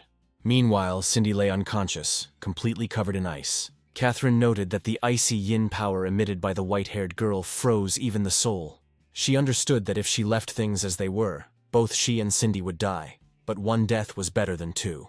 Besides, the girl had already died once and regretted that she had not been honest with Cindy, because in fact, in her life, she had been much stronger than her. Catherine decided that this might be the last time she could help her. Therefore, she decided to use the spell 8 Directions Execution, Flame Destruction. Finally, Catherine tenderly kissed her dear friend on the forehead. After this, the ice melted, and the remaining soul began to move into the traveler's body. A powerful energy field lifted her into the air. A glowing butterfly flame called the Baiji meteorite flame appeared in her hands, and behind her, a dark flame appeared, the flame of Junghong's beast spirit in the form of a black demon. Finally, Cindy opened her eyes, but now she looked different. After taking on Cindy's physical form, Catherine noted that she wanted to test the power of the pure yin body. Meanwhile, the soul of the Luo artifact continued to mourn the loss of its sister. Christopher told her not to cry, because life and death have their own destiny, and reincarnation depends on the owner's choice. Since the girl entrusted her fate to him, he will take care of her. Luo asked if this man was her new owner, but Christopher explained that he was not her owner, but she would meet him soon. Since a lot of time had passed, it was necessary to teleport him to those people who were ambushed and killing each other. At that moment, Catherine, looking at Sophie, judged that the loss of control over the body caused a rapid release of icy yin energy. Now she just needs to melt the cocoon of ice around herself. However, something strange suddenly happened. Suddenly, a monster appeared out of the ice right in front of Catherine. The girl assumed that this was the white-haired girl's protection, which worked even in an unconscious state. She ordered the animal spirit Junghong to crush him to dust. However, her plan didn't work, and the black demon was defeated in a matter of seconds. The beast's body simply exploded in the air. Catherine noted that it turned out to be more difficult than she expected. However, the girl's powers cannot be allowed to get out of control before her abilities are fully awakened. Then Catherine, using her magical wings, flew up to Sophie, who was encased in ice. First of all, she used the skill Baiji Fireworks. She aimed the blow straight at the place where the ice monster was. However, this attack did not cause any damage to the monster, and as soon as the smoke cleared, he looked angrily at the girl. Catherine was shocked when she realized that her plan had failed again. Things were bad for her, and she knew it perfectly well. She narrowly escaped the attack of the ice monster, which unleashed its icy tentacles on her. Catherine understood that this was just an unconscious self-defense, but even that was incredibly strong. She couldn't reach the girl in any way, and Cindy's body was already starting to fail. Catherine understood that her soul didn't have much time left, so she had no choice but to play her trump card and hope that Cindy would live her life well. The girl decided to use the magical technique, Fusion of Heavenly Fire. Immediately after that, Catherine activated the skill 10,000 Radiant Flowers. Sophie's ice shield was once again attacked by energy currents. Catherine admitted that it might hurt the white-haired girl a little, but there was no other way. However, this did not work either. And as a result, the monsters became even more furious. Without thinking twice, they rushed into the attack again to protect their mistress. Catherine was in a panic. She was too weak to even break through the ice cocoon with 10,000 shining flowers. A few moments later, she received a powerful blow from Sophie's defensive attack. The blow was so strong that the girl was simply thrown far back. Now she was completely incapacitated. Catherine apologized to Cindy, saying that if she had more spiritual strength, perhaps everything would have worked out. However, Cindy replied that there was no need to talk nonsense. She did everything she could. The girl then noticed that Sophie had made a mistake. Christopher had not actually been following the girl since he had not yet appeared. Catherine added that there was still room for the final blow, and the girls decided to work together until the end. At the same time, they rushed towards the giant monsters, using the 8 Directions Execution, Flame Destruction technique. Without wasting any time, they struck again. A blue sparkling flame and a powerful stream of energy hit Sophie's defense. However, even such a powerful coordinated attack did not cause enough damage to destroy it. The monsters responded with a counterattack, throwing the girls back several meters. Falling to the ground, Cindy told Catherine that it looked like they had lost. However, she did not receive an answer, and already losing consciousness, she added that it did not matter, because they would soon meet in hell. But suddenly Christopher appeared next to her, took her in his arms and said that he had left them alone for only a short time, but they had already found themselves in this state. The hero noted that they had an exceptional ability to create problems. Sally noted that at least they made it in time, but the new assigned student was frozen to the bone. After placing Cindy in Luo's arms, the Lord said that there was no need to worry. With his help, they would definitely not die. He began drawing magical symbols in the air, and explained that the treatment would take some time. He would use a talisman that would seal their bodies. However, he first needed to prevent their souls from scattering, and first of all, he needed to resolve the issue with Sophie. Christopher explained that Sophie used more yin energy in the fight to break through the seal, which is a form of loss of control. Suddenly, the ice dragons began to fly quickly straight towards our heroes. Sally began to panic and immediately called her owner. However, Christopher himself remained standing where he was, and it seemed that he was not bothered at all. At the very last moment, the dragons stopped abruptly a short distance away from them. Then Sally exhaled and said that she thought the snakes were going to attack them. Christopher explained that Sophie had simply lost control of her powers again. But subconsciously, she still remembered that he was her teacher. The body of pure yin energy manifests itself in the use of energy, and the fact that it can take form proves that evolution is complete. Now all that remained was to wake her up. But first everyone else except himself had to leave this room. Suddenly footsteps were heard and someone's voice asked if he was the same man who had grossly violated the laws of life and death. It turned out that they were the rulers of the underworld, Chi-Chi and Bashi, and Sally asked in surprise if these two could be from the mythical hell. Christopher replied that half of the rumors were false, but their clothes did indeed match those of another world. Chi-Chi explained that the law of karma and the continuous wheel of rebirth are the unchanging rules of many heavenly worlds since time immemorial. However, Christopher calmly replied that it was his personal business, and they could leave. The guests from the afterlife were amazed by such audacity and impudence. Bashi hissed that if a Taoist dared to break the laws of reincarnation, he would behave just as arrogantly. He then shouted that Christopher would return with him to the palace of Yamaraja, the lord of hell in Buddhism, and rushed to attack the hero. However, Christopher only said that he was tired of them. At that moment, Bashi froze, expecting the blow. The hero simply waved his hand, throwing them in different directions. After landing, the guests from the afterlife needed time to come to their senses. And then Chi-Chi noticed that only half of her companion remained nearby, and she screamed. Christopher said it was up to him to decide whether the three girls would live. And since they refused to leave voluntarily, they are destined to die. He had already pointed his hand towards them to put his punishment into effect. Chi-Chi screamed in horror and covered herself with her hands. However, before the hero could do anything, the rulers of the underworld quickly grabbed each other and disappeared through the portal. Sally cautiously asked if it was wrong to insult the inhabitants of another world, since they were the gods of life and death. But Christopher replied that it was okay. These people claim to be guides of the dead, but in reality they are just cultivators. Many years ago, he had already entered the afterlife for one person, so he already had a bad relationship with them. Christopher explained that of Yamaraja's 10 temples, only 3 remained, and 6 of his 10 kings had been killed. Although according to the original timeline this was supposed to happen only in the future, and all these temples existed at the moment. He added that if they did not try to use the power of reincarnation to interfere with other worlds, he would not do anything to them.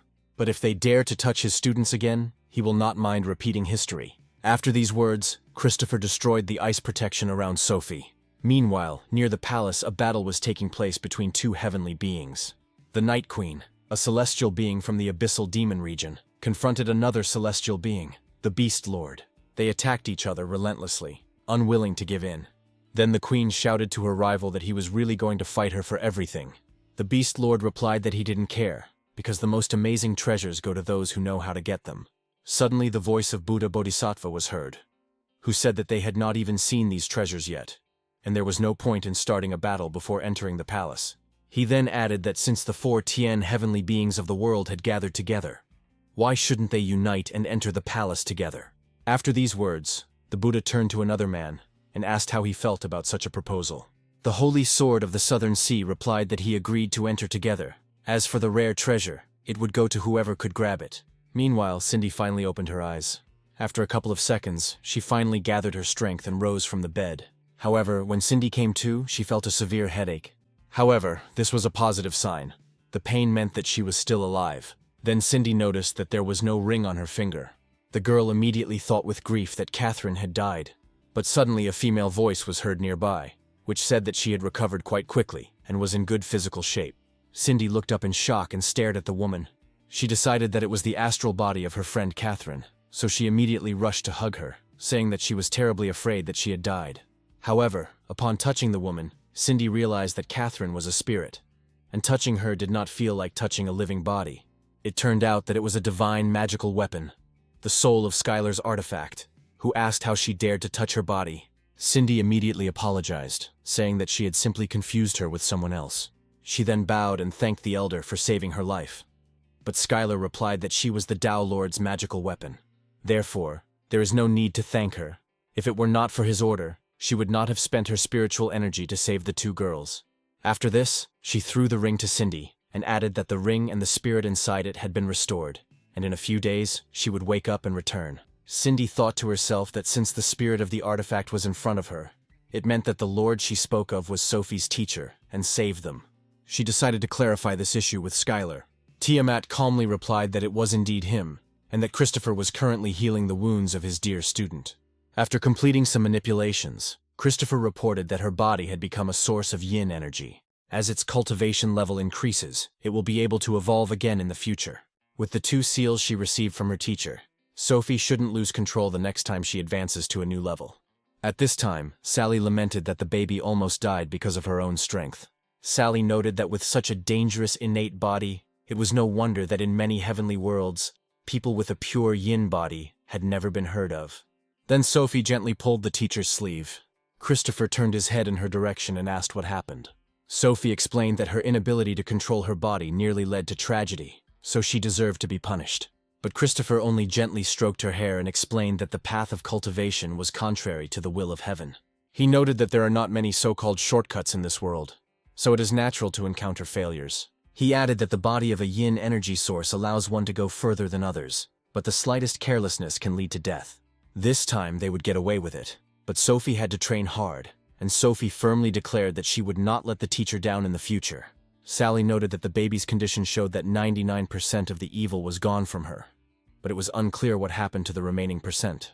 Meanwhile, the doors opened and Skylar entered the room, noting that she had arrived at the wrong time. At that moment, everyone present in the room froze in place. Skylar lit a cigar and announced that she was finished treating the 2 mischievous girls. Sophie immediately rushed to Cindy and said that it was good that her wounds had healed.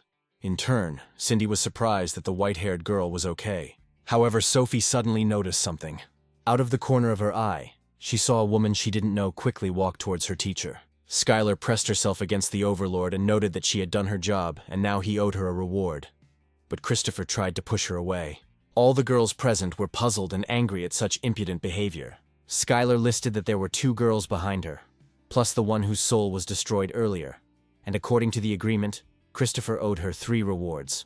Christopher replied that he remembered everything and would return them when he finished his business in this world, and Skylar replied that she would return to her place and wait for him. She also added that Heaven's punishment had recently gotten out of control, and some artifacts had begun to act unpredictably. He explained to Sally that Skylar was a weapon that had previously haunted him before he understood the essence of the Tao. Meanwhile, Sophie was very angry at this picture. Cindy tried to calm her down and asked what she was going to do. However, as soon as Christopher called Sophie, she immediately calmed down and looked at him with innocent eyes. The hero reported that 4 celestial beings had infiltrated the Tianluo Palace, and the final task for the 2 girls was to defeat them. Sophie immediately agreed, but Cindy was indignant, asking why she had to do it again. The hero then turned to Luo, saying that she would have to help them guard the 18th floor, but she would not be able to use transformation-level cultivation. Cindy was shocked and screamed that she was at the middle level of the soul realm, and Sophie had only recently formed a spiritual sea. And then Christopher looked at her very menacingly. This look made the girl afraid of the consequences of her words. Hiding behind Sophie, she explained how the 2 of them could handle the 4 levels of the sky realm while ignoring her attack. Then Christopher called Sophie to him, and she immediately ran to him. He said that he would now pour the spiritual power of heaven and people into her body, and she should try to feel the power of the laws and the spiritual energy. After that, he touched her with his hand, and the process of absorbing spiritual powers began, illuminating the entire room with a bright light. Cindy watched this and wondered what this Taoist was planning. She wondered how her cultivation level could be raised to the level of the sky and humans by transmitting such energy, and how her body would withstand it. But suddenly a divine manifestation appeared. She saw how Sophie transformed and became stronger. The Tianluo celestial beings immediately sensed the appearance of another one like them. Saint Sword asked if this was the same person who was in Huayang, and the Night Queen replied that this aura was very cold. They needed to be careful. Buddha didn't give any comments on this matter, but he was clearly up to something. Cindy noted that out of many cultivators, only 1 reaches this level, and 1 in 10,000 is capable of creating such a manifestation.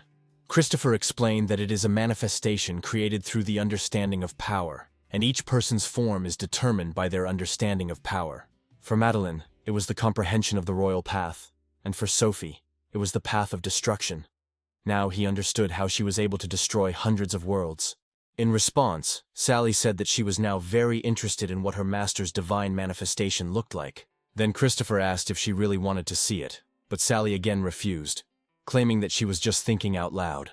She thought that the Tianluo world could hardly withstand such a divine manifestation, and every life was important. Christopher then turned to Sophie and explained that the spiritual power he had given her was limited, so she needed to think carefully about her actions during battle. He added that she should use the spirit of the artifact to recognize the enemy's weak points and defeat him. After this, Christopher went off to drink tea, but didn't even have time to take a sip. Near the door, he heard Cindy's timid voice. As it turned out, the girl also wanted a divine manifestation. She looked at Christopher hopefully. However, he simply pushed her and told her to finish the test quickly. Cindy was clearly offended, but she had no choice. A little later, on the 16th floor of the Luo Palace, a battle took place. She was between the Beast Lord and Sophie's protective ice dragon. The creature tried to hold the dragon's mouth in its paws. He found it funny that anyone could think that this snake could harm him. And then Cindy seized the moment. She fired 3 magic arrows at the monster, which hit their target. However, when the demon turned around, there was no one behind him. The beast roared that this little man was vilely attacking him, and if he was so brave, let him come out and see if he could tear him to pieces. Cindy thought that she was not yet quite ready to fight the celestial beings directly. However, the ruler of the Dao Vault region, the Southern Sea Saint Sword, noticed her and was about to strike. Cindy immediately shouted that she needed to use teleportation as quickly as possible. Sophie instantly disappeared from where she was, allowing her to avoid a powerful blow from a whip-like weapon.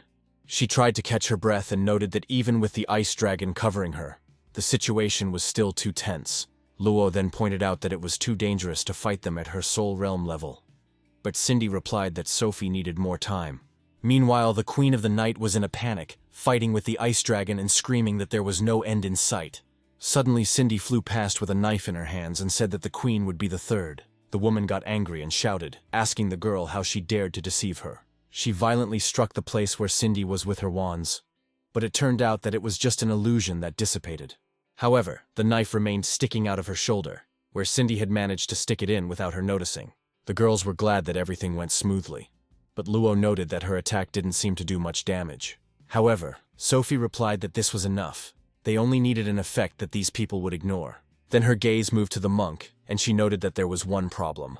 This monk's technique is too strong, and if you break her complex defense by force, you will hardly be able to escape unscathed. Cindy had done all she could, and now it was up to Sophie to take action. She had already told her that in the kingdom of heaven and humans, the energy was interrupted for only a few seconds, so she needed to take advantage of this moment. Then Cindy snorted, noting that it was her teacher's job, and she wouldn't have helped if she hadn't been afraid of getting into trouble. However, Sophie calmly said that she would take care of everything else, and began cultivating. Meanwhile, the celestial beings reached the top floor of the Imperial Palace in full force. They immediately noticed Sophie meditating in the center of the room. She sat and calmly tuned her spiritual energy. The Beast Lord and the Queen of the Night were surprised, and asked if this Sophie was really a celestial being, as she was the one who had been causing trouble recently. But South Sea Sword noted that with such a chilling yin aura, it seemed plausible. Buddha Bodhisattva was amazed at how she could become a heavenly being at such a young age. While they were discussing her, Sophie came to her senses. She suddenly rose into the air, surrounded by a huge ice dragon.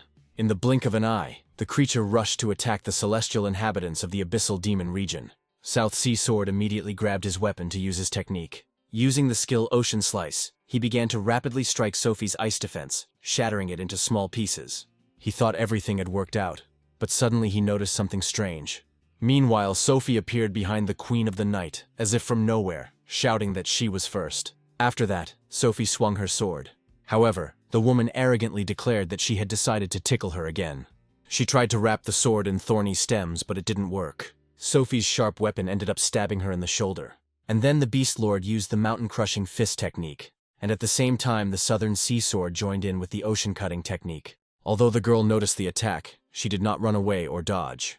All this powerful flow of energy fell on Sophie. However, the fighters were not successful. A magical light appeared around the girl, scattering them in different directions. The Celestials looked at her with their mouths open in surprise, and at first did not understand what was happening. Even Buddha, who had shown no emotion until then, froze in place. And then Sophie demonstrated her divine manifestation and pointed her sword at her opponents. The Beast Lord noted that it was no surprise that she was able to block two at once. The Celestials were not about to give up and came to the conclusion that a rare artifact was behind this. The Queen of the Night still wanted revenge for the damage inflicted during the ambush. The South Sea Sword attacked first, but Sophie dealt with it easily. Her block was so strong that it practically knocked the weapon out of her opponent's hands. Next came the Queen of the Night and the Lord of Beasts, who decided to attack her from above. In this case, Sophie decided to use the reverse flow of yin energy. At the right moment, she used the frost pattern technique, which repelled the insidious attackers. By this time, the Southern Sea Sword had already recovered and was preparing for a new attack. Without wasting a moment, the three Celestials attacked simultaneously, but Sophie managed to successfully repel all attacks.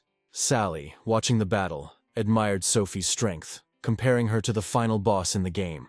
Christopher explained that once she could break into the kingdom of heaven and humans on her own, she would be able to deal with 3 Celestials in a split second. He added that the 3 Celestials might not be that strong, but at least they were from the Tianluo realm.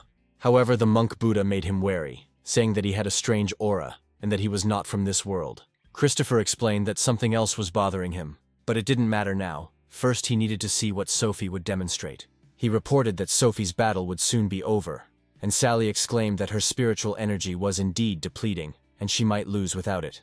But the hero replied that this was not so. It was just a little trick that Cindy had prepared for them a little earlier. After another failed attack, the celestial beings were outraged at how this girl could be so strong. They wondered what kind of divine manifestation this was.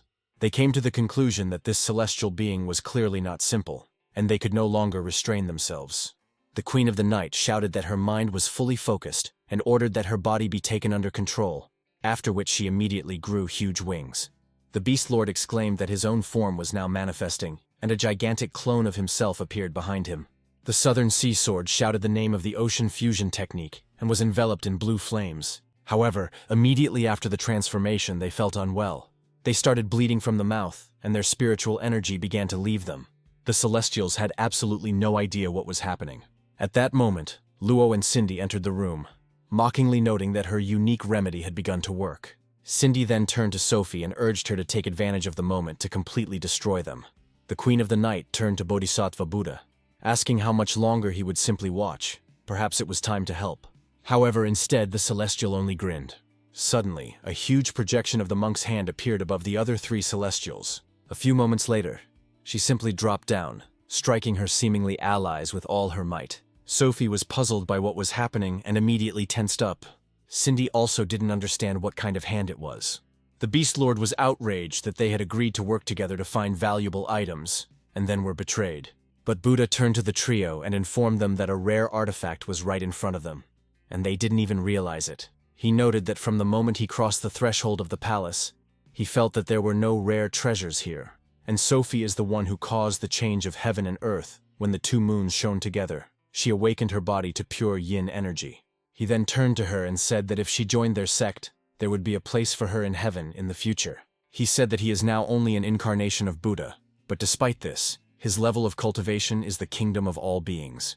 His body has already awakened, and if Sophie joins them, she will be able to reach incredible heights. However, Sophie replied that she already had Christopher, that her body and soul belonged entirely to him, and therefore she could not join. In response, the Celestial calmly noted that in that case nothing could be done. Then he gathered himself together and said that he was merciful, and all the members of his sect would go to the pure land of supreme bliss. However, the stubborn and daring deserved to go to hell and eternal torment. After the transformation, he declared that heaven was kind to the living, and would be so when he subdued the benefactor and returned him to the Buddhist world. Then he asked the girl again whether she wanted to surrender or die. However, Sophie shouted that she only had one teacher and she would never join his sect. Buddha called her stubborn, and said that he would now demonstrate that there was no limit to his power and break her stubbornness. Then he delivered a powerful blow. He was very strong, and so he threw the white-haired girl back. The girl could barely stay on her feet, noting that her opponent was quite strong. Before Sophie could recover from the blow, the giant fist was approaching her again. Her divine manifestation summoned enormous ice swords before her. They bore the brunt of the blow, but Sophie was still wounded. Then the Buddha invoked the true power of the Vajra. Sophie ended up taking a triple hit that she couldn't handle, and her defense was damaged. After that, she simply flew away at a dizzying speed and crashed into the ground. Cindy watched in horror as her companion fought, clearly losing. The Bodhisattva noted that every action in heaven has its price, and she is stubborn, so she will pay more than for previous actions. The Celestials whispered that his cultivation was clearly above the realm of all things. He had previously hidden his strength, but with one blow he knocked the girl down, which meant it would not end well.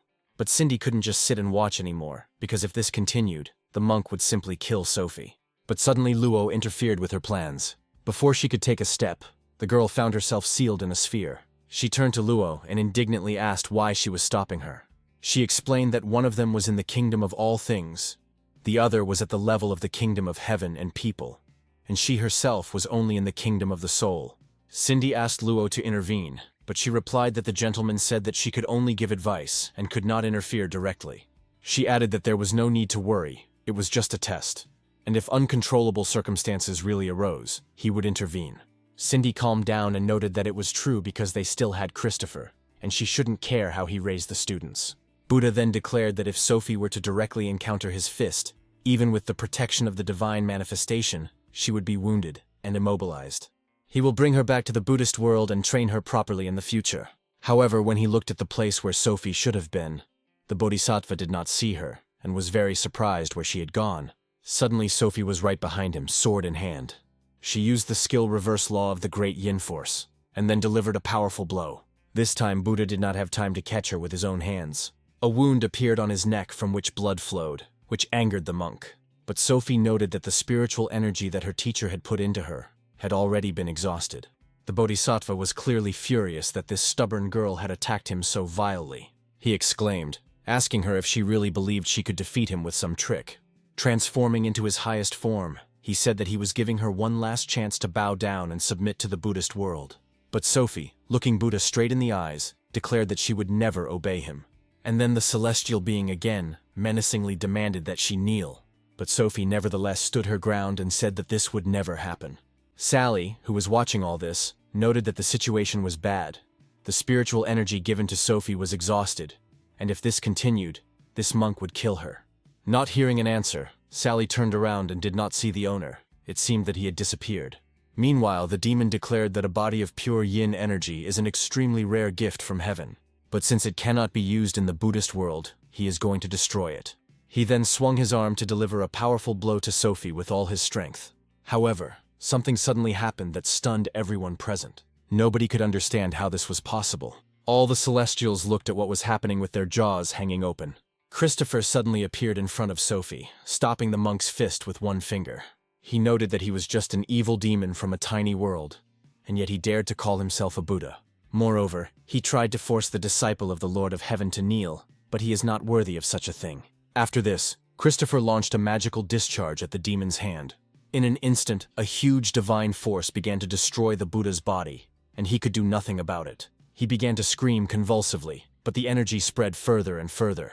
The Celestials saw that the monk's hand had been destroyed with a single touch, and began to doubt whether they had a chance to escape. Christopher then ordered the spirit of the artifact to teleport them to the prison. Sophie apologized for not having enough strength given by the master to deal with the monk and agreed to accept the punishment. However, Christopher explained that the demon was hiding his cultivation level and was not from this world at all, and that there was no point in taking everything to heart. He advised Cindy and Sophie to rest, and then turned to the Bodhisattva, saying that it was now his turn. Holding his shoulder, the demon noted that with one finger he could destroy a body that had been hardened for many years. When asked who he was, the hero replied that it didn't matter. He was simply punishing the demon for pestering his student. With one flick of his finger, he broke the monk's legs. As a result, he fell to his knees. The Buddha was indignant that they dared to insult him, and asked if he really wanted to become an enemy of heaven and the Buddhist world. He warned that the monk's death would not end their world, but Christopher and his student would not be able to escape. They would be destroyed and turned to dust. But Christopher calmly replied that he was simply interested in finding out who was behind all this, and imagined himself to be Buddha. He then placed his finger on the demon's forehead and directed a powerful stream of light there. In an instant, a powerful bright beam fell upon the demon. It was so strong that it broke through the ceiling of the palace and went somewhere high into the sky. The beam flew beyond the planet, found itself in space, and began to wander between celestial bodies. A few moments later, the hero found himself in 1,000 worlds, in the world of the Mityan Buddha. The main Buddha himself sat in the center, and his followers stood around. The Buddha asked who this man was and why he had injured his bodhisattva and also invaded his house. Christopher noted that now everything is clear. Although the traditions of Buddhism in heaven were destroyed, this world was preserved. Suddenly the Buddha gave the order to take him away, and all the other celestial beings began to move towards the ruler. One of them noted that if Christopher left this place, they would turn a blind eye to the death of the bodhisattva and would not pursue him. But the hero declared that this demon was a non-entity and had no right to discuss this with him. He came to check the authenticity of the Buddhas, but was disappointed.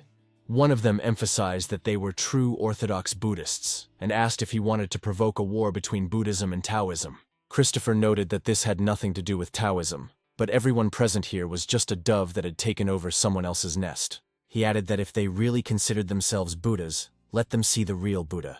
At that moment, thousands of lightning bolts appeared around. All the Buddhas present began to gradually disintegrate into fragments and disappear. Someone shouted for it to stop immediately, but no one knew how. The protagonist intended to show the real faces of these pseudo-monks. After the destruction of the outer shell, the real faces hidden under the guise of Buddhas were revealed. They were demons. One of them shouted out who this man was, and how his cultivation was able to tear apart their dharma bodies. Another suggested that he may have used a secret technique. The false Buddhas decided that if anyone found out that they were not real, a catastrophe would occur, so they were obliged to kill the intruder. They all rushed straight at Christopher. However, something suddenly made the demons stop. Suddenly, the heavenly hand appeared, which the demons did not expect, considering it impossible. Christopher held their planet in his hand like a small ball, and panicked screams came from within. Their world was collapsing. The demons screamed, asking who he was and whether there was a force capable of destroying the entire world along with its population. Instead of answering, however, Christopher compressed their tiny planet, and the demons inside literally burned alive. A few seconds later, there was a powerful splash, and the world with false Buddhas ceased to exist. Back at the Tao Palace, Christopher was met by Sally. She grabbed her head and asked if he had really destroyed the entire Buddhist world. Christopher calmly replied that there were only demons and a couple of monsters who committed evil, hiding behind the name of Buddha.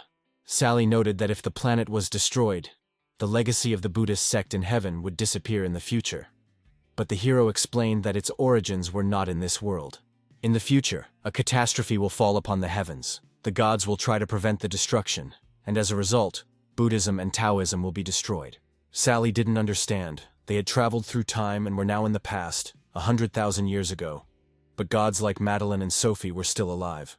Then Christopher asked her if she knew about the three Buddhas. Sally replied that she knew and named them Dipankara, Shakyamuni, and Maitreya. He confirmed that it was true. Dipankara is the Buddha of the past, Shakyamuni of the present, Maitreya of the future. They are all supreme gods. During the disaster, all the Buddhas of the three worlds united with the sect for protection, and this led to the disappearance of the past, present, and future. Therefore, regardless of the time period, the teachings of Buddhism will cease to exist. Then the hero took out the artifact and said that this was the legacy of Buddhism. He and Buddha were friends, and before his death, he entrusted him with teachings and 13 artifacts. Buddhists sacrificed their lives for righteousness, but evil spirits used them for evil, so he could not help but react to this. Christopher explained that if he found a suitable candidate, he would hand over everything to him in the future so that Buddhism could spread again. Sally thought that a Taoist preaching Buddhist traditions sounded rather strange.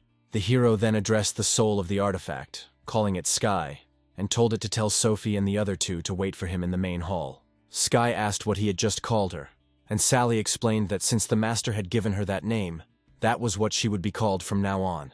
He clarified that Dai Sky carried within her the tragedy of Tianluo Palace and the massacre she committed there, so her name would now be Sky. The soul of the artifact thanked the master for the new name and bowed. Meanwhile, in the dojo, a duel was taking place between Cindy and the King of the Beasts. After another blow, the Celestial asked why she was attacking him. He noted that if this Taoist had not reduced his sphere to the Tibetan one, could such a small girl have reached him at all? In response, Cindy snorted and asked who allowed him to have so much fur all over his body, and Catherine replied that he was a monster, and that was okay. But Cindy didn't stop there, adding that she hated furry animals the most. Her attention then turned to Sophie, who had frozen the Celestials in place and stood next to them with an ice hammer. Suddenly, Sky appeared in the room and told Sophie and the others to go to the main hall, where the master would be waiting for them to talk. Cindy was puzzled, not understanding what he wanted from them. Catherine explained that it was a blessing, not a misfortune, and they should accept it. He saved their lives, and if he wanted to harm them, it would be easy. Then Cindy noticed that they were complete opposites, but Catherine said that none of this mattered, and that he liked her. After some time, the girls were amazed by the master's offer to join the Taoist sect. Christopher stated that their past did not matter. After joining the sect, they would become part of it. since the master had already recorded them. And then Cindy felt like she had escaped from the tiger's den and found herself among wolves. She noticed that there were few people in the sect, and this did not inspire confidence. Catherine noted that this was stupid. They had never seen anyone stronger than this Taoist. Besides, with such a patron it would be easier to move through the heavens. Having come to the conclusion that there was no point in refusing, the girls immediately bowed and identified themselves as students. But Christopher stopped them and told them not to rush. Then he grabbed Sophie by the scruff of the neck and sat her down in front of them. He stated that from now on, Sophie would be their mentor. Sophie carefully asked if she would become a teacher, to which the hero replied that yes, these two would be her students. But Cindy got angry, noting that she could still become his ward, but Sophie was younger and he allowed her to be a teacher. Sophie tried to calm her down, explaining that the master had his own reasons. Within moments, Cindy was locked in and unable to move, and she immediately began asking what he was going to do. Then Christopher touched her cheek and said that even in silence, she remained sweet. He noted that their status as wanderers was known to him, and that it was easy to guess who they were, and that whoever died at their hands would not affect the world. He then added that if she took the hint, she should begin to honor Sophie as a teacher. Grabbing Cindy by both cheeks, he noted that her tongue was too long, and after joining his sect, such words should no longer be spoken. Meanwhile, somewhere beyond the river of time, a couple of people in a palace were discussing how a large, powerful world could be destroyed. The woman admitted that this time she had made a mistake with the verdict and did not expect that it would so decisively destroy the world. She ordered everyone on their side to avoid contact with Christopher in the future. Another person was outraged that she didn't even understand how difficult it was for him to support false Buddhas in this world. The angel woman then asked if he wanted her to risk the destruction of all the gods under her command, just to kill Christopher. Christopher has already accepted the emperor, the demon leader, and another disciple. The holy heavens have been isolated since birth, but his mission is unknown to her. However, this does not matter, because the longer she is on his side, the easier it is to earn his trust. Everything went according to plan. At that moment, Sally sneezed sharply. She began to feel a wild cold and did not understand why this was happening. Meanwhile, on the Imperial world, Madeline fought the demon. She was able to defeat him with the help of her Imperial spear. Sally watched this as if she were watching a movie and eating popcorn. She informed the master that she had defeated the silver dragon in a matter of seconds, and it looked like she would soon be able to obtain the divine orb. Ignoring this, the hero asked when the mission with the demon reached 99%. Sally explained that it happened while the Overlord was busy, and she forgot to remind him about it. But in any case, the mission was almost complete. Then Christopher touched her silently, and Sally returned to her energy-saving form, clinging to his hand. He said she hadn't reminded him to complete the mission, to which she defended herself by saying it was her mistake. The hero declared that there should be no demons in the world, but the mission percentage indicated otherwise, so this danger had to be eliminated. Landing face down on the floor, Sally said he was right. In another time, Sally will kill countless celestials and destroy the ancestors of the white-haired demons. The reason she will become the progenitor of demons is because of her tragic past and her body of pure yin energy. After becoming the master's apprentice, she found a family of sorts, judging by how she gets along with the pink-haired girl. Christopher has no difficulty communicating, and based on this, one can conclude that family and friendship are no longer a problem. The hero added that even if the mission was forgotten, this situation needed to be resolved as soon as possible. Otherwise, it would affect Sophie's future development. When he is free, he will discuss it with her, but now he needs rest. And then Sally also said that she wanted to sleep. So, wishing her master sweet dreams, she settled down next to him. Meanwhile, Cindy was unhappy that she was forced to become a student. Catherine pointed out that there was no point in complaining, as it gave them invaluable practice. But Cindy did not understand why she should obey her student. She asked Sophie if Christopher had accepted her as his student. The girl replied that it was, and explained that 8 years ago, a woman had kidnapped her for her body of pure yin energy and killed her entire family. It happened on the day of her coming of age, but the master saved her, allowing her to be killed, but never forced her to act against her will or use her. In fact, he is not as menacing as he seems, but soft. Cindy was indignant, wondering if they were talking about the same person. She had a feeling that if she refused him, he would kill her without hesitation. Then she walked up to Cindy and asked her if she liked the man. Hearing the question, Sophie instantly tensed up and blushed. Suddenly a blue light appeared around her, which pushed Cindy away. She explained that it was just a joke, and she shouldn't react like that. Then Catherine noted that she deserved it, because Sophie is their master, and such behavior is unacceptable. However, Sophie suddenly agreed that this was true, and admitted that she really liked this man. Hearing this, the girl's eyes widened in surprise, and Cindy noted that, given her level of intelligence, she could have misunderstood the question. Therefore, she clarified that this is not about the relationship between the student, Christopher, but about a man and a woman. After thinking for a moment, Sophie replied that then she was definitely in love with him. Then Cindy slapped herself in the face and said that her master had fallen in love with another student, which she thought was complete nonsense. Catherine remarked that there was nothing wrong with that, but Cindy was outraged that they were even discussing such a thing. Catherine emphasized that if they are under the master's authority, then the formation of a Taoist couple will greatly change the status of the girls. And then Cindy realized that such a couple would become the tallest generation. The girl then turned to Sophie, saying that she and Catherine would do everything possible to help her win Christopher. However, Sophie didn't understand why they wanted to do this. Instead of answering, the girls came closer and began to whisper in her ear what and how to do. At the end, they added that if she followed their advice exactly, the master would soon become hers. Meanwhile, the story continues on the Imperial world. Madeline and the Snake Xiao King watched the powerful energy beam. It was the last of the 19 thunderbolts of the heavenly realm. Fueling finally spoke, congratulating Madeline, who had survived the unprecedented thunder and been promoted to the level of heaven and humans. She noted that a person capable of this at such a young age is a rarity in heaven. However, Madeline became embarrassed and said that perhaps he had greatly influenced the master, and the world thunder had weakened. She exclaimed that no matter how many students the master had, she would always be his favorite. And as the eldest, she wanted to be an example for her sisters. Suddenly, Fulin warned her about powerful spiritual vibrations. She said they were approaching an imperial world, and when Madeline raised her eyes to the sky, she really saw something terrible. Looking closely, she saw many spiritual ships. They moved quickly towards the world of the ruler of people. Meanwhile, at the Tao Palace, Catherine informed Cindy that she could certainly take a dip in the hot springs, but she was unlikely to be able to change anything.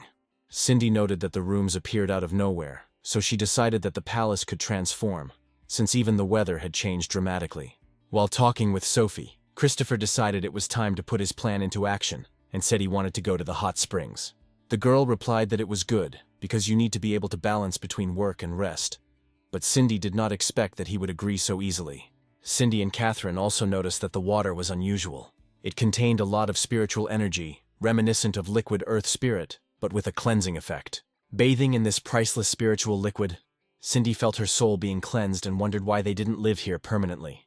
And then suddenly she jumped up and said that she had completely forgotten about something. The girl suddenly called out to the Queen of the Night, who was also bathing in the water. She replied that she remembered that the girls wanted to use her as a seamstress, but since they took her with them to the hot springs, she would forgive them. Cindy said they would say a few kind words about her to get him to let her go, but if she broke her promise, she would remain their punching bag. Suddenly Sophie's voice was heard, noticing that the dress seemed to be too small for her, and all the girls looked at her in surprise. Sophie stood in front of them in a white bathing suit, trying to cover herself with her hands, and Catherine noted that Cindy's brilliant plan had failed. But Cindy replied that she had a special idea. She hugged Sophie and said that if she needed to seduce a man, she had thousands of options. Cindy noted that the master was unlikely to appreciate the flirting, but a cute dress along with a perfect body and face would definitely impress him. Sophie asked if the master would definitely like it, and Cindy supported her, saying that she was incredibly attractive. Even if the master turned out to be an insensitive stone, he still wouldn't be able to resist, and she thought to herself that she would take revenge on him for his ridicule. Then Cindy rushed towards the girl, shouting that she needed to fix her hair. Meanwhile, Sally asked why the master wanted to take a bath. Christopher replied that rest was also important, especially considering. He then added that he had no leads on the demon's mission and needed to think about it. Sally noted that this was the last mission, and there was no need to rush. However, despite the fact that it is not yet completed, information has already appeared about a third student. Her name was Josie. Sally exclaimed that to bear the title of Tianzong, she must be a popular boss. But why hadn't she heard of her? Christopher explained that this was normal. In those days, few people knew about her, and without the force of law, her existence gradually faded from people's memories. Her body was like a flower. She was born with power over space and time, and used the law of time to erase herself from the world's memory. There was nothing special about it, though. Those who weren't familiar with the law might not remember it existed, but he wondered why Josie was doing it. At this time, the girls said goodbye to Sophie and asked if she remembered everything that needed to be done. Suddenly, Christopher and Sally noticed strange sounds in another part of the hot springs. Then the girl, without saying a word, suddenly jumped over the fence and straight into the hot spring where the master was resting. The wave was so strong that Sally almost fell overboard. When Sophie emerged from the water, Sally was very surprised. The master asked what she was doing there, and Sally admired her appearance. Covering her breasts with her hands, Sophie noted that she wanted to swim with him and asked if she could. Cindy and Catherine tried to look through the hole in the fence, but apparently a spell had been cast, and nothing could be seen. Cindy was eager to get to them somehow, but Catherine replied that if she wanted to die, there was no need to drag them along with her. Meanwhile, Sophie had already sat down next to Christopher, and a heavy silence fell. She decided that it was all over because she had completely forgotten everything and did not remember what Cindy had asked her to tell the master. Seeing her confusion, Christopher pointed out that he had not given her such clothes, and asked if Cindy had given them to her. However, Sophie initially denied everything, claiming that it had nothing to do with the girl. But seeing that the master did not believe her, she confirmed his words and actually gave the dress to Cindy. Then Christopher turned to her. He asked if she wanted to tell him something, but unfortunately, the girl could not squeeze out anything but indistinct sounds. She began to get upset that the master had figured everything out, but she still didn't understand what to do next. Then she remembered that everything Cindy had told her was written on her hands. However, when she looked at them, she saw nothing but ink washed away by water. Sophie began to panic. This was her only hope. Suddenly, the system signal sounded. Sally immediately reported that Cindy's internal demonic scale began to change. Christopher patted her on the head and told her that he knew about the loss of her family as a child to the Kanyu sect, and that she had been imprisoned for over a year. He noted that such hatred is difficult to forget, but as a teacher, he hopes that she will not have bad emotions towards the body of pure yin energy, and will not dwell on thoughts about the past. He explained that he could reverse life and death, but his parents and clan members were not cultivators. Therefore, they have already been reborn in other bodies, and a forced resurrection could lead to bad consequences. If she wanted, he could do it. But Sophie replied that it was not worth it, and she was very happy that her parents could live forever. The girl added that she sometimes thinks that if she had not had a body of pure yin energy, the tragedy might have passed them by. But on the day when the master saved her from the witch and gave her the opportunity to kill her herself, she felt for the first time that having a body of pure yin energy was not so bad. It was thanks to this that she met her teacher and became his student. Christopher, noticing that the percentage of demons inside had almost disappeared, realized that she simply needed to release the internal grievances. And then, finally collecting her thoughts, Sophie admitted that she loved her master. Sally was surprised by this turn of events, but the hero noted that they are a teacher and a student, and she may not understand her true feelings. However, Sophie assured that there was no misunderstanding. She loved him as a woman loves a man. Christopher noted that she was only 18 and only knew one person of the opposite sex, so it was too early to talk about feelings. Hearing this, Sophie became upset and said tears came to her eyes, but she tried to hold them back. She turned away from the teacher and declared that she would never say anything like that again. As Sophie emerged from the hot spring and wiped away her tears, she regretfully noted how foolish she had been. Then Sally asked the master what to do now. Christopher realized that Sophie's inner demon was himself. Meanwhile, Sally stated that due to the master's refusal, the mission completion percentage had dropped significantly. The hero was surprised that the most well-behaved student was able to confess to the master, but unfortunately, she collided with a huge iceberg. Then he said that since the inner demon appeared because of him, this issue needed to be resolved as soon as possible, and he called the system. Sally agreed with him, noting that for this mission she simply needed to follow the old man. However, the main character did not like these words. He grabbed her cheeks sharply and said that she had been talking too much lately. Soon Sally got ready and announced with displeasure that she was ready to go. Christopher asked if she had forgotten anything, and then the system remembered its halo. As it turned out, he was left right in the middle of the hot spring. And then suddenly Christopher sighed with displeasure. At that moment, the water in the pool began to glow brightly and gradually disappeared. When the water had almost completely evaporated, Christopher noticed that the system's halo had become caught on some kind of rod. And after the liquid had completely evaporated, he saw Cindy and Catherine, who had been hiding in the fountain all this time and breathing through a tube. The hero asked threateningly what the students were doing here together. Cindy started babbling that she would explain everything, and Catherine immediately tried to shift the blame onto her. Cindy was horrified, so she immediately turned away, since she was also interested.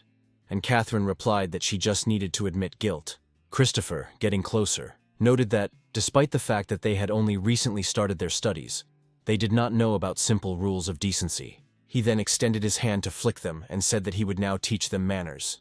The girls screamed so loudly that the birds flew out of the trees. A little later, Cindy calmed down and told Sophie that she shouldn't be so upset because it was just a confession. Catherine noted that it was better for her to remain silent since it was her idea. Cindy, her cheeks swollen from the punishment, explained that she just wanted to help her master.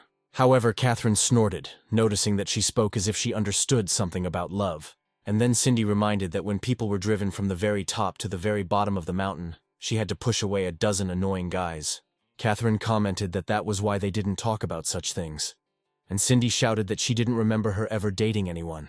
The girl replied that men slow down development, and Cindy has holes in her head because she was born only with a spiritual body. While the girls were quietly arguing among themselves, Sophia continued to sadly think about what had happened. She asked if the master would hate her now, however. Cindy replied that it was impossible because she was his favorite student, and that the master could not hate her because of such a trifle. She added that he was just a human, and Sophie was so sweet and talented that she would definitely find a lover in the future. She said that this old man was too pedantic and cold. Cindy wanted to say something else, but didn't have time because Sophie immediately covered her mouth with her hand. She told her not to dare speak ill of the master. The girl was shocked by Sophie's sudden change in behavior, but decided not to escalate the conflict and agreed. Suddenly there was a knock at the door. At this point, Cindy, in order to avoid conflict with Sophie, volunteered to open it. It turned out that it was the master.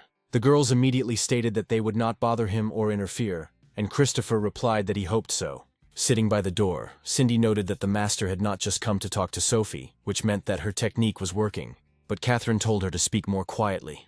Otherwise the master would hear. However, Cindy did not remain silent, noting that, as students, they had a right to worry about Christopher, and began hinting that they needed to eavesdrop somehow. Catherine gave her permission to do what she wanted, and she put her ear to the door, and the girl asked if the spirit wanted to have its body again. Catherine told her to shut up because her head was not so strong, and she did not want to be hurt by the master again. Suddenly Sally appeared above them, noting that there were two young students in front of them who had decided to eavesdrop on the conversation. They deserved punishment, so the system summoned the block sphere, a big step. She then grabbed a huge rock and threw it straight at the girls. Looking at the approaching rock, Catherine asked if this was Cindy's work. Sophie protested that they didn't need it because they were busy eavesdropping, and then the rock landed with a thud. Sally said that a very important step is now being taken to fulfill the mission. Therefore, she will not allow anyone to prevent the master from achieving his goal. Meanwhile, Christopher was preparing for a serious conversation with his student. He informed Sophie that he would leave the Tianluo world in 3 days. Sophie was shocked when she heard this, and then she did a rather strange thing. She fell to her knees and admitted that she had made a mistake and should not have done that. She promised to train hard in the future and not get distracted. The girl burst into tears and begged him not to leave because of one mistake. However, Christopher explained that time had passed since he came into this world, and for her benefit, the body of pure yin energy would no longer resist. Now it was time to move on to the next world, and he emphasized that it wasn't because of her, it was simply planned that way. However, Sophie continued to cry and asked if the master was angry with her for treating her disrespectfully. Christopher replied that the previously timid Sophie, who could not utter a word, had frankly confessed her feelings, so there was no reason for anger. Then he decided to discuss what she had said earlier and explained everything. Christopher said that he had lived for many years, seen thousands of worlds, encountered joy, sadness, life and death, and had become accustomed to being alone. He understood that her feelings meant a lot, but now they have a student-teacher relationship, and he does not want to deceive her or evade the answer. Then Sophie asked if that meant he didn't hate her, but Christopher smiled slightly and said that, as he had already said, he did not attach much importance to these words, and she should not do it. He said that in 3 days they would leave the Tianluo world and go to the Imperial world to meet her elder sister. These two worlds are too small to manage separately, so he needs Madeline and Sophie to unite them. The united world was supposed to have special techniques and the cultivation level of the heavens and human realms. Madeline had broken through that barrier a few days ago, and Christopher knew Sophie had to work harder to get there sooner. Then he headed towards the door and added that the girl should go to bed early today. However, Sophie called him, and the master asked if she wanted to say anything else. She explained that she would try her best, and then sooner or later it will surely melt Christopher's heart. Christopher was initially puzzled by this news. However, then he smiled slightly. After a difficult conversation, the mission was completed. Sally celebrated this and stated that she never doubted her master for a second. But suddenly something unexpected happened. Christopher saw Cindy in his bed and wondered what she was doing there. Sally explained that they were trying to eavesdrop, and she was afraid they might interfere. She thought that they would freeze outside, and she did not have the authority to change the room, so she could not think of anything better than to bring them here. She then added that if he really had no dating experience, why not practice on them? Before hearing the answer, she smiled slyly and noted that Christopher might be missing out on the communication process. And then Christopher got angry, and returning the system to power-saving mode, sent it jumping around the room. That's why, at night, indignant cries were heard from the palace every now and then. In the morning, Cindy asked what happened that night, but Catherine replied that she didn't know because she had passed out too, and that they wouldn't have to deal with it so they wouldn't get hit in the head again. Cindy noted that Sophie was too strict, and in a short time after starting cultivation, with Sky's help, she was able to break through to a new level. The artifact's soul can transmit spiritual energy to the master for cultivation, so it's no wonder so many sects died for this. Suddenly, Cindy received a strong blow to the head from behind from Trinity. The girl screamed, indignant at how insolently the forest girl was treating her, since she was her master. But Trinity replied that although Cindy was her teacher, she was too weak, so Christopher ordered her to be forcibly cultivated. Cindy exclaimed that if she had known about this, she would not have taken the spiritual assistant who now follows her. A few days ago, Christopher informed Sky that Sophie had become her new master. Sky is an artifact created with the soul forging tool, and as long as the contract is valid, their spiritual powers will be linked. Sophie thanked him, and the soul of the artifact immediately bowed to its new owner, but she told her to just call her Sophie. Christopher then turned to Trinity and asked her what she thought of the pink-haired girl. The forest fairy said that she needed to think. She then flew up to Cindy and noted that her talent was mediocre. She only had the cultivation base for the peak of the spiritual spirit, and her techniques were questionable. However, despite her harsh character, she is soft at heart, and there is fear and disgust for evil spirits and ghosts, which the fairy assessed positively. Cindy was outraged, asking where she got such information and why she had to speak so loudly. Then Christopher noted that she easily changes her body shape, but all the techniques she practices are based on heavenly fire, which suits her better than physical training. He had previously captured a fragment of Sophie and Madeline that didn't suit her, so he gave it to Catherine. Sally noticed that it was a piece of divine fire, and remembered her first encounter with this artifact, noting that it could be dangerous to others. As the hero began to hand Phoenix over to Catherine, Sally screamed. She declared that they were all doomed and that the palace was about to catch fire. But as soon as Catherine grabbed it, the phoenix turned out to be a small, round-faced chicken, and Sally and Christopher were surprised by this. Christopher then asked how Manhwa had transformed into such a form, but Phoenix replied that the name was too long and that he should just be called Seoli. The bird said that his sister taught him the rules, and now he would serve the Taoist. Christopher said that in this case, he would serve Catherine. And then Sally remembered how this fiery phoenix was very angry, but what happened to him after he got into the owner's storage. Then Catherine introduced herself to Phoenix, and asked him to give her as much advice as possible in the future. However, the bird looked at her with disdain and refused, explaining that not only was she new, but she also did not have a physical body. Although it is a fragment, it still remains a noble artifact. At that moment, a hand from the vault portal struck the overconfident bird on the head. The mysterious girl reminded him that as a spiritual artifact, he was obliged to obey the master, and, if he did not want to serve, he must return back. Then Phoenix realized that there was no arguing and humbly agreed, laughing sheepishly. A few days later, Cindy asked the protagonist if he was really going to take Sophie with him. Christopher confirmed that for now he has Sophie and Madeline, but in the future new students will appear, which will strengthen the Taoist sect. The unification of the Imperial world and Tianlua will make it much easier to control the disciples. Sally noted to herself that a straightforward man like the master was unlikely to understand what she meant. It was the Emperor and the demon, ancestors at odds, and who knows how their meeting might end, especially considering they both sympathized with him. Meanwhile, all three girls reported that they were ready. Then Christopher pointed them to the portal and said that it was time to go. Looking around, Catherine noted that she had only traveled through nearby worlds before, and had never seen a path like this. Cindy called her stupid and said that how could she not have noticed it before, since they were now in a space-time tunnel. Suddenly Christopher felt something, and Sally asked what happened and why his face changed so abruptly. He explained that when he left the Imperial world, he had given Madeline a set of clothes with a seal he had placed on them, and that the robe had become damaged. Therefore, they need to speed up and rush to help the ruler of the human world. After this, their flying carpet flew at such a dizzying speed that the girls screamed in fear. Now it's time for our heroes to set off for a new world. Meanwhile, the Imperial world was engulfed in flames and total destruction, with many dead lying everywhere after a heavy battle. The first of the 4 generals of the Sen King Empire, Boris, approached Madeline and said that he was giving her one last chance. Her world must immediately bow to the great empire and acknowledge it, otherwise the small place will be destroyed by his army and turned to dust. Madeline declared that there was only one person in the world who could make her submit, and that the word surrender did not exist in the dictionary. She called the foreigners vile invaders, and noted that if they wanted to fight, she would fight back. It could not be otherwise. In response, Boris called her a stubborn fool and said that even as the ruler of the human world, she was nothing against his strongest army. Fueling noted that the gap between her and the enemy was too great. The invaders were strong, and if the battle continued, Madeline would die, and this was unacceptable. But Madeline replied that she had decided to stay in this world, because if she disappeared, would she be worthy of the title of Empress? Her spiritual mantle was damaged, and she hoped that Christopher would sense it, so she must not retreat until the master arrived. With the last of her strength, she rose to her feet and declared that, in addition to being the Empress, she was also the eldest sister of the Taoist sect and Christopher's chief disciple. And if the foreign invaders want her dead, let them try to make it happen. The warriors acknowledged that she was worthy of her title. One of them remarked that Madeline's character was to his liking, so let them leave her to him. Meanwhile, the girl used all her strength to jump high into the air. From there she attacked the traitorous Imperials. She fired dozens of divine spears at them. Private soldiers shot them down in front of the general so that he would not be harmed. Boris watched all this calmly and said that her tricks were rather pathetic.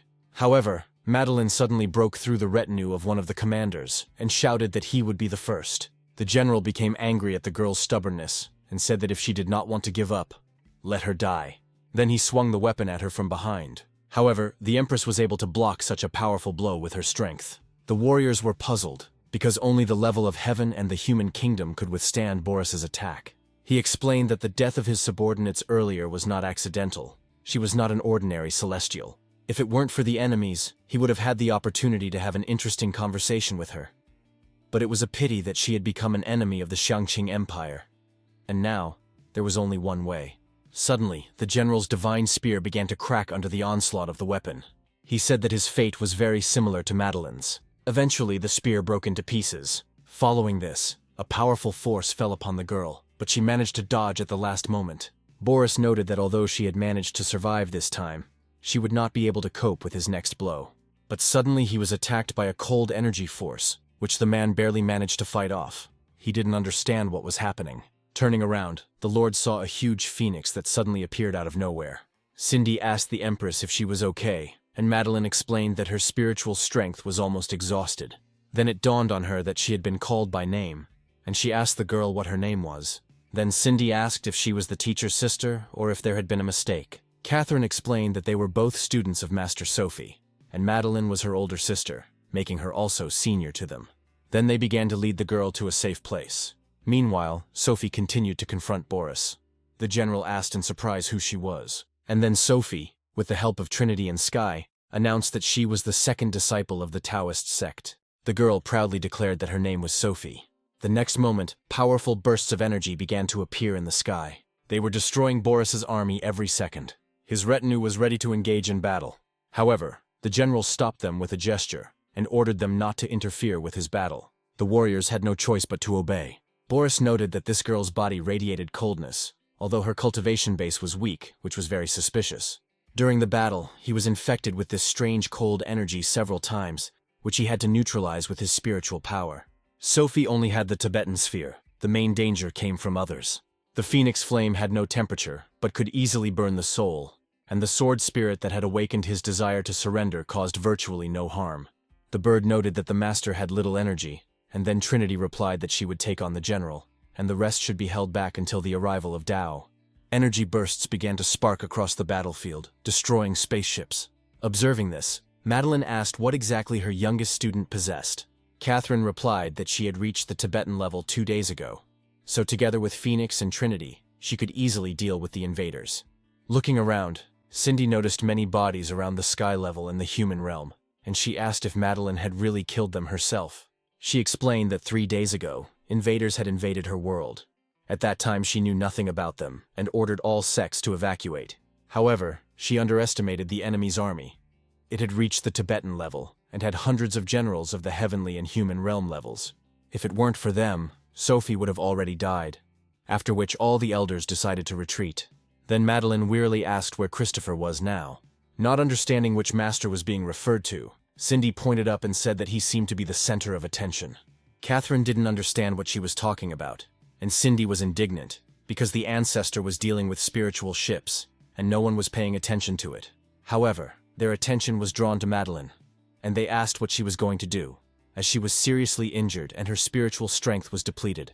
But she stated that, as the elder sister, she could not allow the younger one to fight alone. The existence of the human ruler's world depended on it. She has already regained her strength and, as Empress, will personally send these uninvited guests back. Madeline noted that Christopher was probably watching from the sidelines, and she couldn't give up her position. Meanwhile, outside the world, the rulers of people observed a huge number of invading ships. Sally carefully noted that there were a lot of people there, and asked if Madeline would be okay. Christopher replied that Sophie and the soul of the artifact were near her, so everything should be fine. Suddenly, a prince of Zhengqing named Jin appeared right in front of them, and arrogantly declared that Christopher dared to appear in front of his army. He asked if the master was here by the will of heaven, but Christopher only calmly asked who this young man was. The young man introduced himself and said that he was fighting in the worlds to find the lost fragments of the heavens. However, Jin did not feel a foreign soul in him.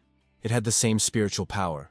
A bad feeling did not leave him, and he decided to be careful. Christopher then noted that he sent a huge army through space to start a war in the world of the ruler of people for the sake of some myth. The prince replied that the fact of the presence of heavenly fragments in this world has been proven more than once by their sages, and they are never wrong. If the world of the ruler of people voluntarily surrenders and gives everything they want, there will be no war. But if it needs to be destroyed, so be it. After listening to the speech, the hero understood that the prince wanted to say that in an all-pervasive world, everything is decided by force. He stated that in such a case it was necessary to check how strong his army was, and direct attention in his direction. Before Jean could do anything, Christopher was already attacking him. The hero's magical power struck the arrogant prince like a laser, passing straight through his head. After this, Christopher entered his mind and decided to explore the world of Emperor Shangqing. He saw that this world was built from the remains of other worlds. The heavenly consciousness has not yet been formed, and the highest level of cultivation is quite weak. He concluded that this was hardly enough for the practice of Madeline, Sophie, and their 2 students. He then placed the artifact on this small planet, and ordered it to perform its functions. As soon as the artifact was in the center of the seal, it immediately glowed with a bright light, activating. Christopher again came to the conclusion that this world was not suitable for the practice of his students. It looks like he will have to look for a more suitable location in the future. Meanwhile, Shangqing Palace was shaking and collapsing. The Imperial Guard decided that the enemy was already close, and it was time for everyone to protect the Emperor. But after a few seconds, everything became clear, and the atmosphere in the throne room became much lighter. Emperor Xiangqing summoned Minister Mo and asked for his opinion, and he replied that the surge of spiritual energy had disappeared as suddenly as it had appeared. He believed that this was the last release of power from some god in the universe, and had nothing to do with them. The Emperor noted that he hoped for this, because the world of Xiangqing was created from the lower worlds, and therefore could not become heavenly. The priority now is to find the fragments, and he fears that his sons will encounter monsters or ancient demons. Meanwhile, on one of the ships, a warrior came to the general with news, but he interrupted him. He stated that Lao Bai and his highness had been idle for too long, and the enemy was just a pitiful little man. He ordered all 327 guns to be loaded and ready for battle. When the prince returns, they will combine all their forces and tear this man to pieces along with his little world. Coming to his senses, Jean asked what Christopher had just done. Sally then reminded the hero that they were still near Madeline's world, so she asked him to be careful with spiritual energy. The prince said he hoped his interlocutor would not act rashly, otherwise the heavens would rise against him. He noted that there was no point in igniting a conflict over this small world, because even if it retreated, nearby worlds would be destroyed in its place. However, Christopher noted that he knew nothing about this world. Then he directed magical power towards the prince. A huge magical beam cut through the space, and Christopher looked like a bug against its background. After this, a dragon appeared and swallowed several huge stars. Compared to them, the world of the ruler of men seemed tiny. It was no trouble for him to eat an entire planet in just a second.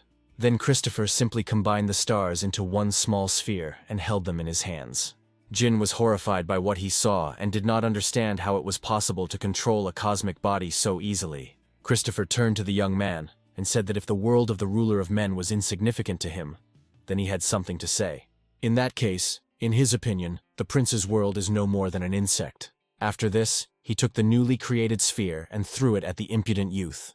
A ball of 2 stars pierced the body of the emperor's son, leaving a huge hole in it. He then headed forward, straight into the enemy squadron of ships. The ball, which now looked more like an arrow, flew through one of the main command ships. The soldiers immediately started to sound alarms. The 3rd spiritual ship was damaged and began to fall. But it didn't end there. The sphere began to ricochet off all the ships, destroying everything in its path. Sally watched in admiration, noting how beautiful the fireworks were. And as expected, the master destroyed all the villains. Meanwhile, Madeline asked Sophie if she had enough strength to summon the gods, and she replied that her energy was almost exhausted. She would not be able to hold out for long. Madeline explained that the difference in power was too great, and asked if Christopher had given her the Holy Scripture. Sophie confirmed that he had given it to her. The girl noted that although the techniques are different, the spiritual foundations are the same, and you can try to do something. Meanwhile, in the sky, the battle continued between Phoenix and the first of the 4 generals, Boris. The bird was completely exhausted and turned into a small chick, declaring that everything was too difficult. Suddenly something caught Boris's attention.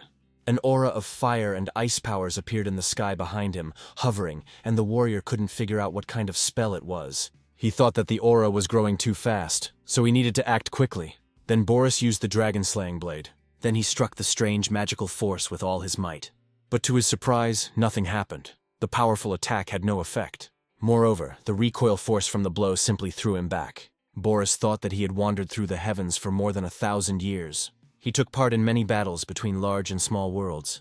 However, in all this time I have never seen such technology. A huge girl in armor appeared before him, as if made of both fire and ice. It turned out that the girls had combined their divine manifestations. Madeline told Sophie that they needed to finish as quickly as possible before their spiritual strength ran out. Sophie understood the girl's plan and agreed.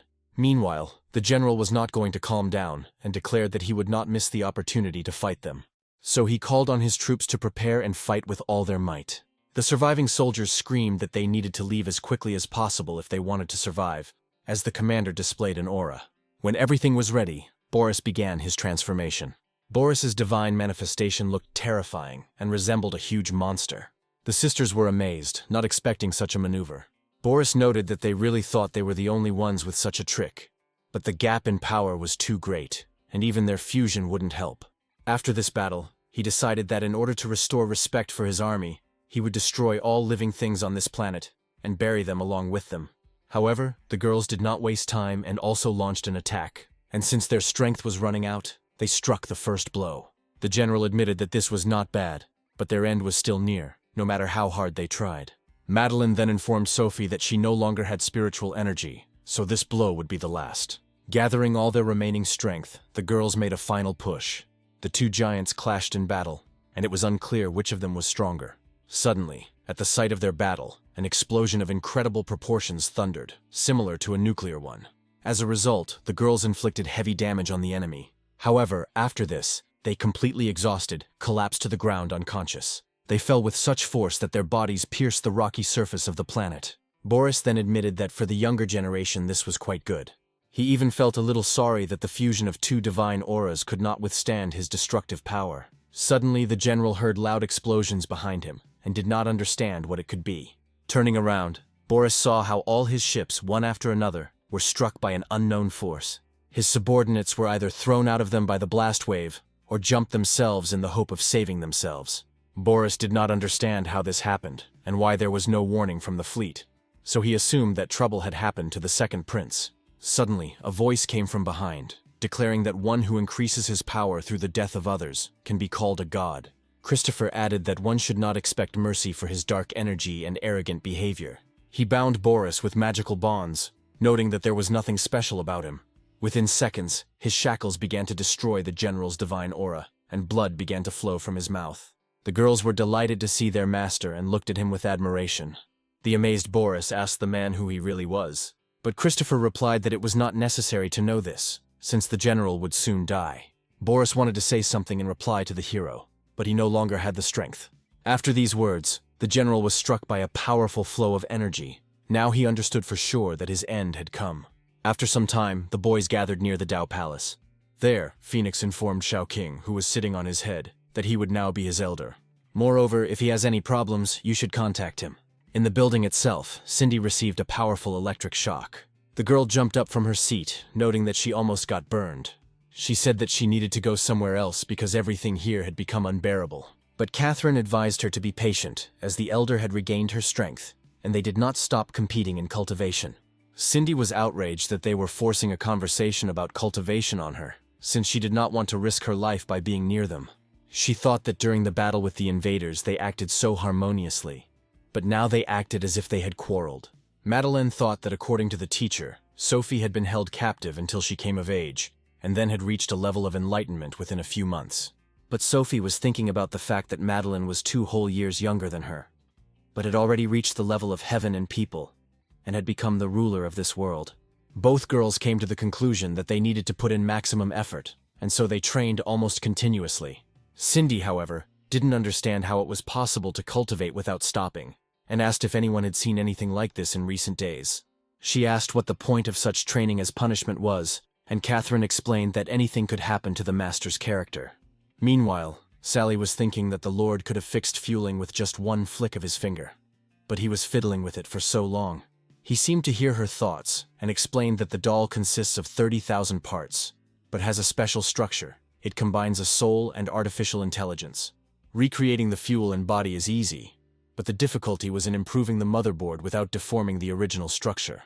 Even the slightest mistake could damage her consciousness. Control of spiritual energy was very important, since the doll was created masterfully. Sally, watching this, noted that it sounded very difficult, but she was sure that the master could handle everything.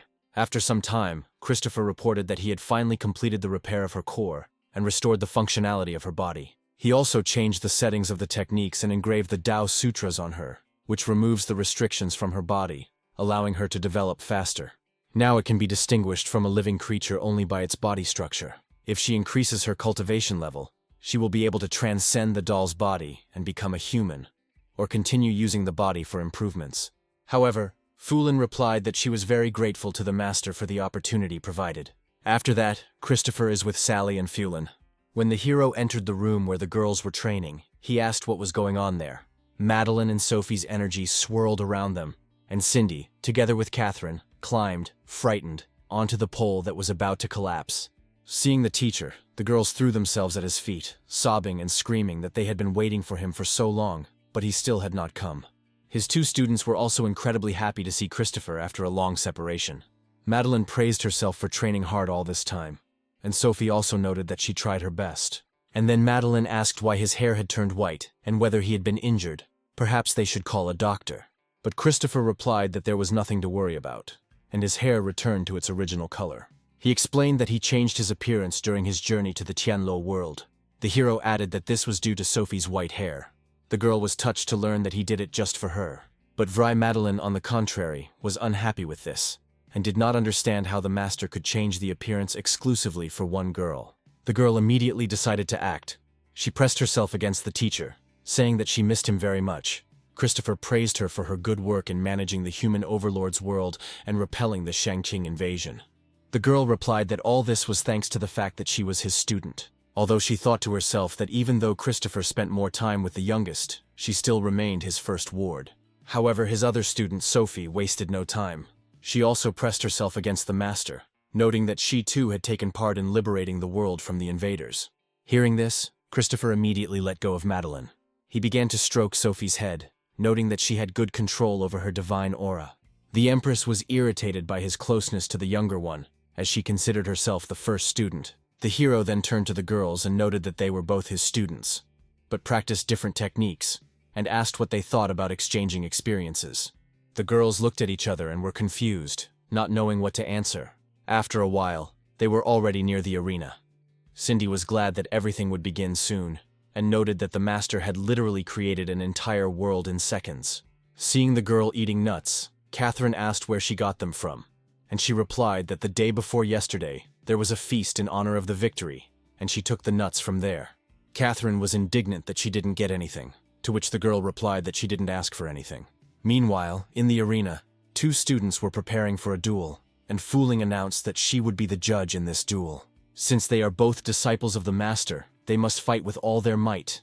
But they cannot kill each other, otherwise the fight will be stopped. It is also forbidden to use spiritual artifacts, familiars, sacred books, or summon gods. Only weapons are allowed.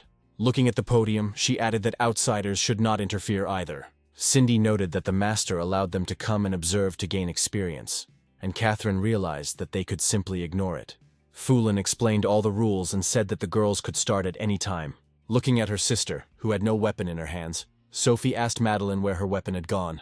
The girl replied that the human ruler's spear had broken, but she quickly added that there was no need to worry, and a divine spear appeared in her hands.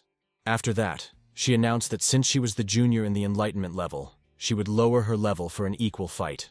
Sophie noted that since the elder had lowered the sphere's level, she would use her weapon. Then, looking each other in the eye with a challenge, the sisters decided it was time to begin. They immediately began their techniques. Sophie prepared a skill called Tai Yin Ni Xuan. However, Madeline did not lag behind and called on the ruler of Kowloon. Soon the girls' magical powers clashed in a fierce battle. Judging by their looks, neither of them was going to give in. After both had successfully repelled each other's attacks, which were equally strong, Madeline shouted that they needed to continue the competition. But Cindy and Catherine were very scared of what was happening and wanted to run away as quickly as possible. During the fight, the judge controlled the level settings and assessed the opponent's abilities. Watching the battle, Sally noted that it was terrible, and now she understood how the girls would be able to destroy so many worlds in the future. She then approached the master and asked if it was okay to force students to fight each other in this way. Christopher explained that this was just a level of enlightenment, and that the artifact would survive, and that quarrels and events in the future did not matter. If a battle occurs in their destinies, and it is better that it happens sooner, then their original future will change direction.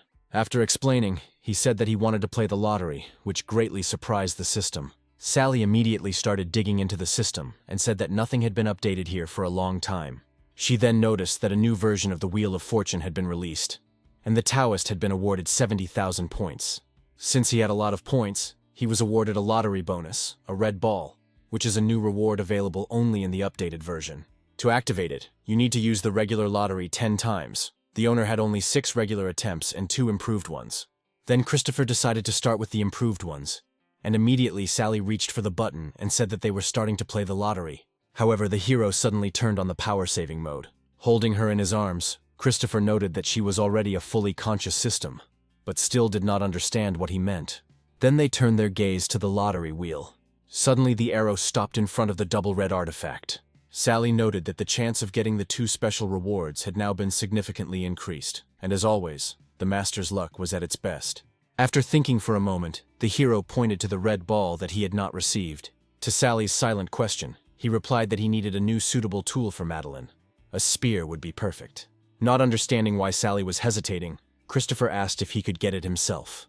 The system immediately noted that this was not necessary, and also said that the reward level was the same. Theoretically, this should not violate the rules. As soon as she did, a bright light flashed in the room. Suddenly, an artifact, the embodiment of the heavenly path in the world of the galaxy, appeared in front of them. He then transformed into a girl, Gunfighter, and she menacingly asked who dared to wake her up. She then announced that she had waited thousands of years and was now ready to return the galaxy to its former greatness. Sally couldn't believe her eyes that it was the spirit of the artifact. Gunfighter added that if Christopher agreed to become her puppet, his fame would reach the Celestial City in the future. Sally thoughtfully noted that she had already heard this from someone, and the hero explained that since the artifact was aware, let it act. Sally objected that she couldn't, since the girl was a spiritual artifact. Suddenly, a loud roar came from the portal and flames burst into flames. Sally was terrified. Then a huge fire-breathing dragon appeared from there, and then Sally screamed and tried to hide. However, Gunfighter only chuckled, noting that it was just a minor artifact. The monster roared, denouncing the audacity of insulting the gods before its master. The girl was amazed, but then realized that this was one of the first gods, and then suddenly the fire deity approached the girl. It asked if she realized her guilt, and then Gunfighter became very scared and confused, not knowing what to answer. At this moment, the main character came to her aid. Christopher calmly told the dragon not to burn down the Dao Palace. Upon hearing this, the dragon immediately began to apologize. He noted that he had simply not been out in public for a long time and wanted to tease her a little. He did not expect Sophie to be so scared. Transforming into human form, the dragon revealed itself to be a girl named Chelsea, who ruled the small world of Tao. Then Christopher said that he was handing over the artifact to her, and the girl replied that she could be relied upon. Sitting down next to Gunfighter, Sophie wondered how such a little girl dared to threaten her master, and whether she could not distinguish between life and death. Sally noted that this aura burns everything around, but the red-haired girl is not the master's spiritual weapon, but his familiar. He then asked her if she had heard the story of the 3 predecessors. Chelsea turned out to be the last Chunky in the world of heaven and all things. Their role is to rule their world. Noticing that they were looking at her intently, Chelsea asked if there was something on her face. However, Christopher replied that everything was fine and asked how things were in her world. She said that if Gunfighter could sleep peacefully, then the world would be peaceful. But this girl gets up every morning to find him. She then noted that it was time to work and, taking Gunfighter, entered the portal, saying that she would train her and hand her over to Trinity in a few days. After this, the hero said that Madeline and Sophie should have finished by now, and it was time for him and Sally to join them. Meanwhile, the battle continued in the arena, and the girls were not about to calm down. The Empress decided to use the Kowloon Royal Thunder technique. She directed a powerful stream of energy at Sophie. The lightning immediately reached the girl, but did not cause her any serious harm. However, as it turned out, this was just a diversionary tactic for the main attack from above. As soon as the right moment arrived, Madeline brought down the full force of her spear on the younger one. However, Sophie managed to quickly dodge and remain unharmed. She managed to move behind her opponent in a second. Then Madeline realized that the battle was far from over. Not a second passed before the forces of ice and fire clashed again in a fierce battle. Madeline noted that Sophie's attacks were very fast and precise, and that the cold aura slowed down the circulation of her spiritual energy. She suggested that if this continued, things might end badly for her. Then Sophie turned to her and told her that she had little spiritual energy left, so she was going to release some of her yin. She stated that one blow would determine the outcome of the entire battle. The Empress replied that she would then use the talismans that the Master had taught her, and that she would be trying them on a person for the first time. At that moment, an ice dragon appeared around Sophie, which acted as protection in all battles. At the same time, a fire dragon appeared near Madeleine, who saved her more than once in difficult battles. Cindy and Catherine noticed such a force and felt alarmed. The girls suggested that perhaps they should leave this place as soon as possible. Meanwhile, the sisters had already rushed towards each other, using their additional forces. When the dragons collided, everything around began to explode, and stones flew in all directions. The girls were so absorbed in the battle that they did not notice what was happening around them. They exchanged blows endlessly. Cindy and Catherine were horrified and exclaimed that they would never come to watch them practice again. Seeing that the girls were in a panic and couldn't get out, Fulin flew to save them. At this point, Cindy and her companion were indeed stuck in the fire. When they got out of the trap, Cindy still managed to set her butt on fire. Meanwhile, the battle between the 2 students was in full swing. At some point, Madeleine's dragon bit Sophie's dragon on the neck. He rushed forward with destructive force, cutting off the ice dragon's head. Catherine noticed that the master snake was destroyed, and asked who won in the end. Cindy replied that Sophie was still holding on. Meanwhile, Sophie sat on the ground, breathing heavily, her strength exhausted. Her opponent explained that the secret lay in the technique itself, which she had learned in the battle with the invaders. The aura of the spirit guides connects with the seal of the human overlord in her body, and uses the thunder talisman that the master taught her. However, the artifact suddenly attempted to sever the connection between the seal of the human overlord and the thunder dragon. Then the girl looked at her dragon and was horrified. Now he was acting like a wild one. If Madeleine continues to absorb the spiritual energy of the 8 vehicles, something irreparable might happen. Then she turned to the younger one. The girl looked completely defenseless. Then Madeleine realized that she needed to act urgently. Without further ado, the girl released all her energy. Madeleine was hasty and overestimated her powers in controlling the seal of the human overlord. She could no longer control the situation. However, the younger one must not be harmed under any circumstances, so Sophie rushed towards her. At the last moment, she appeared in front of Sophie and held out her hands to her. The Empress quickly covered her with her body and took the entire blow. Meanwhile, the world created by the Master split in half. The rescued girls and the robot watched in horror as what was happening, although they themselves were protected by a barrier. Cindy exclaimed that the Elder's powers were out of control and they urgently needed help. However, Fulin noted that she couldn't help in any way. This was the Overlord's plan. Christopher's voice sounded next to the girl's. He noted that using the seal of the human sovereign to control aura as the basis of the spell was a very clever move. He explained that the spiritual energy of the conductor did not belong to Madeline, and if she was not careful, the energy could get out of control. He then used his magic to restore the world destroyed by the sisters. After some time, evening came, and everyone returned to their estate. There Sky and Fulin sat, mending Sophie and Madeline's torn clothes. Sky worried every now and then that she was now Madeline's artifact, but the doll simply turned on triple speed and started sewing like a sewing machine. Sky was amazed at her sister's speed. She couldn't even thread a needle. Seeing Sky's confusion, Fulin introduced herself as the celestial anthropomorphic doll. She added that it seemed the girl didn't know how to sew, so she asked him to leave the job to her. Meanwhile, all the girls went to the nearby Zhuanyuan Dynasty night market to have dinner. Cindy filled her belly with food and noted that everything was very tasty, and Catherine reproached her for eating so carelessly and said, but Cindy noted that it was like worrying about the future. If she didn't get married, she would find a master who would support her. Catherine apologized to those present for the traveler and explained that she had been reborn as a hungry ghost and did not know etiquette at all. But Madeline said that they could order whatever they wanted, while Sophie created an ice cube on her head and asked if it hurt yet. A little later, relaxing in a chair with a full belly, Cindy said that she was finally full and asked where the master was now. Madeline replied that she didn't know. He just said that he would be back soon and they needed to wait. Meanwhile, Christopher was at the market. Local traders were shouting that their goods were the best and that there was a discount on fresh drinks. Meanwhile, the main character, along with Skylar and her entourage, were heading to the pharmacy. The seller immediately began asking her what she was interested in, saying that he had all kinds of medicinal materials and very rare spiritual roots. But Skylar said she wouldn't look at anything, just let them pack everything up. Sally asked if that was okay, to which Christopher replied that she should do what she wanted because he couldn't break his promise. The system didn't understand why it needed so much. Was it really going to prepare the medicine itself? Christopher explained that she doesn't know how to do this, but she loves to grow different spiritual roots and flowers in her world, where she even has a small garden.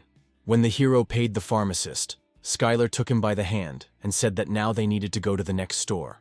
After several stops, the hero asked if this was enough. Skylar replied that that was enough. The time was almost up.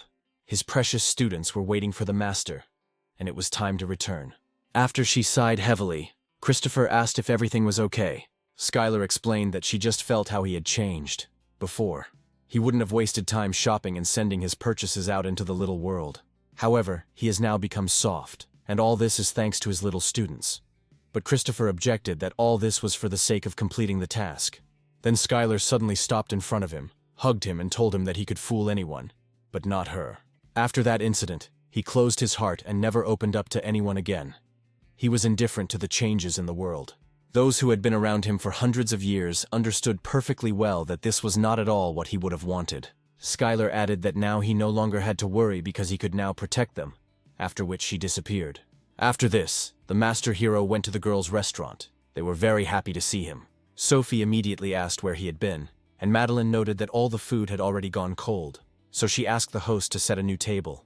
However, Christopher replied that he was not hungry and began a conversation with them. He explained that he had returned to unite their two worlds. It would become his main sect, which would make it easier for the disciples to control. He plans to teach them this so that in the future, girls can join suitable worlds. Cindy was surprised how this was possible, and Catherine replied that nothing was impossible for the bishop with his means. Christopher added that in addition to being able to penetrate the small world, the art of fusion requires the level of the sky and people. After the merger, he will go to a new small world, and he believes that after some time, they will have a new student. The girls were extremely unhappy with the words about the new student. 3 whole days have passed since that conversation. Sophie stood on the top of the mountain and felt a thunderstorm approaching. Looking at this, Cindy noted that the 9-day storm was the weakest compared to the others, and expressed hope that there would be no problems. Madeline added that she conducted a whole special training course for the youngest. Therefore, with its capabilities, everything should go like clockwork. Catherine clarified that the training covered a 10-kilometer radius, and if anyone came close, they needed to take immediate action. Cindy explained that the thunder trap was designed so that as soon as the target fell near a thunderstorm, its scale increased, and the power of the disaster increased. Madeline also explained that the master took the minor artifact and returned to the Tianluo world to solve the problems, and said that he would return soon. Meanwhile, there was a loud clap of thunder and lightning struck right where Sophie was standing. Meanwhile, in the world of Tianluo, Sally and Christopher stood in front of the gates of the Imperial Palace. The hero flew up to the building and ordered it to rise. In an instant, the walls of the palace cracked and then began to rebuild themselves with the help of magic. Christopher decided to give this place with a terrible history a little makeover and began to rebuild it with the help of magic. A few moments later, the castle appeared in a renewed form, and all the destroyed souls were able to free themselves and go to heaven. Christopher then turned to Sky and told her that she had been using the souls of the dead to develop, which is why she had almost gone down the devil's path. However, there is no clear line between good and evil, so he believes in the possibility of change for the better. Now the palace of the former emperor was rebuilt and renamed the Castle of Rebirth. From now on, as Christopher of Rebirth, he will help his disciples control the law of reincarnation in this world. Then he handed the scroll to the girl, but she did not understand what it was or what he was talking about. He explained that in the future, in a unified world, when a living being dies, it will end up in this palace and be reborn through transformation. When the souls come here, she will know everything to draw conclusions about good and evil. Christopher added that managing such a case is not at all easy, and Sky is still too young, and contact with the memories of the dead will not help her. However, he noted that everything would be under control, and then added that Sophie should have already dealt with the thunder disaster, so they needed to go. Meanwhile, Sophie's battle continued. She summoned more and more ice creatures and sent them to attack. However, she soon sank to the ground, as her strength was already running out. The girl was struck by lightning several times, and it seemed that she could not bear it any longer. Cindy was worried about Sophie, and asked if she could handle it. But Catherine didn't remember the thunder being so loud when moving to the next level. Madeline noticed that something had gone wrong. This one was twice as powerful as the previous disaster. Everything she taught her sister should have been enough to survive, but now everything was getting out of control. Suddenly, Cindy began to feel a strong spiritual pressure, as if something was squeezing them from the inside. The Empress realized what was happening, and she realized that she needed to save her younger sister. Sophie looked up at the sky where lightning was approaching her, unaware that anything was wrong. Without wasting a minute, the older sister rushed to save the younger one. Cindy tried to stop her, but in vain. Saving Sophie was the Empress's priority. The next moment, lightning struck straight into the mountain where the girls were standing. Cindy exclaimed that it was all over because even Madeline had decided to get involved in the process. Meanwhile, Sophie seemed to find herself in another space. She was surprised when she saw Madeline suddenly appear in front of her and raise the seal in the direction of the lightning. The Empress asked how she was feeling, as a powerful thunderstorm was approaching. Sophie replied that everything was fine. However, this disaster was not like those she had encountered before. She believed that it was something much more powerful. Ancient scriptures stated that when a being appears that upsets the balance of the world, pursuing disaster, a terrible monster can be born. In this case, not only celestial beings, but also the surrounding world will be destroyed. Their ancestors called him the Thunder Serpent of Vientiane. The huge monster looked terrifying, and the girls urgently needed to develop a plan of action. At the same time, Catherine and Cindy wanted to rush to their aid. However, the elder stopped them, telling them not to come closer. She added that the girls would not be able to contain him, so they should leave this place as soon as possible. Sophie started to explain that if they joined forces again, they could fight him. But Madeline interrupted her and told her to leave too. Sophie objected, saying that the demon was interested in her specifically, and she couldn't leave her here alone. However, Madeline did not answer her. Instead, she summoned Fulin, who used magic to instantly put Sophie to sleep. The last thing Sophie managed to say before losing consciousness was a question about why she did it. Stroking her head, Madeline explained that while the master was away, she was the eldest in their sect and therefore had the duty to protect everyone. When Sophie wakes up, Christopher will return and everything will end. Then she ordered the doll to look after the youngest. Fulin said that she had sent a message to Christopher, but the difference in strength with this snake was simply enormous, and there was no point in trying to destroy it. Having collected her thoughts, Madeline began to recalibrate herself and declared that in front of them was just a small animal caused by the lightning catastrophe. Meanwhile, Fuling tried to get the carrier of the body with pure yin energy away from this place as quickly as possible. Madeline wasted no time and attacked the monster with fire arrows, attracting its attention to herself. She noted that at the moment she is his opponent. The Vientiane Thunder Serpent let out a loud roar, opening its huge mouth. Sally noted that she was a little scared, as this monster was the strongest of all they had encountered. But Christopher explained that the serpent was created by the will of the world to destroy living beings and upset the balance of the planet. Sally noticed that the student's level was not sufficient to win, so she asked for help. But the hero was not going to interfere. Moreover, Madeline bravely fights against a creature of superior strength and does not rely on anyone to help her. Soon, while he was away, she grew up, and he wants to fully enjoy what she is capable of. Meanwhile, the Empress did not give up and continued to attack the Thunder Beast again and again. At some point, the girl did not have enough time to dodge, and the snake struck her with a powerful discharge. Unable to keep her balance, she began to fall at high speed. The impact was so strong that Madeline bounced off the stone several times. The monster approached the place where she was supposed to land. He opened his mouth wide and a sphere of energy flew out. She immediately attacked the place where Madeline fell. Sally began to worry that this might be the girl's final moment, but Christopher told her to keep her mouth shut and watch. As the smoke began to clear, the monster saw a brightly glowing shield. He was surprised, because it was Fueling who managed to put up a defense. After this, she became completely exhausted and began to pass out, whispering that the first phase was complete. Holding Sophie in her arms, Madeline noted that the doll had done an excellent job of blocking the blow. But since she could no longer protect the younger one, the girl abandoned her to Cindy and Catherine. Cindy successfully completed the task and managed to grab the younger one before she fell to the ground. Madeline noted that after each attack the creature has a recovery period. The accumulated energy is spent, but new energy has not yet accumulated. The larger the body size, the longer this period. Madeline thought she had been waiting for this moment, and she gave the order loudly so that the population of the Imperial world could hear it. She then summoned her artifact, the Seal of the Human Overlord, to help fight the monster. The artifact immediately appeared next to the snake and began to try to draw spiritual energy from it. Sally remarked with admiration that Madeline was incredible and was actually able to hold back a huge snake. Christopher noted that since negotiations were pointless, the student took advantage of the moment while the beast had not regained its strength and attacked it.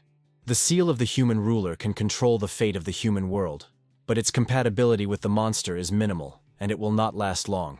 Sally asked if Madeline would be in danger, to which Christopher replied that it would not be easy for her to defeat a monster containing the will of heaven. Sally noted that this was very bad, and was surprised why the master was so calm and even looked pleased. Meanwhile, the Thunder Serpent of Vientiane launched a powerful attack on the artifact. The blow was so strong that Madeline was even thrown back. However, the seal still withstood the attack, and again approached the snake to deliver a crushing blow. And then the beast opened its mouth and released a powerful beam of energy at the seal, stopping it.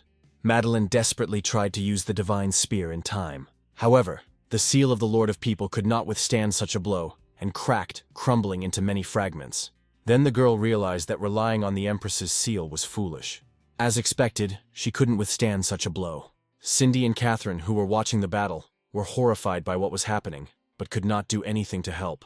Words from ancient scriptures floated into Madeline's mind, saying that this creature was capable of destroying the world. She realized that by sacrificing herself, she could seal the monster, as the previous emperor had once done. But suddenly she heard the master's voice, who told her to grab the new weapon. Christopher explained that it was the heavenly spear, and that it belonged to her now. Madeline was in shock, because she was already prepared to take extreme measures.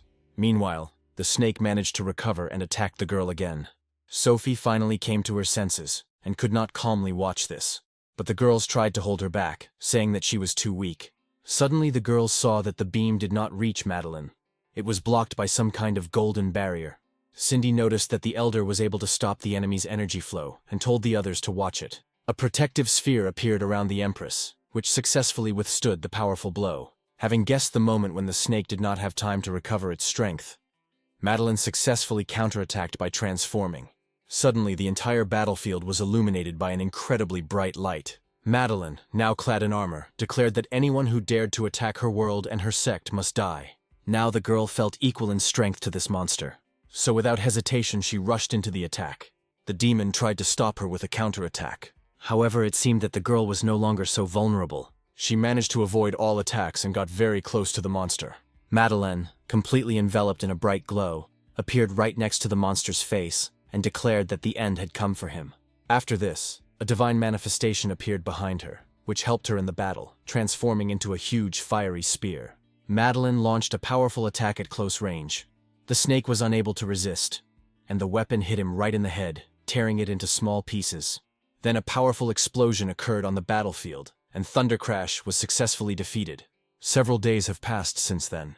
Sophie was engaged in the cultivation of spiritual energy. Cindy asked her not to dwell on what had happened, and Catherine noted that trying to evolve without concentration was extremely dangerous. Then Sophie sadly explained that 3 whole days had already passed since the battle, and the eldest had not yet recovered. In response, Cindy hugged her, assuring her that everything would be fine because the master was next to her. Catherine added that it could not be otherwise.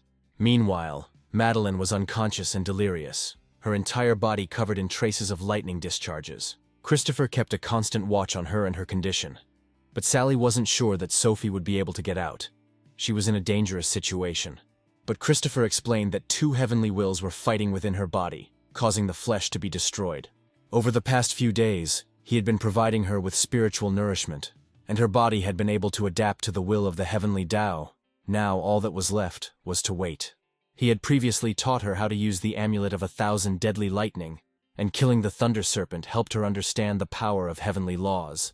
Meanwhile, Gunfighter noted that she didn't expect Madeline to also get her star turn. Christopher patted her on the head and told her that from now on, her name would be Tyra, and in the future she would follow Madeline and help her. Sally then asked if the owner thought Madeline was being treated too harshly compared to Sophie. Christopher looked at her menacingly, and Sally immediately replied that she was just asking and had no intention of lecturing him.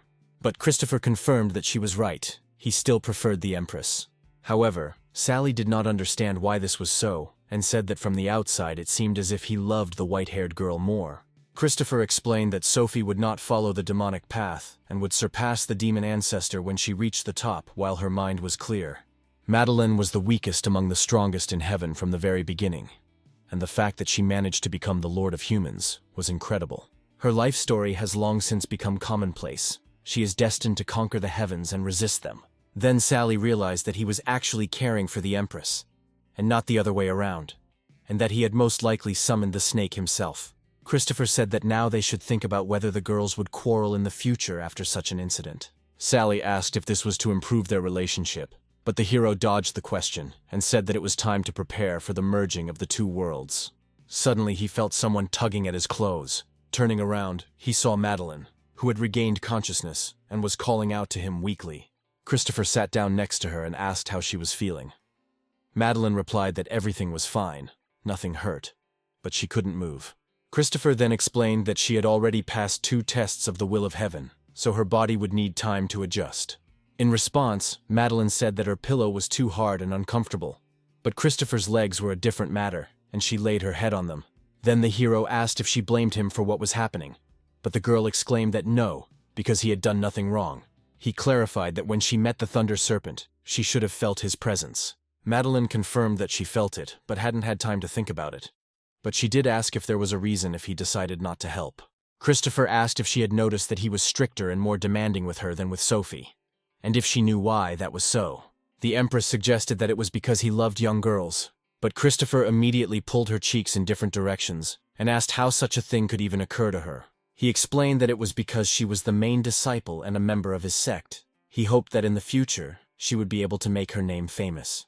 She will be able to become his successor, after which everyone in heaven will recognize her as the leader of the human race. Madeline will be able to rule the heavens, and if she surpasses the teacher, he will become her subordinate. The girl couldn't believe her ears, because she didn't think that he believed in her so much. She immediately imagined their wedding, and thought that he would be hers forever. Then she had a fantasy about their 2 children together, and Christopher taking the children for a walk. Then Madeline exclaimed that now everything was clear to her. She declared that she would try to surpass the master and become the most powerful empress. Christopher thought to himself that Madeline was still very young, but had already reached the level of heaven and humans, and was also able to control 2 heavenly wills. It was very interesting, and he decided to continue watching her. After some time, the elder one finally came to her senses. She dressed in her usual outfit and entered the girls' room, announcing that she was finally back. Everyone present was very happy to see her, because they had been worried for a long time. Sophie burst into tears and rushed to hug her, almost knocking her over, and said she was so glad she was okay. The Thunder Serpent was aimed at her, and if anything happened to the elder, she would never forgive herself. However, Madeline explained that during the battle she did not think about the consequences. But thanks to their master, she was fine. She added that her father had 8 other children besides herself, but she never had any younger brothers or sisters. Perhaps she now subconsciously considered Sophie to be younger, and therefore hastened to protect her. Suddenly, Sophie was overcome with memories of the day when a terrible tragedy occurred, and all her loved ones were killed. She felt lonely and defenseless. There was no one to stand up for her and help her. Now she had an older sister who rushed to her defense without hesitation, so Sophie cried even harder. Cindy said that she heard from the Taoist that Madeline was younger than Sophie, but Catherine asked her to shut up and not ruin such a touching moment. Suddenly the master's voice was heard, asking what they were doing here. Noticing that Sophie was crying, he asked what had happened, whether Madeline had offended her early in the morning. The girl became frightened and said that she couldn't make fun of her younger sister, and Sophie confirmed that she was just worried about Madeline. Christopher then asked if they were ready to begin the important task. The girls immediately answered in the affirmative. He then turned to Cindy and Catherine, saying that they would stay here to look after the house. Cindy was a little upset because she really wanted to see the fusion of the two worlds, but Catherine explained that their cultivation was still very weak. Meanwhile, the master and his students set off for the galaxy. There they were supposed to unite the two planets into one world. When everything was ready, Christopher told them to begin. Madeline summoned her new artifact, Tyra, and Sophie summoned the soul of the artifact, Sky. Soon both artifacts were ready for the procedure. Then the girls joined hands and said the names of their worlds, the lords of humans and demons. Two planets, orange and blue, began to spin and pulsate. At this time, Christopher carried out magical manipulations with them, which were supposed to facilitate the merging of the worlds. Suddenly, Cindy and Catherine felt the house shake and realized that the boys had already begun to act. People on the streets began to panic, as they did not understand what was happening and thought that they were being attacked by invaders again. The Celestials also felt the vibrations. The Queen of the Night was surprised that the Taoist could do such a thing. The King of Beasts noted that he did not have time to rest. Meanwhile, the two planets merged into one, and a common world of two sisters was formed. This process was so vivid that the girls had to cover themselves with their hands. When everything was ready, Christopher asked the girls if they had already come up with a name for it. The students looked at each other and announced that they had discussed the issue. The girls decided to voice the option they had come up with earlier. Madeline explained that since ancient times, the human overlord's world and the demon world had been separated from heaven. Now, Empress Madeline has officially united these two worlds together with the help of Christopher. He created a different way of reincarnation. After the death of several worlds, souls are reborn, and everyone takes a step towards a new life. From this moment on, there will no longer be a division between the human lord's world and the demon world. The new common world is called Huangtian. Christopher explained to the girls that their worlds were originally different, with their own customs and cultures, as well as geographical differences. He left them the task of improving this world so that everyone could exist here together. Sky created a small hell world based on the world of the dead. If in the future the students encounter an enemy, they can hide there. Christopher then added that he had something for Madeline, and an artifact appeared from the warehouse portal. When it fell right into the hands of the Empress, she realized that it was a teleportation device. Christopher said that as long as spiritual energy flows into the portal, it will remain open. Opposite will be the world of Xiangqing, which was recently invaded. When Sophie becomes strong enough, she will be able to open a passage between the worlds to fight him.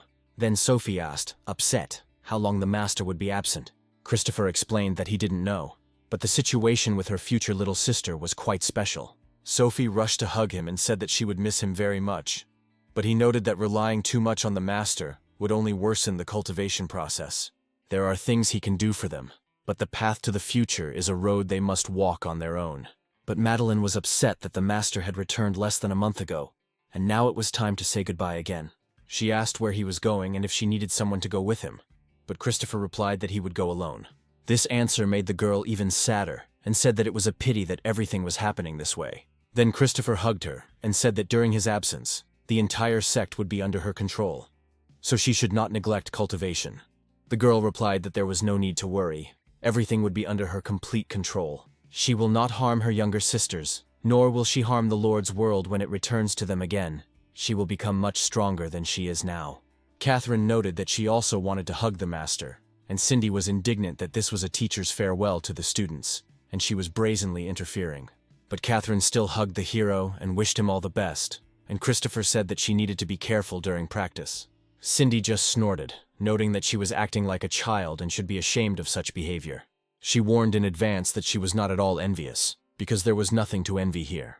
Then Christopher held her close and explained that if, when he returned, Cindy had not yet reached the level of heaven and people, he would send her to purgatory. After Christopher said goodbye to everyone, he headed towards the portal. All his students stood behind him and watched him sadly. Finally, he added that he hoped to see the results of their hard training at the next meeting. Christopher then entered the portal where he had to cross a long-time river to reach the next student. Now the story begins in another world of 1,000. Meanwhile, in the world of Yunmazi, a girl named June reflected on how she had just been an ordinary girl not long ago. However, she suddenly died and found herself in a completely different world. She believed that it was some kind of case of time travel. June was grateful to this world for a second chance, but she didn't understand why she became a flower. Her body was attached to it, and she didn't even have legs. She wondered what she should do, whether she would really remain a plant for the rest of her days in her new life. Suddenly she heard a rat run past. At that moment, a coin fell out of her pocket with a dull clang. Convinced that there were still advantages to her position that she liked, June began to try to lift her by tossing her. The girl was delighted with the find, because it was a gold coin.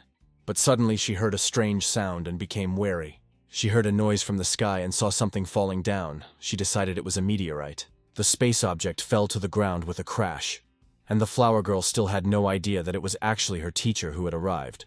Meanwhile, Christopher was exploring the world, and Sally told him that they couldn't find June because there was a secret place in this realm. Sally looked around and noted that the area was quite beautiful, and then announced that a new task was now available. It said that for unknown reasons after her death, June ended up in the time realm, where she is in the form of a flower in a special place. Christopher noted that the flow of time here is quite strange and very different from the outside world. Half an hour here is equal to 3 years outside. He explained that the secret place has a special ecosystem, and the time difference makes it difficult for creatures to survive in the ordinary world. But for an ancient flower that needed thousands of years to transform, these are ideal conditions. Suddenly, Sally announced that she was on the trail of the third student and immediately flew forward, telling the master to follow her. Approaching a field of many flowers, she explained that according to the navigation system, June was somewhere here. Christopher noted that the flower of time, which has not yet turned into a human, is very fragile, so it has to hide. To calculate it, you need to use spiritual power. And then Sally declared that she seemed to have found it, pointing to a flower that towered above all the others. Hearing a human voice, June screamed. Because she unintentionally raised her voice, she drew unnecessary attention to herself. Christopher then noted that she had been discovered. Seeing that the flower began to tremble, Sally whispered that it was obviously very frightened by their appearance. Suddenly, a gold coin fell with a dull ringing sound right under the master's feet. Christopher didn't understand what it was and asked if she was defending herself. But Sally explained that he must have misunderstood. Leaning closer to June, the master ordered her to show everything she was hiding. The plant silently poured a large number of decorations onto the ground and quietly whispered, as if begging for mercy. Christopher noted that this form is inconvenient for communication, so a new vessel must first be created. He opened the vault portal and commanded someone to come out of it, and then Sally asked in fear what would happen this time. The hero explained that it was a divine artifact, the lantern of the Shadow Mountain, left to him by an old friend, and it was capable of transmitting life energy. Meanwhile, a sleepy Julie, the spirit of the Shadow Mountain lantern, emerged from the vault and asked what time it was and why she had been summoned. Christopher explained that she needed to transfer 3,000 of his years of life into this flower. Julie replied that there was no problem, but asked if she had heard correctly, as this was the first time the master had made such an unusual request. He confirmed that everything was correct, and she should transfer part of her life to this plant. Without wasting any time, Julie began the task. Sally noted with surprise that, as expected from the master, there was also such a method. However, she was worried that the master would now lose many years of his life, and she asked if there was another way, but Christopher said there was nothing to worry about. His existence was almost infinite, so 3,000 years was nothing to him. Unlike Madeline and June, it would take too long for a flower to acquire human form, because she is a divine creature. Soon, Julie, yawning, announced that the transfer process was complete, and if nothing more was required of her, she was going to go back to sleep. Finally, Christopher thanked her for the work she had done. He then watched the flower girl's transformation with Sally. A few moments later, the magical shell cracked and little June appeared from it. Sally noticed that this girl was incredibly tiny. Looking at her hands, little June couldn't believe that she was human again, and then she turned around and saw strangers behind her. Suddenly she rushed across the flower field as fast as she could, trying to escape. Sally gave the alarm that she was about to disappear from sight. Then, switching the system to energy-saving mode, the hero rushed after her. After a while, stopping by a tree and trying to catch my breath. June was surprised that she managed to escape, but suddenly a voice came from behind, asking why she didn't run further. June turned around and saw a man, then screamed in surprise. She fell to the ground, began to cry and begged to be let go, explaining that she was just a flower and not at all tasty. Christopher explained that after her death she became a divine plant. The flower she turned into was the heavenly root. Since she is not a simple creature, she will have to put in a lot of effort to overcome obstacles and difficulties and achieve perfection. He then asked if she was willing to become his apprentice, but June didn't quite understand what he was talking about. Sally noted that as soon as June took human form, she immediately tried to run away. With such resistance, it would not be easy to convince her. But June immediately fell to her knees and asked to be accepted as a student. The mission was completed, and Sally was surprised that everything happened so quickly. June thought to herself that after all this, Christopher had helped her regain her human form, and if he turned out to be bad, she could always run away. Then the hero introduced himself, giving his name, and added that now he would be her Christopher. Then he picked her up like a child and explained that it was time for them to go. June got scared and asked where they were going. Christopher replied that the flow of time here was completely unsuitable for training. So they'll find a quiet place where they can hold classes so June can open up. A month has passed since then, and our heroes have settled in a large treehouse. Christopher was drinking tea and noticed that June was sitting and falling asleep instead of studying. Then he called her name loudly. June was startled by the surprise and woke up immediately. She then continued cultivating with a sad expression, and Christopher explained that if she had any questions, she should ask them. The thing is, extra thoughts and distractions during training can have the opposite effect. He has already warned about this more than once. Then June carefully said that he had told her about cultivation levels a few days ago, but she didn't remember anything else. Christopher recalled that she had asked him hundreds of questions over the past month. According to their agreement, if she asks again about something that has already been explained, she will have to work off 10 spell scrolls as punishment. Christopher then exhaled and explained that he would tell her about the cultivation levels again, and she would have to remember them so she wouldn't have to ask again. He explained that worlds in the universe are divided into 3 types: small, medium, and large, with the difference in size determined by the level of cultivation. For example, the place where they are now is a large world, and the highest development belongs to the 3 sacred kingdoms. Trying to remember everything, June asked what level her Christopher was on. The hero explained that in the kingdom of heaven there are 3 foundations: the Tao of birth, the Tao of the infant, and the Tao of disaster, and his level surpasses them all. Sally added that the master was even stronger than the heavens themselves, but he quickly covered her mouth with his hand.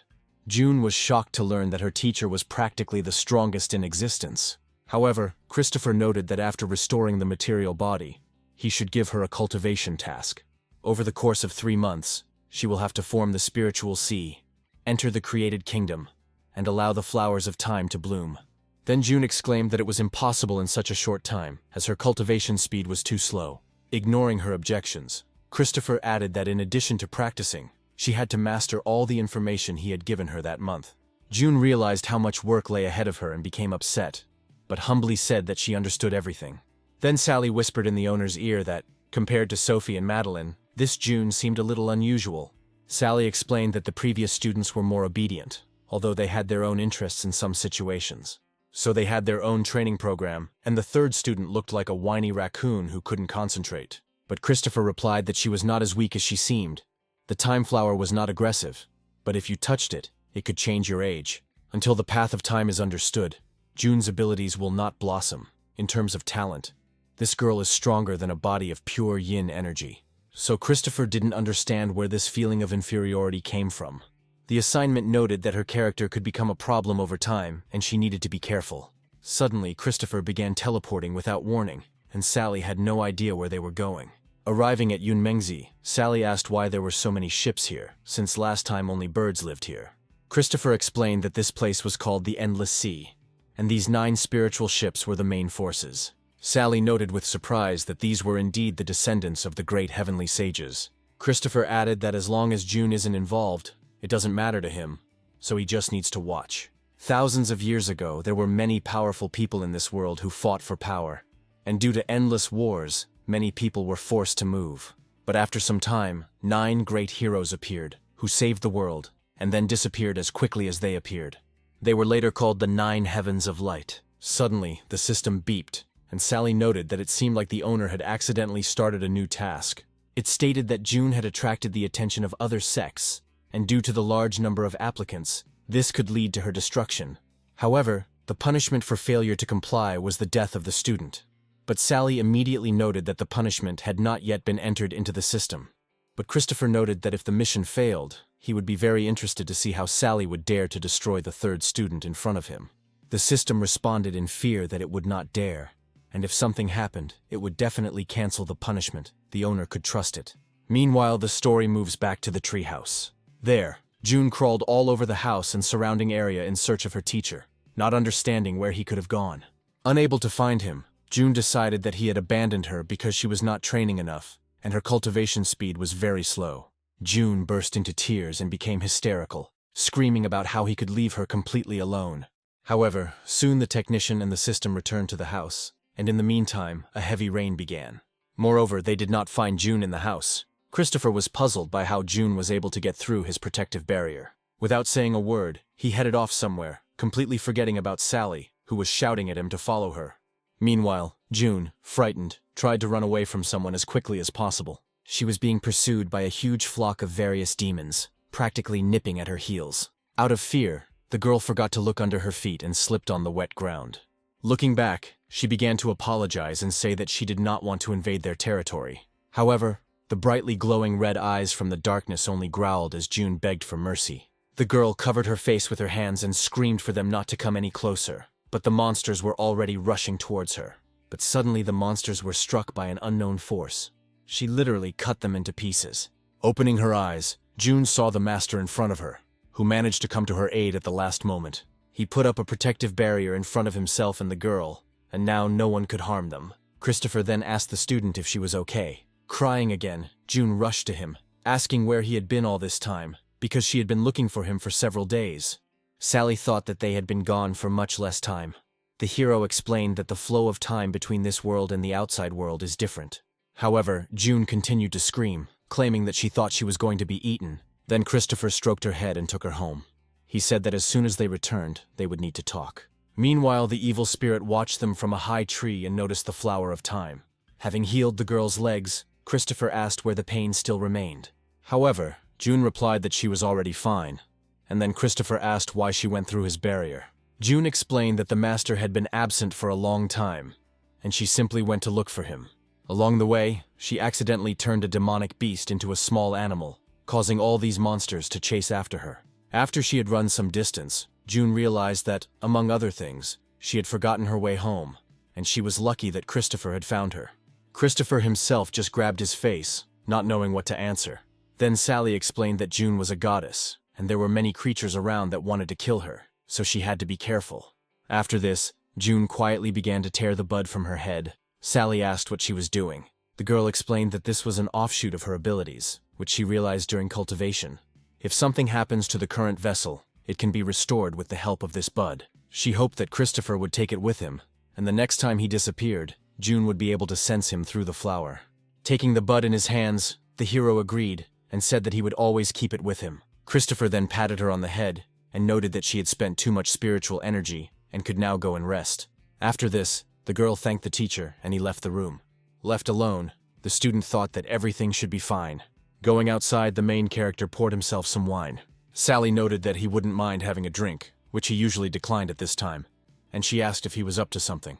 Then Christopher asked if she remembered the conversation in which she talked about something unusual about June. Now it seemed to him that something was wrong with her.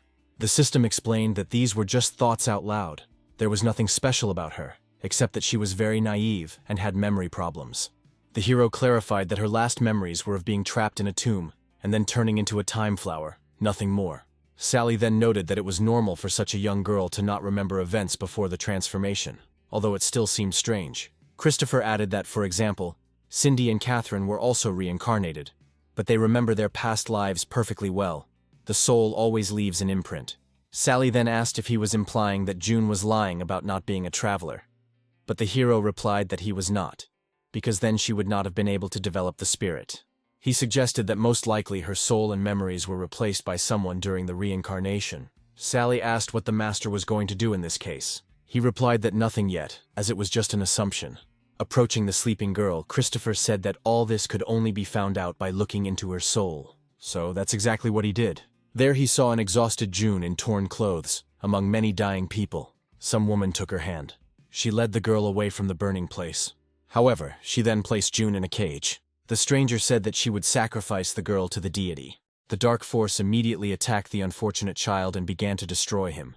And the stranger added that this was the best thing she could do for them. Seeing the master performing magical manipulations on her, June asked what he was doing. Christopher explained that everything was much more complicated than it seemed, and that they would have to set off tomorrow. The next morning, June started asking why they needed to leave Yunmengji and where they were going. However, Christopher replied that she would find out everything when they arrived at the place. But for now, he had brought her new clothes, and she needed to change. After some time, they found themselves in another world, namely Chinjie. Sally noted that, as expected, the Lord was able to instantly move here. She checked, and it was confirmed that they were in the Green Plains world, where the cultivation level reached the Divine Soul level.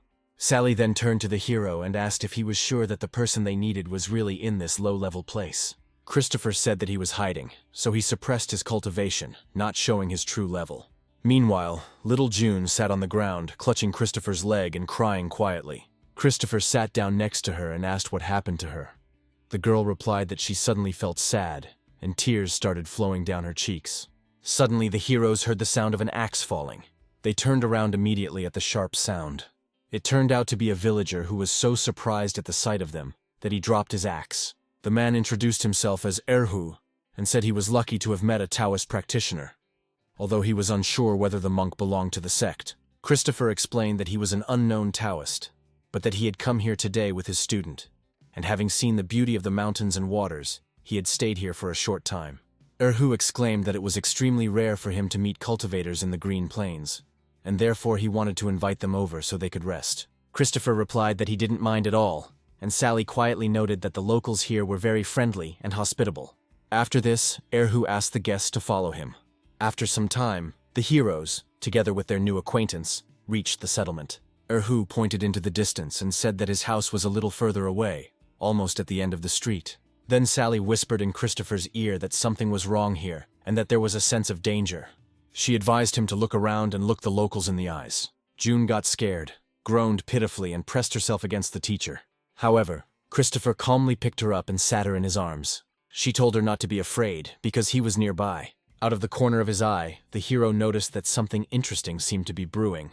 As it turned out, 3 cultivators were approaching him. One of them turned out to be Lord Wong, who was surprised to see the monk.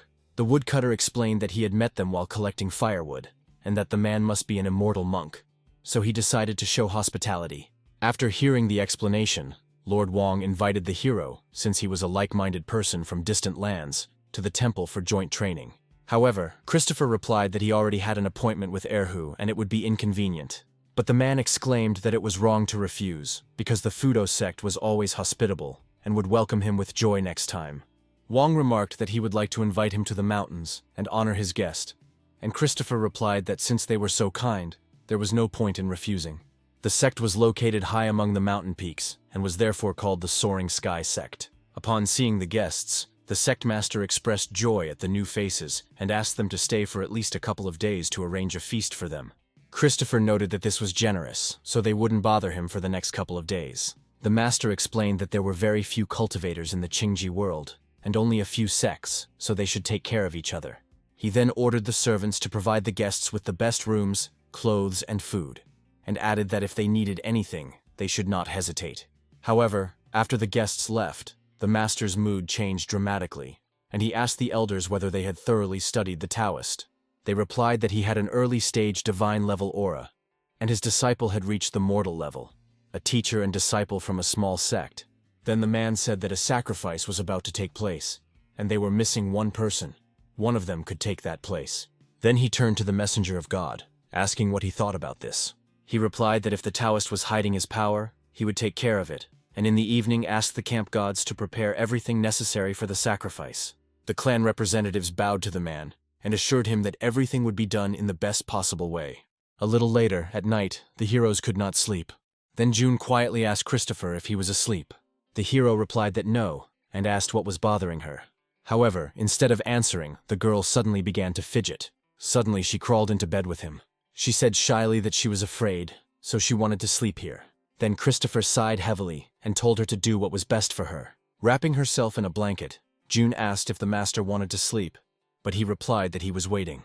June didn't understand what exactly he was waiting for, and Christopher explained that he was expecting a hidden enemy to appear, which is why he couldn't fall asleep yet. Meanwhile, Sally spied on Wong. Sally noted that they were really fast, and she was glad that the owner came up with such a brilliant plan. The owner had previously told her that the man could transform souls, which meant that there were many travelers in the kingdoms. Destroying them all at once was too difficult, as all eyes were on June, so it was necessary to find out all the enemy's intentions. Sally agreed with this plan and said that if he was scared, he could escape. However, it soon became clear to her that the owner considered her a suitable person for surveillance. The hero confirmed that he doesn't have any suitable spirits or animals that can hide, so she is the only one who can do everything. Sally was outraged that she was the system. Christopher looked at her menacingly and asked if she really refused. In the end, Sally replied that she was scared, but she agreed. After Sally replayed this conversation in her head several times, it became clear to her that no one but Christopher could see her. This means she doesn't need to hide. Then she stopped hiding and followed the ruler, singing a song. After that, she continued to pursue the long-haired man. Seeing something resembling a cave, Sally came to the conclusion that this was exactly what her owner was looking for. But what she saw next made the girl shake with fear. Flying inside, she saw a huge monster, compared to which she was like an ant. The monster sat in the middle of a huge throne room with columns on which were various glowing symbols. The room was filled with cages containing unfortunate people. It was the former god of heaven and earth, the 12th god of despair, who asked the man if they had found any victims for the ceremony. The long-haired man replied that everyone had already been gathered, but one of them, in his opinion, lacked a normal human appearance. Then God asked him to tell him more, and the young man began to explain that during the second plague of the world he was wounded and had been here ever since. During the fourth plague of heaven, an unknown god appeared, intervened forcefully in the battle, and killed thousands of Taoists to stop the chaos and destruction. The man admitted that he himself did not see everything, but he remembers how the master talked about the appearance of this man. This particular person, about whom questions were being asked, seemed to him very similar to the one his master had described. The youth couldn't even sense his spiritual power, and then he thought about cultivating it, because even a demon like him couldn't detect his aura. He then guessed that this was probably the same god who had accompanied his disciple, since he felt the imprint of flame in his soul. The man then added that he had already sent people from the soaring sky sect as a distraction to keep them away from him. While there was still time, they should move on. But the former god of heaven and earth began to stand up and declared that this would be very interesting. He noted that no one who was near him dared to call himself the strongest god. For thousands of years he has been transforming bodies into magnetic creations to restore his body, and he has now regained 80% of his strength. The man said that if, as he claimed, the sky god had landed on his territory, then how could he not greet him? He became nervous and warned the master that he shouldn't do that. But the monster did not understand why his freedom was being restricted, because he had already fulfilled his promise and created many reincarnated creatures. The man explained that his master's pseudo-Buddhist world had recently been destroyed, which had greatly harmed their plans. The former god of heaven and earth became angry, and calling the young man a baby, asked if he was trying to tell him what to do. The man immediately asked for forgiveness, noting that he had allowed himself to say too much. Then the demon replied that he worked with him only because their masters had the same origin, but he did not dare tell him what to do. The monster could have left the cave at any moment, but next to the Taoist, there was a disciple with a seal that could become a trump card against him. The man thought that this man was the most powerful of all the gods in existence, and if he did not destroy him, the consequences would be dire. Sally speculated that this demon's abilities matched Christopher's guesses, but there was no information about it in her system. She realized that he left an imprint on June's soul, and his power lies in the transformation of souls, so she urgently needs to inform the owner about everything. Meanwhile, June was already asleep, hugging Christopher's arm, who was simply sitting with his eyes closed. He still couldn't fall asleep, feeling the danger approaching. Suddenly, Christopher stood up abruptly, and June asked where he was going. The hero explained that he was going out for a walk, and she should stay here. June agreed, but said that he should not linger. When Christopher went outside, he saw fighters led by the sect master. He noted that their clan was not so hospitable, and making noise at night was extremely impolite. At that moment, energy began to accumulate around him. The clan leader said that he just wanted to ask for one favor, but for this, the Taoist had to go with them. And then Christopher asked what would happen if he refused. The guild leader was outraged, asking how he dared to disobey him. Then Christopher pointed his finger up. Soon the image of a woman appeared there, and he asked if she was familiar to them. It was clear that those present recognized her immediately, and the head of the clan asked if Christopher knew her. Then the hero replied that he didn't know her, and that he was absolutely not interested. The guild leader explained that he knew that Chenny was hiding his cultivation, which is why he used the 99th sword form. But Christopher noted that he had not had such thoughts at all, but was simply asking if they knew this woman. Then a huge spirit serpent appeared near him. Christopher said that now that he knew it was familiar to them, their value to this world was gone. Seeing the power of the dragon before them, the attackers were puzzled as to how the Taoist was able to summon such a creature. The elder realized that there was no way back and he would have to fight. He ordered all the disciples of his sect to form a sword battle formation. Dozens of demonic swords headed straight for the protagonist. However, Christopher remained completely calm and simply told his dragon to attack. The dragon instantly reflected all the swords and scattered the clan members in different directions. The head of the sect was shocked by what was happening and could not do anything. Right before his eyes, the dragon lashed out with its tail at the places where his students stood, leaving them no chance to survive. Each blow left huge holes in the ground. In just a few minutes, the Soaring Sky Sect's top fighters, along with their leader, were defeated.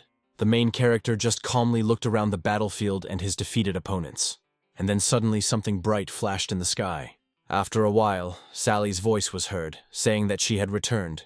Flying up to the owner, she reported that the investigation had been successful. Sally had found out who was behind it. It turned out that Christopher was right. This enemy creates transmigrated souls. However, before Sally could finish her story, Christopher interrupted her, saying that he was already here.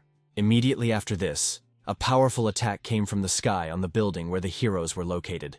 A powerful red beam instantly destroyed the house where Christopher and June lived. The girl was thrown out of the bed into the air by the blast and flew away, but did not have time to land before Christopher caught her. June was terribly scared and trying to catch her breath. Christopher immediately created a protective dome around them and silently watched the approaching monster. June was still crying hysterically and shaking with fear. The demon was surprised that they managed to survive his attack without a scratch. The former god of heaven and earth addressed Christopher, noting that he seemed to be the most powerful being in heaven. Sally exclaimed that it was the same monster from the cave that she hadn't had time to tell about. June whined softly in fear and pressed herself against Christopher. Then the hero asked her if this was the monster who killed her in her past life. June stuttered as she confirmed that it was this creature that had caused her death. Christopher addressed the monster, noting that it was he who created the restrictions within the cultivation and arranged the intersection by sacrificing innocent people.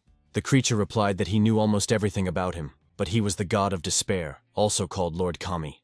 Then the demonic creature dealt a powerful blow to the heroes. However, he was unable to damage them as they were still protected by the barrier. The demon's attack was simply reflected and flew back into the air. Kami added that he did not consider Christopher an easy target, so he should not disappoint the strongest of the gods. When the smoke cleared, the demon saw a pedestal resembling a flower and noted that Christopher belonged to a new generation of gods. So it's no surprise that he hasn't heard of it. Christopher noted that he was also curious about who this monster was. Initially, he wanted to test the demon's capabilities, but now there is no need for that. The monster was surprised by such audacity and said that he would try to kill him today. He declared a divine battle, the 12th god of the old generation against the first god of the new generation, and this battle would go down in history. By this he proclaimed the return of the god of despair after a long absence. However, Christopher replied that the only thing he could hope for was to be remembered in the pages of history, and even that was questionable. He then added that he didn't want to disappoint, but there was no other way out. A multitude of magic circles and talismans appeared in front of the man. Sally began to worry about the integrity of the world. She noted that even though this territory is hostile, it must be contained. Sally immediately exclaimed that she believed him and let him defeat this terrible big one-eyed demon. Then the Lord addressed June by name, and she replied that she was listening to him attentively. He explained that the best way to overcome fear is to look it in the eye. Christopher gave her a lot of books on techniques, but now, in battle, he will show her how to apply all of this in practice. Meanwhile, the monster was outraged that he was being ignored. He rushed into the attack and declared that now he would take Christopher's life. Then the hero began to summon the techniques of eternal mountains and rivers, 3 northern walls and 4 elephants. The next moment, a protective sphere appeared around them and June, and next to them, a giant spiritual dragon. The former god of heaven and earth's magical attack hit the barrier without hitting Christopher or his student. There was a powerful explosion, but the barrier remained intact.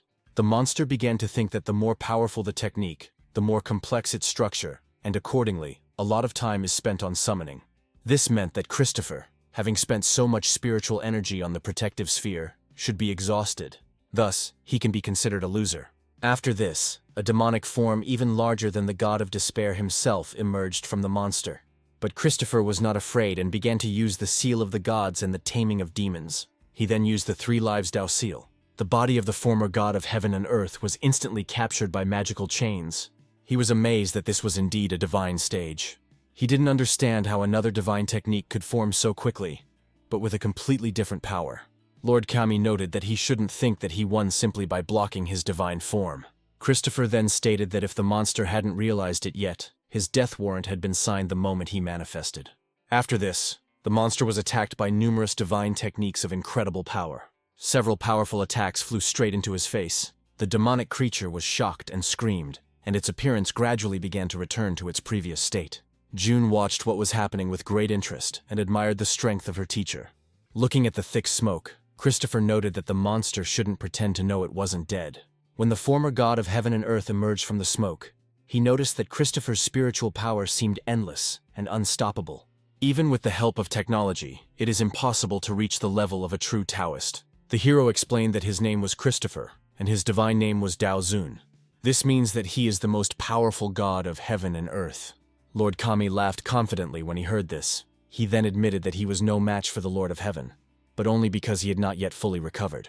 However, before leaving the place, the monster wanted to leave behind unforgettable memories. He stated that the monk is not the only one who can use divine techniques. So now he, the god of despair, will take the body of the heavenly flower and destroy it. After these words, many demonic one-eyed snakes rushed at the heroes. However, the main character didn't care about this at all. Christopher managed to erect a protective barrier again, preventing the demonic monsters from getting closer.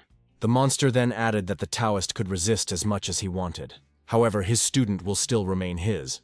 Having broken through the defense, the otherworldly force was able to approach June, and suddenly her appearance completely changed. Meanwhile, Lord Kami laughed ominously, happy that he had finally caught her. The former god of heaven and earth did not stop there, and stated that the claim that Christopher is the most powerful in heaven sounds simply ridiculous.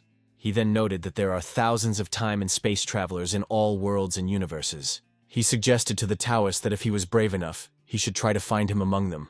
After that, the demon gave him 2 options. The first is to kill his favorite student, and there will be no problems. But if he cannot decide to do this, the demon will destroy her with the help of the student's physical shell. However, after a few seconds, magical petals appeared from the pedestal on which the possessed June stood. They surrounded the monster from all sides, and the demon fell into a trap. He asked what to do about it. Christopher then explained that the lotus of the pure soul is one of the few attacking items among Buddhist artifacts. Anything that emits demonic energy will be destroyed by him. This is exactly what awaited the god of despair. The monster was surprised because the body that was used belonged to his student. If he died, she would die too. However, Christopher looked at the demon and asked if he was sure of his words.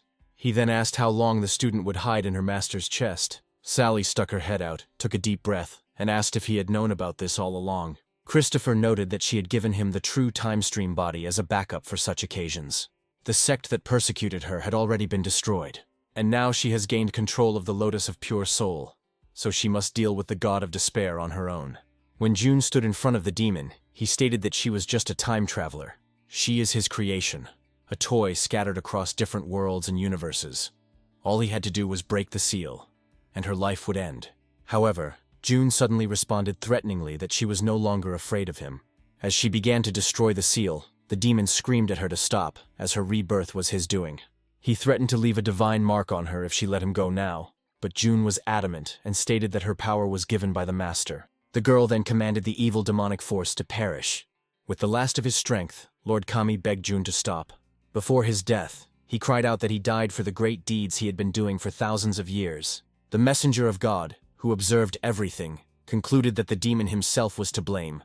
Now everyone understood that the Taoist's power was much greater. Suddenly the hero's voice was heard from behind, saying that the demon had been hiding from him for so long because he was the one behind the revival of souls. The messenger did not expect to fall right into Christopher's hands, and did not understand when he managed to get so close. The man began to panic, deciding that he must not get caught under any circumstances. otherwise everything would end, so he plunged his hand into his physical shell. The messenger then used the secret method of the Great Void, the explosion of the body and soul, after which a powerful explosion occurred, and the man disappeared. Sally, seeing the actions of the Overlord, informed him that the man had just exploded and run away. But Christopher replied that it was normal. Since they dared to attack his student, he must of course punish those who orchestrated it from the outside, so that it would serve as a lesson to everyone else. Meanwhile, the follower arrived at the great palace beyond time and space. He flew like a comet and landed on one of the balconies. The man immediately sank to the floor and turned to his master. The man standing there reading the ancient scriptures said that he was listening to him attentively. The follower reported that Christopher arrived in the Qingming world with his disciple, and the god of despair decided to challenge him, after which he was destroyed. But that's not all. The Taoist revealed a secret camouflage technique. If he hadn't blown up his body in time and escaped, he would have ended up in his hands. The green-haired man then noted that the ancient god was now useless. Over the years, he had created enough transmigrated souls. However, he found it strange that such a great master could overlook a seemingly insignificant demonic creature like a follower. Suddenly, they heard a noise behind them. The man turned around and asked what it could be. However, he suddenly found himself trapped and cried out for help. But his master did nothing, only said that he was a complete idiot. Then a powerful explosion occurred in the building, and the top of the palace, outside of time and space, was destroyed.